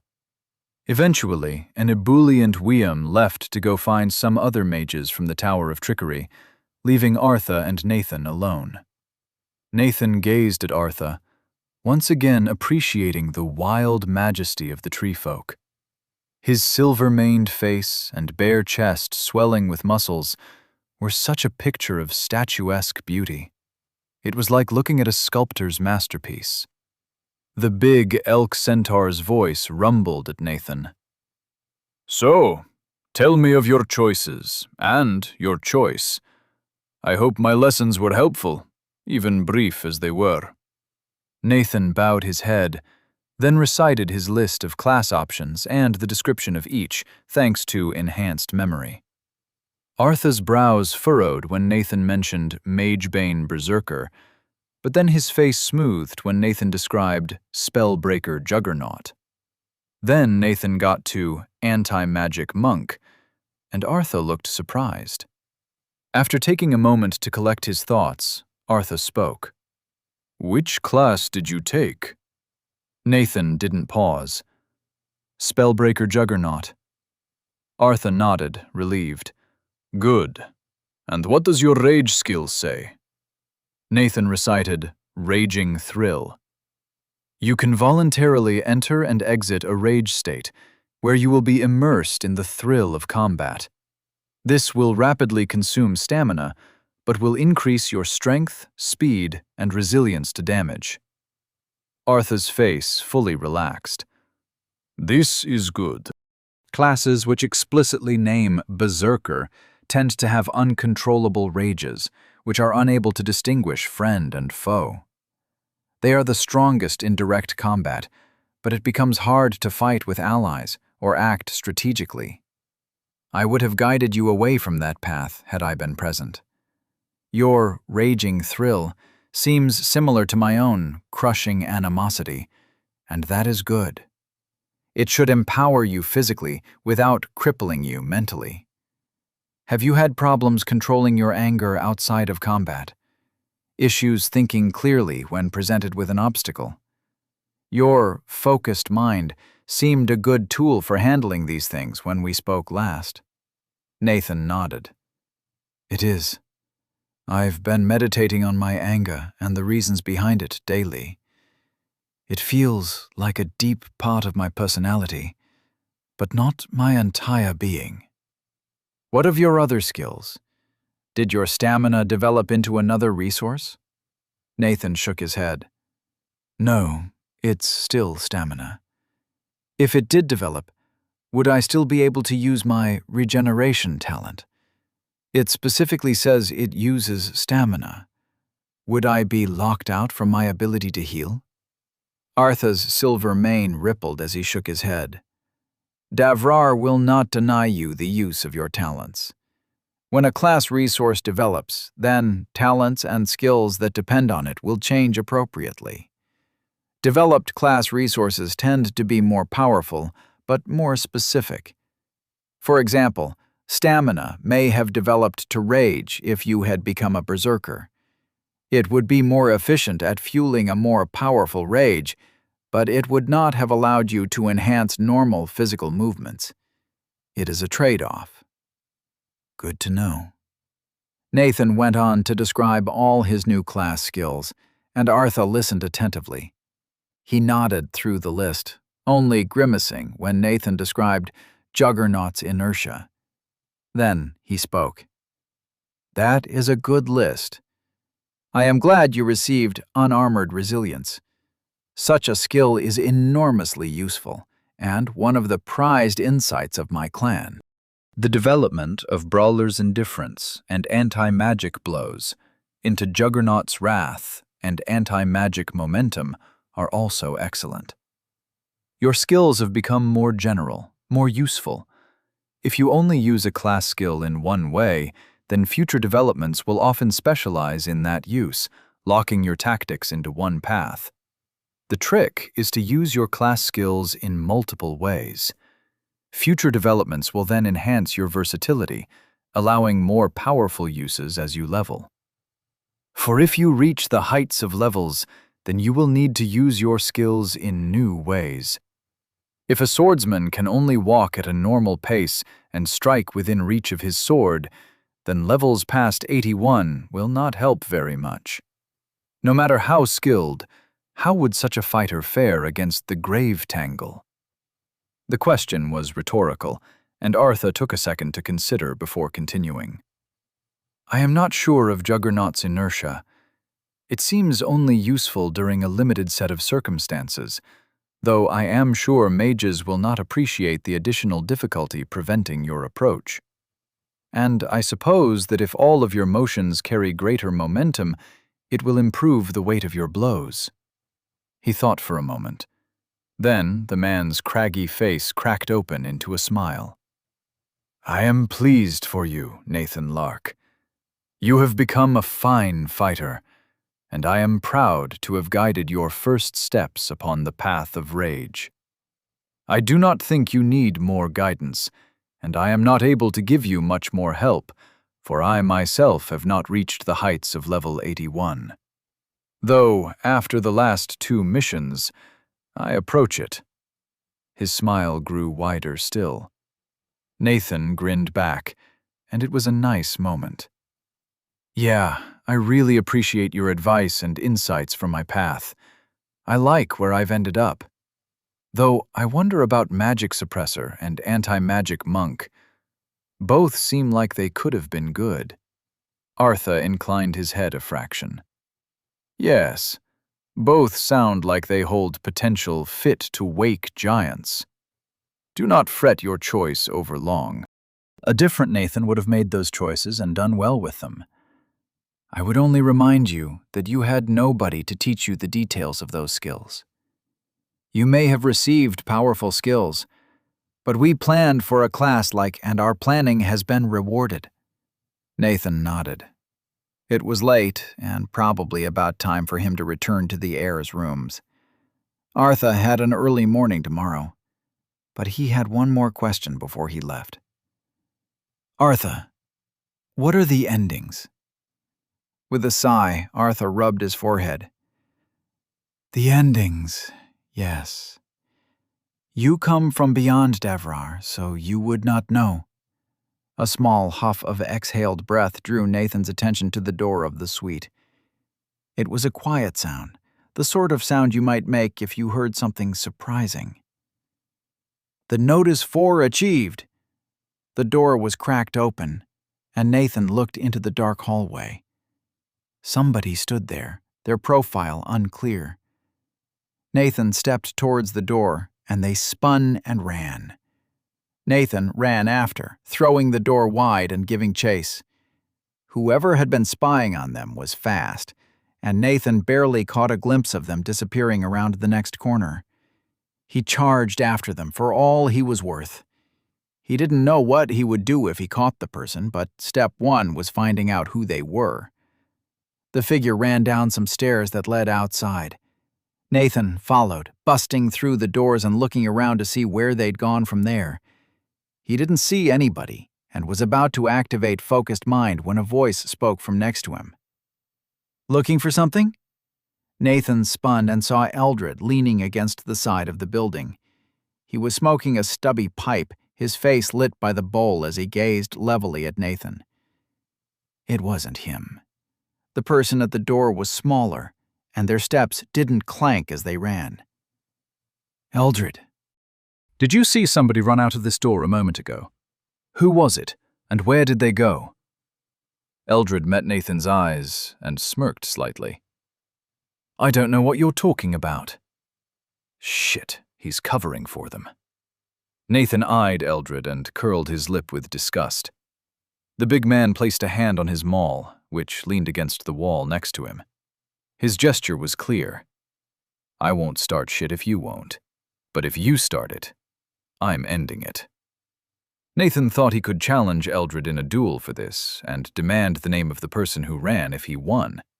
But Eldred couldn't challenge Nathan to a duel because of Feline's warning, so he was clearly trying to bait Nathan into one. Prick. I wonder if he came up with the plan to spy on me. An unexpected exercise.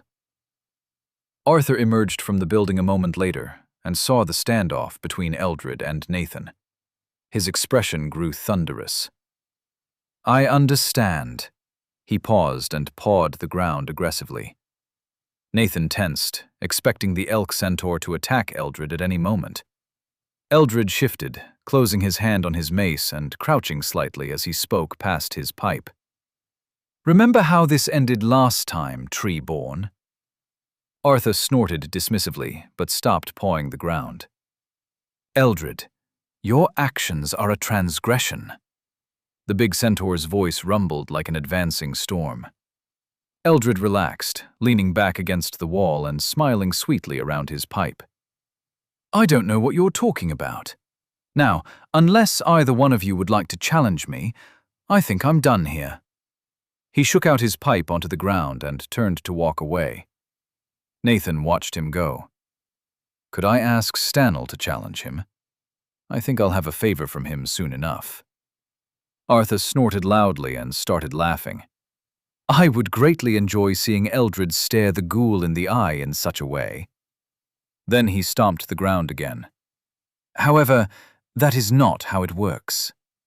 He gestured Nathan back inside, sighing.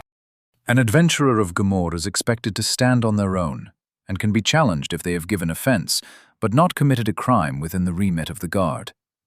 There are no formal rules to the duels of adventurers. It all works on opinion and judged fairness. In general, you are only expected to fight people of about the same weight as you. If you were wronged by Gale Shullet, the leader of the Seven Fools and the Tower of Trickery, then you could ask Dallo or Kulal Kaxol to stand for you. If they had a reason to help that could be understood by those watching. He shrugged as they walked up the shallow stairs. In this example, it could be as simple as Dallo's grudge against Gale, though it is old and clotted, or you being friendly with Stella. The guild as a whole must accept the duel's premise, the reason the fight is occurring, and the fairness of the match. The first battle is one of opinions, that a duel is appropriate. Stanel would never be one to fight Gale, since one is a fighter and the other is a mage. They entered the room as Arthur continued explaining. If Wiam wronged you, then you could ask Stella to challenge him in your stead. Or if Eldred wronged Stella, then you, Kachi, or Arl could duel him. If the offense was terrible, then it might be possible for Stanel to fight, since he is well known as a family friend. But that would be only possible if most believed Eldred had committed a great wrong, since all know it would be a one-sided beating. Kia is well known to ignore duels, though her displeasure is never to be desired.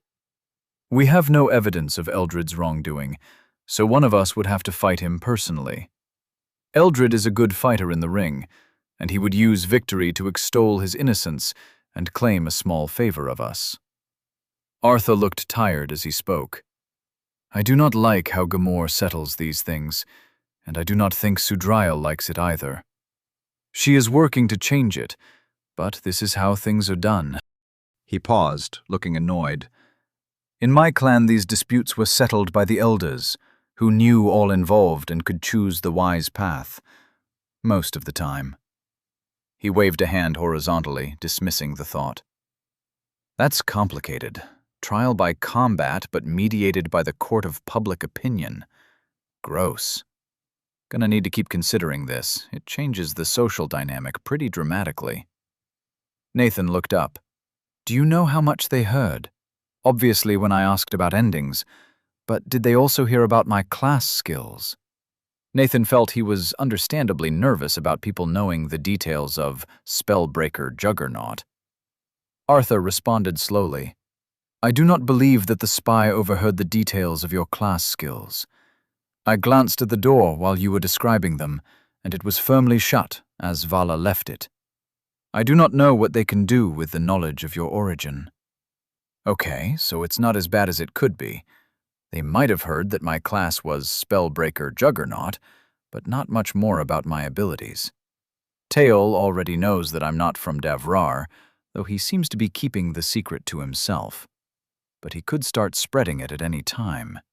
And whoever the person who spied on me was, they don't know anything about my world.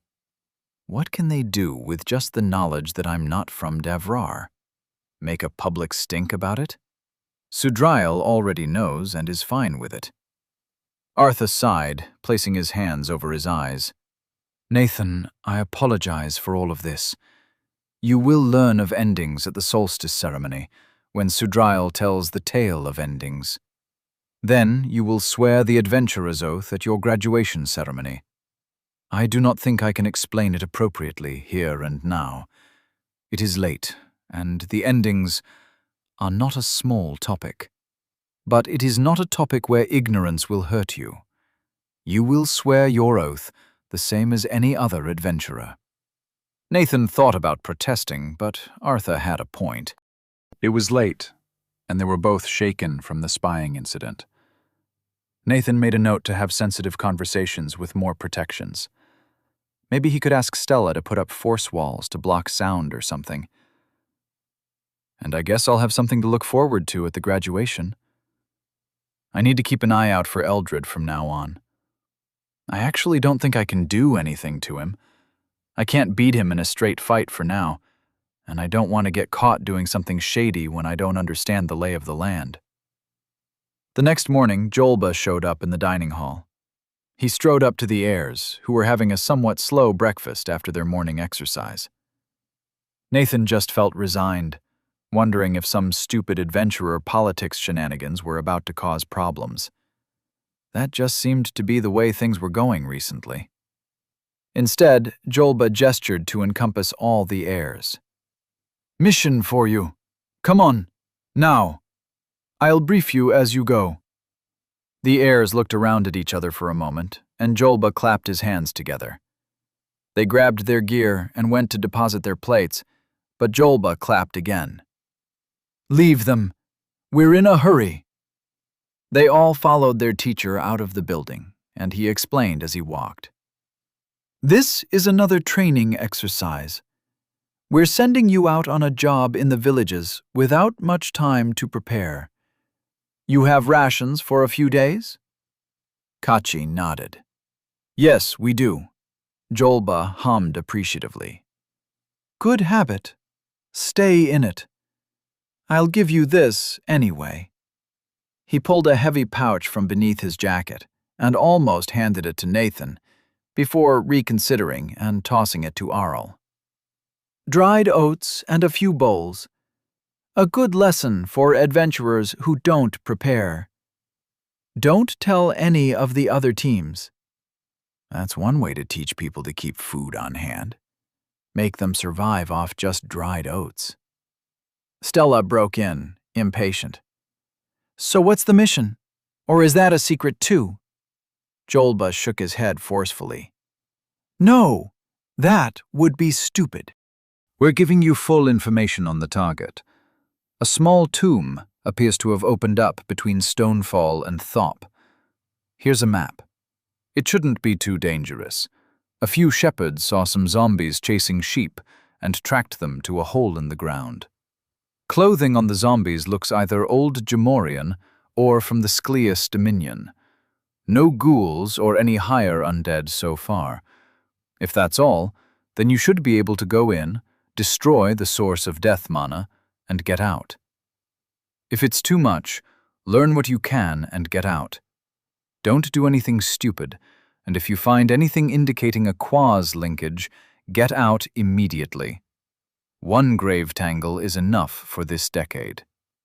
He glanced back to check on their reactions, and all of the heirs nodded at him in response. Jolba seemed satisfied, and they arrived at the gates a moment later. "This feels so sudden.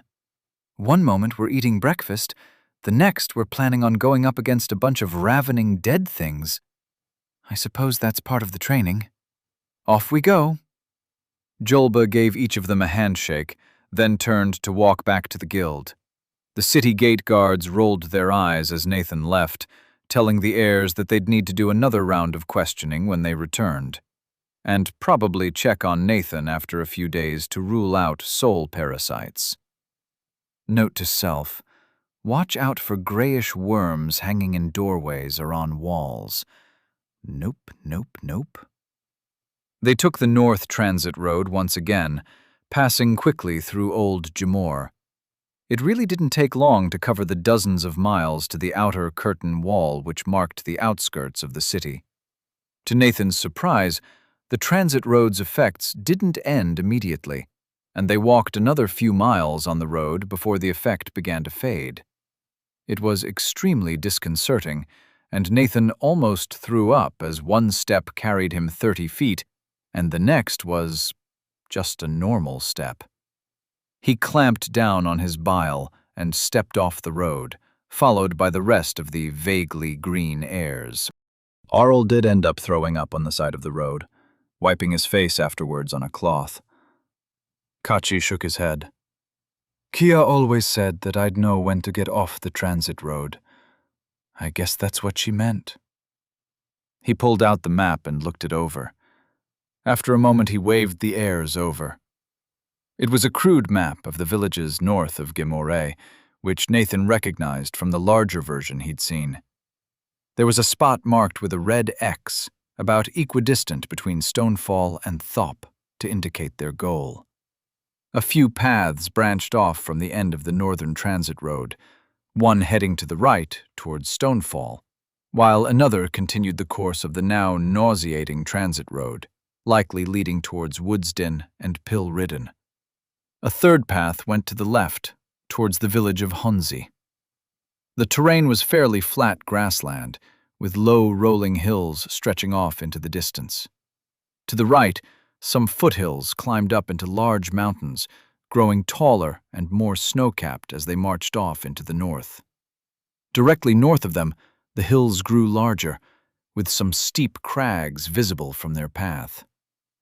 The heirs set off down the path that led to Stonefall, chatting as they walked. Nathan listened in, reflecting as to how this was different from his last experience walking around the countryside of Davrar.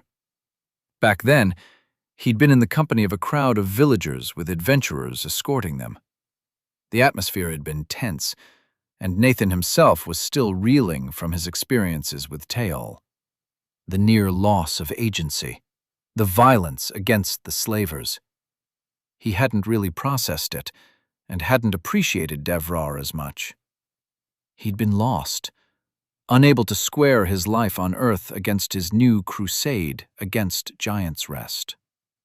Now, he'd figured a lot of that out. It felt more like he was on a hike with his friends, exploring some wilderness. Actually, that was a bit weird. Nathan jumped into the conversation. Why aren't the towns closer to Jamor? Seems difficult to ship food so far. Wouldn't you want them closer? Sarah looked back at Nathan. Old Jamor is dangerous. The town locations are picked for being defendable, not transport. Dimensional bags, remember? Right. I thought before that those would really change the normal way things worked. It's harder to move people around Davrar, but easier to move things. I'm pretty sure you can't put people in a bag of holding, or else people would, live in them. You wouldn't need land to build a city on, just a defensible cave with a bunch of dimensional pockets for everybody to live inside. Nathan joined the heirs in conversation as they walked away from Old Jamor. They were hoping to pass Stonefall by the afternoon and make camp when they were relatively close to the tomb, so they could reach it in the mid-morning and have most of the day to clear it without worrying about the sun setting. It was tempting to stay in Stonefall, since all of the villages maintained barracks where adventurers could stay, but it would delay their arrival by another day, and Arl speculated that part of the test was seeing if they could tolerate the discomfort of camping in the open, or if they would plan their travel around the villages. So they kept on, talking about everything from food to adventurer politics. I am not a real big fan of how duels work. It seems like an awful way to resolve disputes, Nathan declared, glancing around to see if any of the heirs would argue. Sarah frowned, responding defensively. It works out. Far better to have adventurers fighting each other in the ring than in back alleys, or worried they'll take a sword to the back during a delve. Nathan gave the argument his full attention, speaking slowly to be sure he didn't give unintentional offense. You're saying the alternatives are worse, not that the duels themselves are good. What if you had an alternative that addressed the tensions without creating the problems of the duels? Arl stepped into the conversation, defending his sister. I'm not sure what another alternative would be. The duels came from the early adventurers, when there wasn't another way to solve a problem. The traditions of respect and limiting conflict have done the adventurers well. Nathan quirked his lips, not satisfied by their comments. It seemed more like they were defending the way adventurer duels worked because Gamor was their home, and they instinctively got defensive when it was criticized. As far as he could tell, they hadn't stopped to think about if duels were a good way to resolve disputes or not. Changing your views when somebody points out you're wrong is a skill, and not an easy one. But the first step is engaging with your own beliefs and picking apart why you believe them. Oftentimes he forgot that the heirs were still fairly young. They had trained rigorously for life-or-death combat for years and been raised to be decent, thoughtful people. But sometimes Nathan was reminded that they were, on average, around 20 years old. Like when they defended a system of social pressure-guided duels as a way to solve problems. Jesus, that worked out so well for Galwa.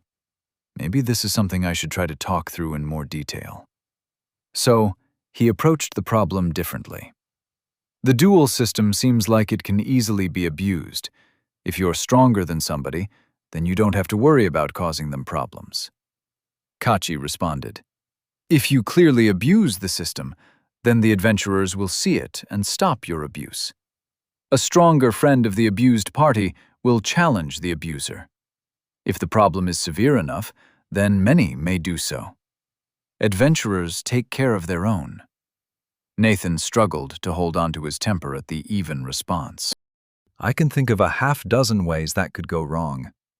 What if the person being abused isn't popular?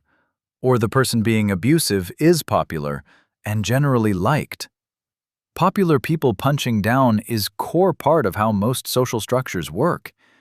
Maybe somebody has skills for manipulating other adventurers and makes the situation seem fair when it's not. The court of public opinion is easily swayed." Sarah was the one to respond, twisting her mouth in disdain. "Social manipulation skills are viewed with disgust. You won't be totally shunned for having one, but it'll make everybody far more distrustful of you. And word will spread if you have one. I guess earnestness does technically count, even if nobody except Feline has picked up on it. I don't think she'll spread it around, given I'm pretty sure she's got multiple social manipulation skills of her own." Regardless, Sarah's argument didn't convince Nathan. "Okay, so you have to be clever. People hide their skills anyway. I bet it's common to accuse people of having a manipulation skill to discredit them." Arl and Kachi tried to speak at the same time, and after a glance, Arl was the one to reply to Nathan. "Higher-leveled, more competent adventurers should have more social pull than anybody else.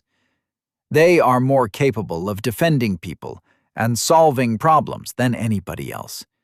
So they've earned the right to place the targets." Nathan couldn't stop the next words from slipping out. "Well, you're on top of the totem pole because of your parents. Would you think the same way if you were from the villages, without your inherited insights?" He took a deep breath. "I know that came out accusatory. I don't mean to say you're taking advantage of the unfair social structure. But try to look at it from the perspective of others. What happens if you're unpopular for a reason that isn't your fault? Like, for example, I got into an argument with Shimla the other day. He could probably tell bad stories about me. Shift the narrative so that people would think he was in the right in any future conflict. I'm insulated from that because of being friends with you. But without that social weight, I'd have to be wary of getting unfairly abused, because my only recourse would be to challenge him to a duel." The heirs were looking a bit conflicted, with Kachi especially wearing a thoughtful frown. None of them seemed ready to speak yet, so Nathan continued. "I think it would be helpful for everybody to spend a few weeks as a social pariah at some point in their life. It's pretty awful, but that's the point. To really judge a social structure, you need to be at the bottom of it. It also does wonders for empathy and emotional toughness." Nathan realized his temper was running away and took a moment to tamp it down and reflect on his past words. But he didn't feel like he was wrong and wanted to keep talking about issues with the dueling system. To take another angle, half of the adventurers in the guild support Sudrael's training course, and the other half think it's discarding valuable traditions. What happens when those two camps disagree? Can the duels resolve that? It seems too big to solve with one or two duels. It's a dispute between groups, not individuals. Without a legal, formal means to resolve differences, enmity might keep building until you get something like a civil war, especially since the duels encourage violence as a way to solve disputes. I don't want to see adventurers fighting one another in the streets over what's better for Jamor. It's good that the duels are explicitly non-lethal, with very few exceptions, though I think it encourages some dumb posturing. The heirs continued to listen, and Nathan thought he might be getting through to Kachi and Stella, though Stella hadn't said a lot and might just be getting bored of the whole conversation. Mage duels were quite rare, after all. Kachi spoke next. My mother has expressed some similar views, though not as loudly. She has managed to ignore dueling by being strong enough that nobody is willing to court her anger. He chuckled slightly. I remember a few years ago when Kozar was complaining about her refusing his challenge, so she killed a castle bear single-handedly within sight of the city walls. Arl spoke quietly. Stanel was a prolific duelist. Said it was the fastest way to make enemies into friends. He met our mother that way. He gave his sister a quieting hand gesture. It didn't work. Sarah seemed to have reached a boiling point, and she yelled at Nathan. You're talking to us as if we would abuse these rules. Don't imply that, even as a game, or we might really have a reason to duel. Nathan, you know us. Do you truly think we would do such things? Nathan stopped walking and looked at Sarah. He tilted his head a bit. If a system relies on the people within it to be good, then bad people will use the system to abuse the good people. I don't think you are bad people. I just think the way adventurer duels work is bad. Sarah threw her arms wide, and Nathan noticed her eyes were wet. Tears of frustration? But then why are you telling us? Nathan spread his hands gently. Change has to start somewhere. We are the best of our generation of adventurers. If we want to, we can change how things work. We can refuse duels to set an example, if nothing else. We have some power, and we will have more. A famous quote from my home says that, with great power comes great responsibility. It's up to us to determine how to use our power and influence. We can change something, but that means thinking about what we want to change. Whatever causes you champion, decide on them deliberately. Don't spend your life supporting something just because it's what has always been done. Mid-tier earnestness 7 achieved. That comment shocked the conversation to a halt for a moment. The other members of the heirs paused to parse Nathan's words. Good. I got them to think. They'd always been the promising young adventurers, the heirs to their parents. They might not have considered themselves as independent agents, capable of looking into the world and saying, I think that should be different than it is. Maybe now they would. A light touch of undeath. They passed the village of Stonefall in the mid-afternoon, and Nathan saw why it had that name. The small collection of houses were built atop a steep crag of rock, with a switchbacking road leading up to the village. There were a few watchtowers, but no wall around the village, and Nathan saw why. Anything capable of climbing the hundreds of feet of sheer rock would be able to scale any wall. There was a sturdy gatehouse at the top of the road, and it looked like multiple large spherical boulders were braced such that they could be rolled down the steep incline. There were more rocks piled along the ledge above the road, ready to be dropped on attackers, ranging in size from Nathan's torso to his head. Stonefall indeed. Anybody coming up that road is either friendly or paced.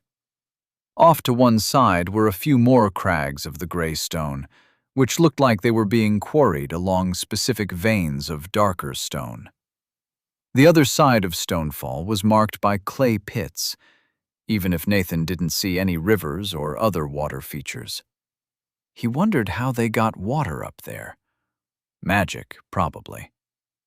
The land grew rockier after passing the village, and as they approached the large hills where the tomb was located. It was still a ways off, and the heirs picked a secluded campground within a small dell where they had good visibility of their surroundings. A few games of sword, axe, spear later, they divvied up the watch schedule. Nathan was amused that it was basically the same as rock, paper, scissors, but with Fire Emblem rules. Nathan ended up on middle watch, which was no fun. But he'd been better rested in the past weeks than any time Nathan could remember from Earth. The combination of good exercise, no computer screens, and easy meditation meant Nathan wasn't having trouble falling asleep. He was also in the best shape of his life. He figured he could handle one night of interrupted sleep. Granted, it was sleeping out in the open, with only bare camping supplies. Nathan had to correct that opinion as the heirs started pulling supplies from their bags of holding. Stella didn't have a tent in there, but she had a large blanket and several padded bedrolls that would be far more comfortable than sleeping on the solid ground. While Arl cut firewood and Sarah set up a cooking pot, Kachi was setting up tripwires around their campsite. They were nothing much, just cords tied tightly at ankle height between bushes or trees, with a bell in the middle of the cord. Nathan helped Kachi surround the camp with them, covering the easy approaches with a double or even triple layer of tripwires after just 15 minutes of work. Stella looked over at Nathan apologetically. "I think you need to stay off the blanket. It's enchanted to be self-cleaning, and I don't want you to break it. You can sleep here, though?" She flattened a section of bare earth with a combination of force and earth mana, then laid a bedroll atop it before throwing a blanket over the makeshift bed. Man, I am sure glad I'm not doing this on my own. And that the heirs' parents saw fit to properly equip them for this. I wonder if the heirs appreciate the value of all this preparation. Probably, since they knew what to do. I'll need to figure out how the hell I'm traveling if I can't use dimensional storage. Soon enough, there was a small fire cracking in the center of their camp, a savory stew bubbling above it. Day became night with all of the suddenness of a light switch, revealing the spread of continents overhead. Nathan accepted a bowl of stew from Arl. It wasn't up to the standards of the Adventurers Guild, but it was savory and filling after a day of hiking. When they were done, Sarah scrubbed out the bowls with a magical cloth. The heirs weren't quite ready to go to bed. Instead, they spent some time watching the world displayed overhead while chatting. Nathan pointed upwards. "Do you ever want to go there? See that continent there, with the white patch invading the black? Don't you want to go see what that is?" Kachi answered after a few seconds. "No. Gemor is the place I will live and die protecting." He paused to gesture around the dark plain. "I may venture from the walls, but I will always return. I wish to learn of my father's people eventually, but I will never leave Gemor behind." There was a brief moment of silence before Arl spoke next. "I want to see what's out there. Explore beyond where the maps lie. But going somewhere where I can see Gemor above my head is too far. I want to be able to return to what is familiar, to hold that lifeline close." He looked over at his sister, and she elbowed him before responding herself. "I think my brother speaks for both of us, though that might change." There was another minute of contemplation before Stella answered. They didn't pressure her. It wasn't that sort of gathering. Everybody was watching the sky, appreciating the gentle light of the lands above. When Stella did speak, it was quiet and somewhat uncertain. I want to go as far as my magic can take me. Dalo told me that you cannot expand your limits without pushing them. I want to keep pushing the limits of magic until I can travel above my head to the world on display up there.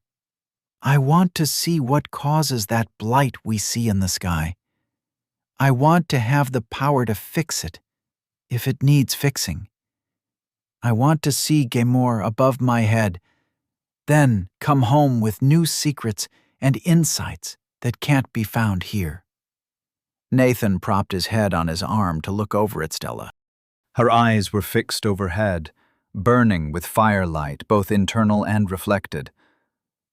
I want to see all there is to see. Learn magic undreamt of in the Ascendant Academy. Gain access to every type of mana there is, and learn how Davrar works. I think I'll need to leave Gamor behind to do that. But it will always be the place I started, and no matter how far I go, I'll want to return someday. There was another moment of silence as people processed that. Nathan was half expecting somebody to chime in with a sarcastic comment about Stella's overreaching ambition. But this was a serious moment, a moment to bare your heart. They all respected each other too much to spoil it. Stella spoke again, looking towards Nathan. What about you, Nathan? Gamor isn't your home. Do you want to return there?